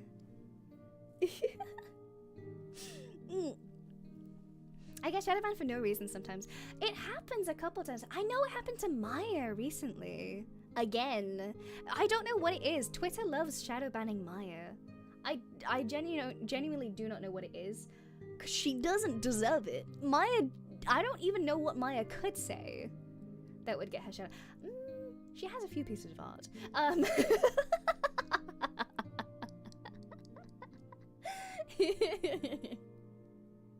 Have to imagine Lumina has other audiences. Yeah, some people are into that. That's okay. Yeah. Just because I'm not gonna make that content doesn't mean that it won't exist, or that other people won't make it, or that I don't approve of it. It will just exist. Maya's been shadow banned on Twitter more than anyone else I know. She keeps having it done to her. I genuinely don't know why. It might be art, but she's such a sweet individual. I don't know why Twitter hates her.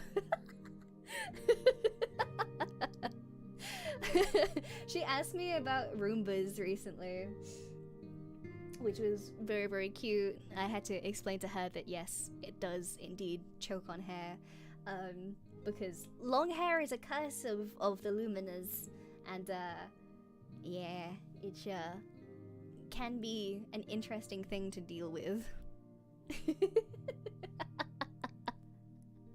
She's also into xenomorph like many people in this chat. Why are you guys into xenomorphs? Why? You have a Roomba? I technically do not have a Roomba. My mother the queen, Mama Q, has a Roomba. I bought her a Roomba for Christmas. The Roomba has a name. The Roomba is called Meryl Sweep. And Meryl Sweep now has giant googly eyes glued to her head. So whenever she goes around, she has giant googly eyes. Yep. Real.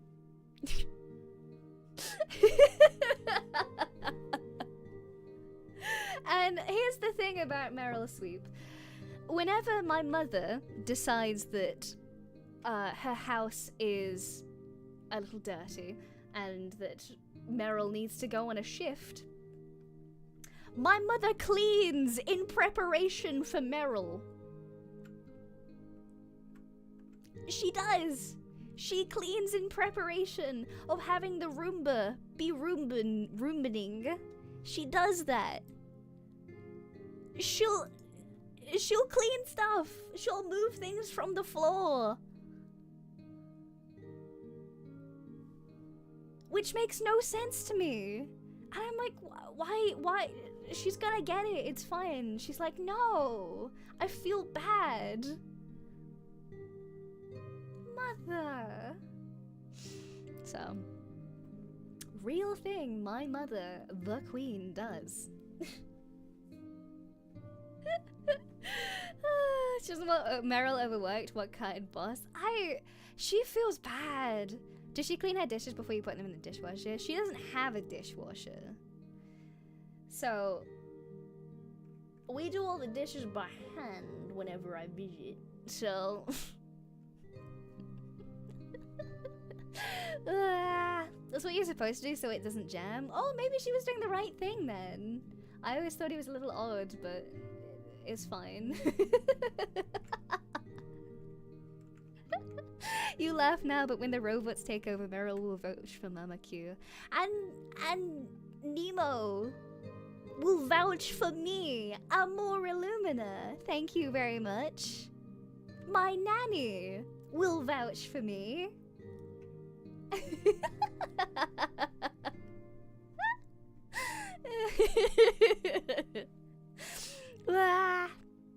Whenever one of my stuffed animals would unintentionally fall from my bed, a part of me dies inside. I kind of get that. One of my favorite things about humans is the fact that you guys put personalities onto inanimate objects. You pack bond with a creature that has no feeling nor sentience, and you love it as if it was one of your own. And I find that to be one of the most adorable qualities in a creature. How cute is that? I love that. That's adorable.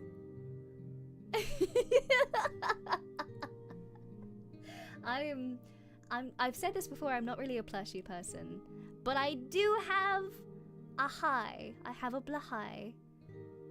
And his name is Lil Man. And he was washed recently. He had a wash. He was a bit crunchy, and now he's no longer crunchy. He's no longer crunchy now. He's a good boy, and he's soft as he should be.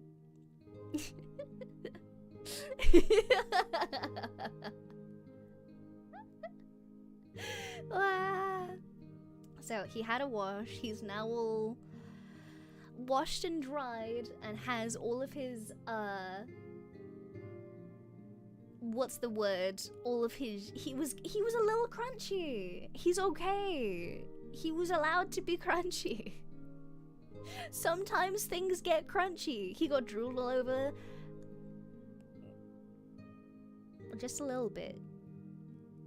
Just a little bit, okay? I don't drool often. Sometimes it happens if I'm sleeping real hard.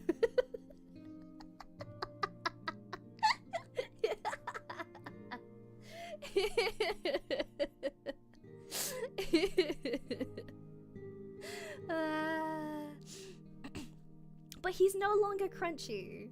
He's no longer being drooled on. He got a wash. He went round in the washing machine. And he went round in the dryer. So he's all good. He's fine.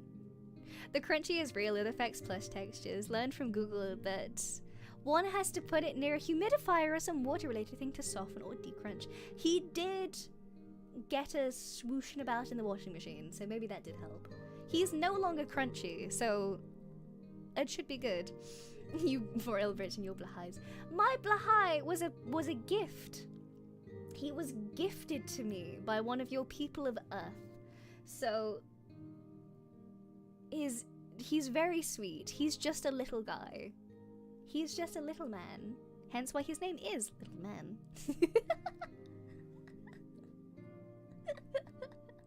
He's so polite looking. I love how polite they look.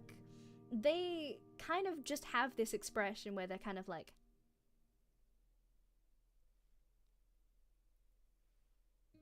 and I love that for them. They're just kind of very soft looking. He's a small high as well. He's not a big high. I went and found a big high on my last trip to IKEA, and they're too big. They're much too big for me. I like my little guy because I can hug him, and he's soft enough that he can squish, and I don't feel like I'm restricted when I'm sleeping. So I sleep with my small high every night. He's a good boy. He's so sweet. I love him. Blahai looks like the noise. Sounds like the noise you make when you miss the bottom step. It does. I've noticed this recently. I just make noises. I've had it pointed out to me that I just make noises. And I can't tell if that's a good or a bad thing. I just make noises. I just say things. Well, it's not that I say things, it's just that they, like, noises come out. It's one of my tompoints. It's a human thing. It's good to remember humming, princess. Yeah, I guess so. I was, I don't know if I've ever mentioned this before. There's been a brief few times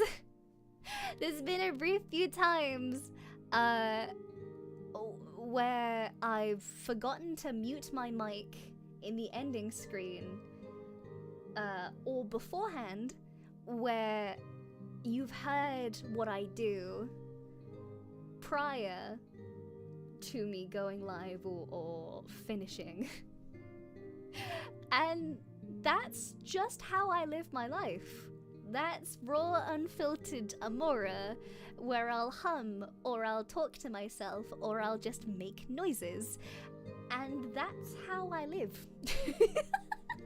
That's not like an act. That's genuinely just how I am in real.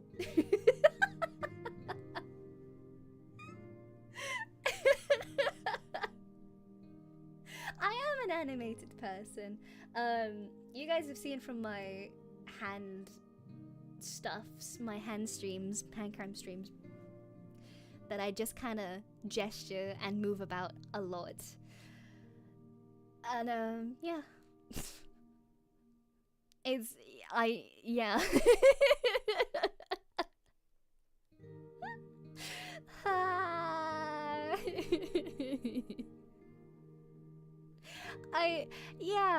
I can't not do that because it's ingrained into me. It's the same reason how, like, I sing when I cook is the thing. So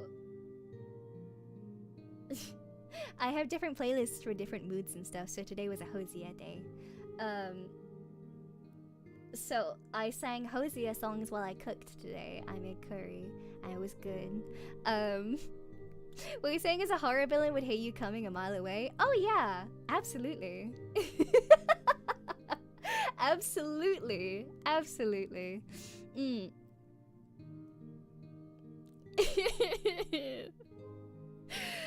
Proceeds to be cute in hand cams anyway. I was worried about my hands on stream. I'm always worried about my hands on stream.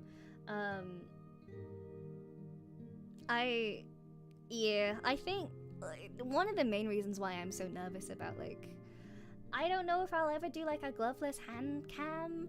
I kind of want to, but I'm really nervous about it. I think one of the main reasons why I'm so nervous is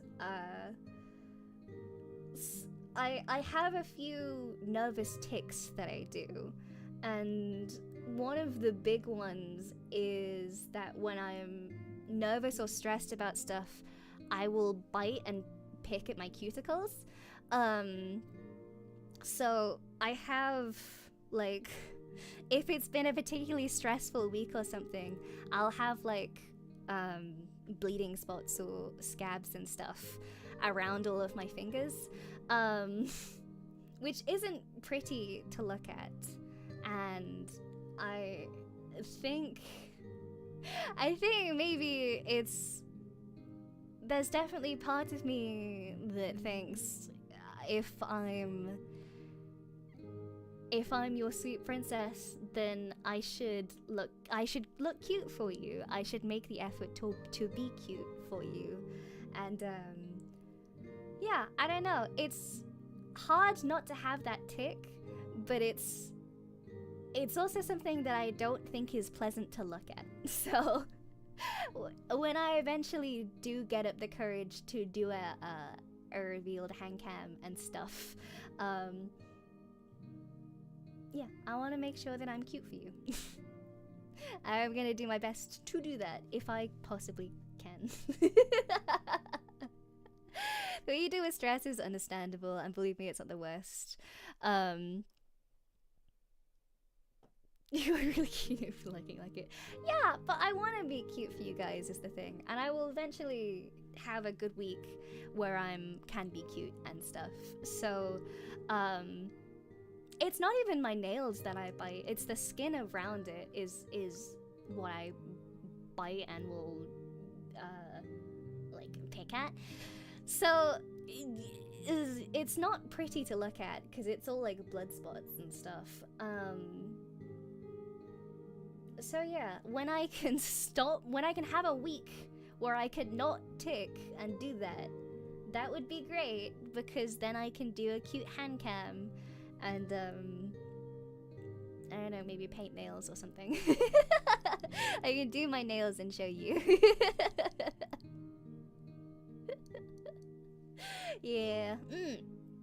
I think like this is my crime. This is my punishment for being an overworker, because I'm always anxious about something, because I'm always working. I always have a deadline.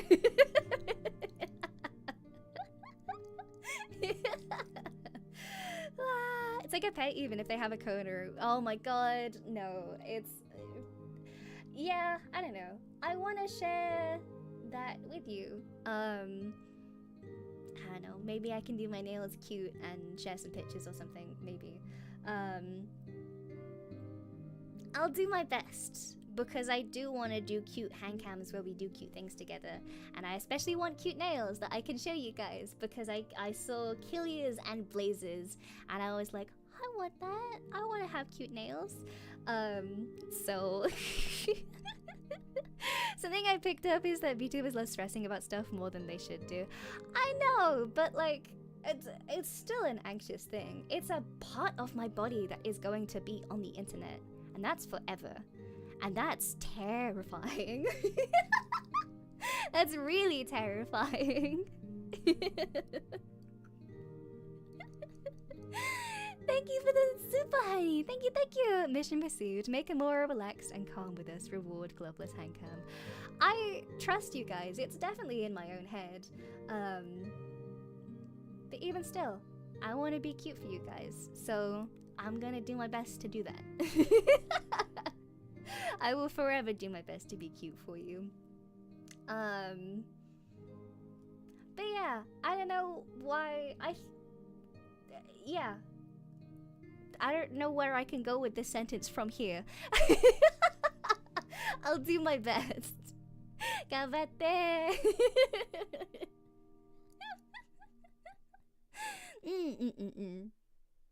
What about being cute for you? I'm cute plenty for me. Thank you. I'm around me 24/7. I'm in my head 24/7.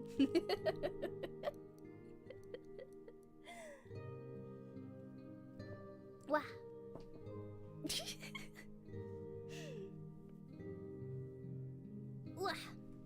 I'm like really hungry now, actually.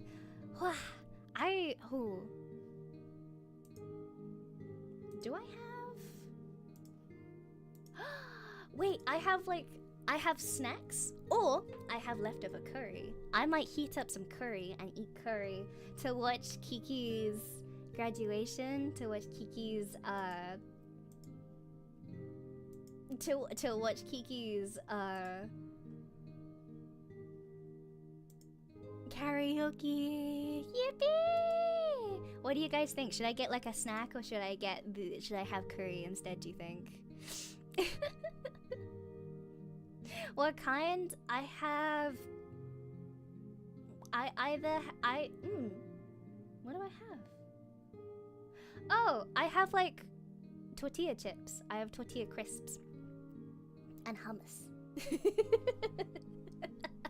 That might be my snack, or it should be curry, either. Either or.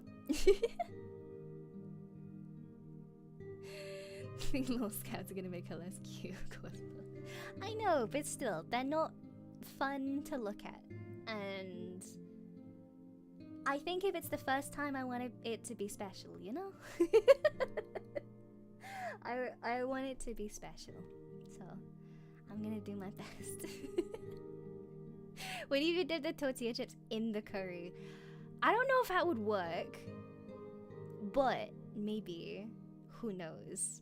Curry for the healthier and more filling meal, but if you're craving something else, then just curry, go for it. I might go for curry. That sounds responsible. That sounds like the responsible option. And I should be responsible. First time would be the Bunsen burner hand cam. I see. Oh my god, wait, I've had more suggestions. I've had more suggestions on Throne since the Bunsen burner. Which one of you suggested I get the robot dog? You know those weird robot dogs that like they have like the weird canine units? It was like $2.5 grand. Who suggested that?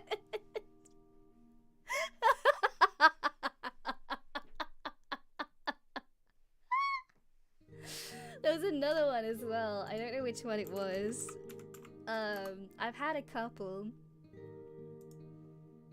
Who suggested that to me? Suggestions, here we go. Also, somebody suggested that for $12.95, Pig Time book, I Love You Pig Time, a baby animal picture book. What? We finally figured out what Pig Time consists of.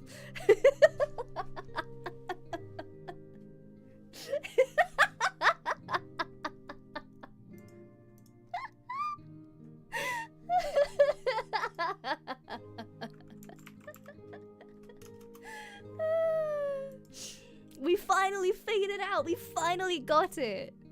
Woo! Oh my gosh, okay.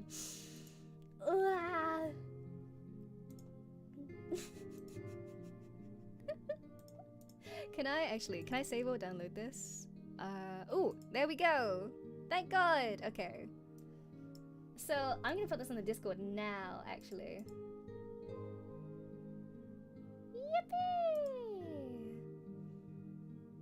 Let's do this. Here we go. Can I send this in the Discord, please? There we go. There we go. That's the cantrips in the Discord, and I will post that on Twitter after today's stream as well. Wah. Pig Time reading stream. Oh my, I don't think I'd be allowed. I don't think we have the copyright for Pig Time picture animal book. Any good mattos as well? I get a lot of mattos. I never want to publicly respond to mattos. Because most of them are so personal, is the main thing. They're so personal. So I never want to publicly respond to them. but I do read. I read every single one and I treasure every single one. I found I found out recently that there is a setting where I can like read them and then be like, alright, cool, well, I'm done reading them now. And I refuse to use that setting because I like rereading over them. I like rereading them over them, and yeah, they're really, really sweet. Yeah, they're all super, super personal, or most of them are anyway. So yeah, I love them. I really, really do. Yeah, I don't know. It's nice. I'd never used Marshmallow. I'd never used Mallow before coming to Earth, before coming to EIEN.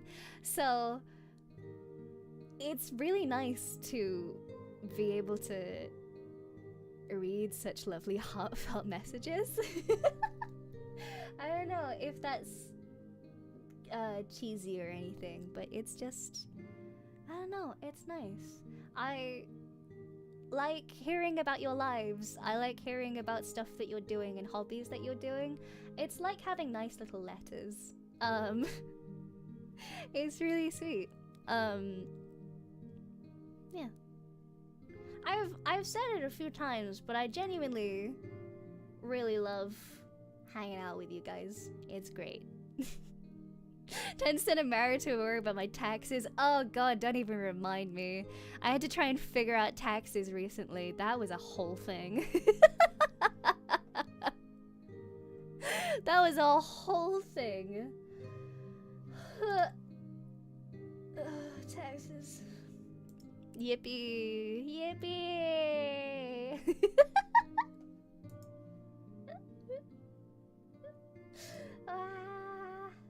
I'm waiting for Kiki to go live because I want to raid her when she actually is live. Do we have a cantrip to do taxes? Unfortunately not. The cantrip to do taxes is to hire an accountant. It costs various amounts of gold depending on who you go to. That's the components, the material components for your tax forms and gold.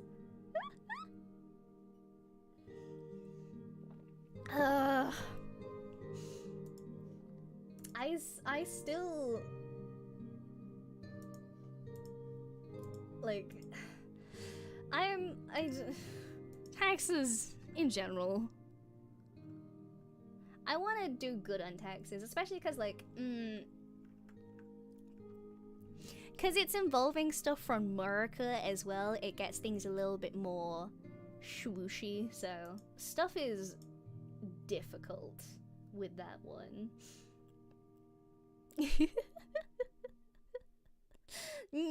Cast friends for a cheaper rate. It's only there for a minute though. We don't get taxed twice, so not to go off on taxes for one.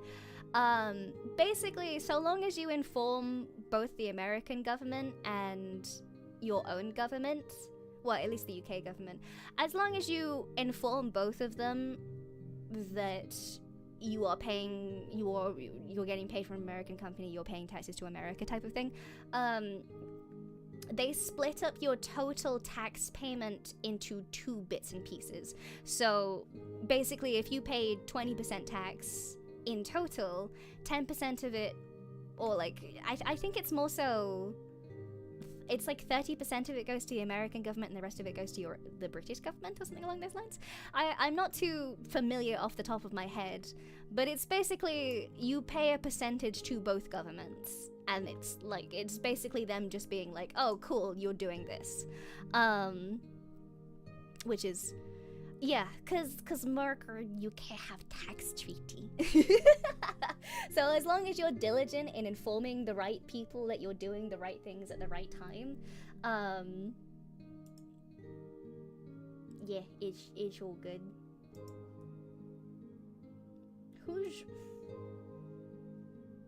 is Kiki live? When is Kiki Lockhart live?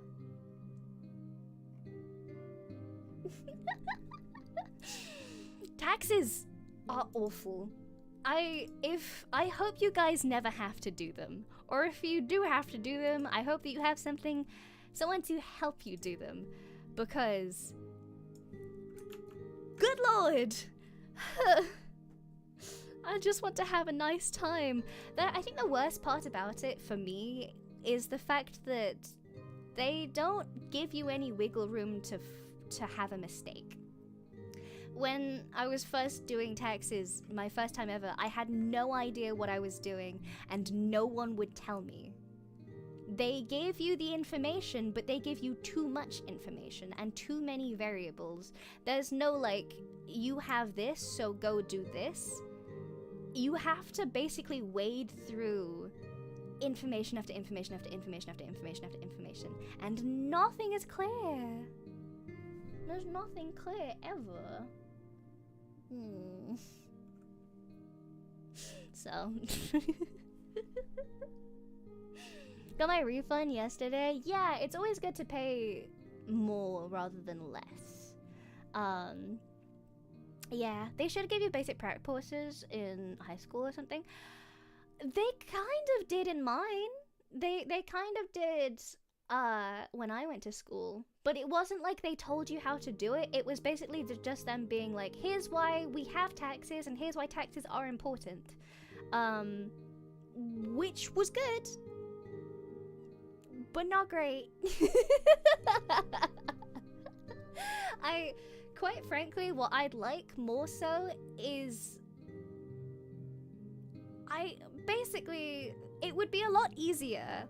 So in the UK, your employer does it for you, where if you're employed by someone, you basically do like, oh hey, you have, you know, your employer is like, oh, I pay you this much, we'll tell the government to tax you this much, and that's how it works.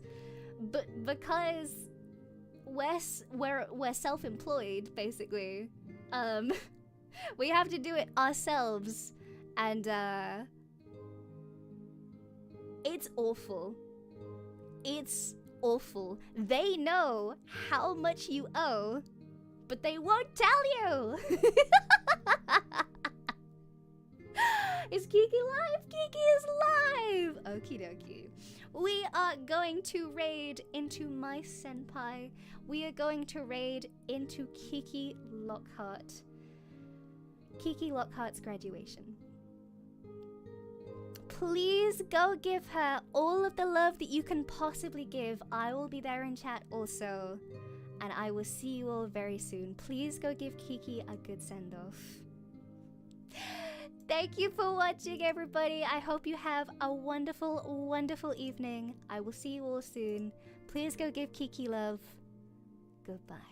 Good night.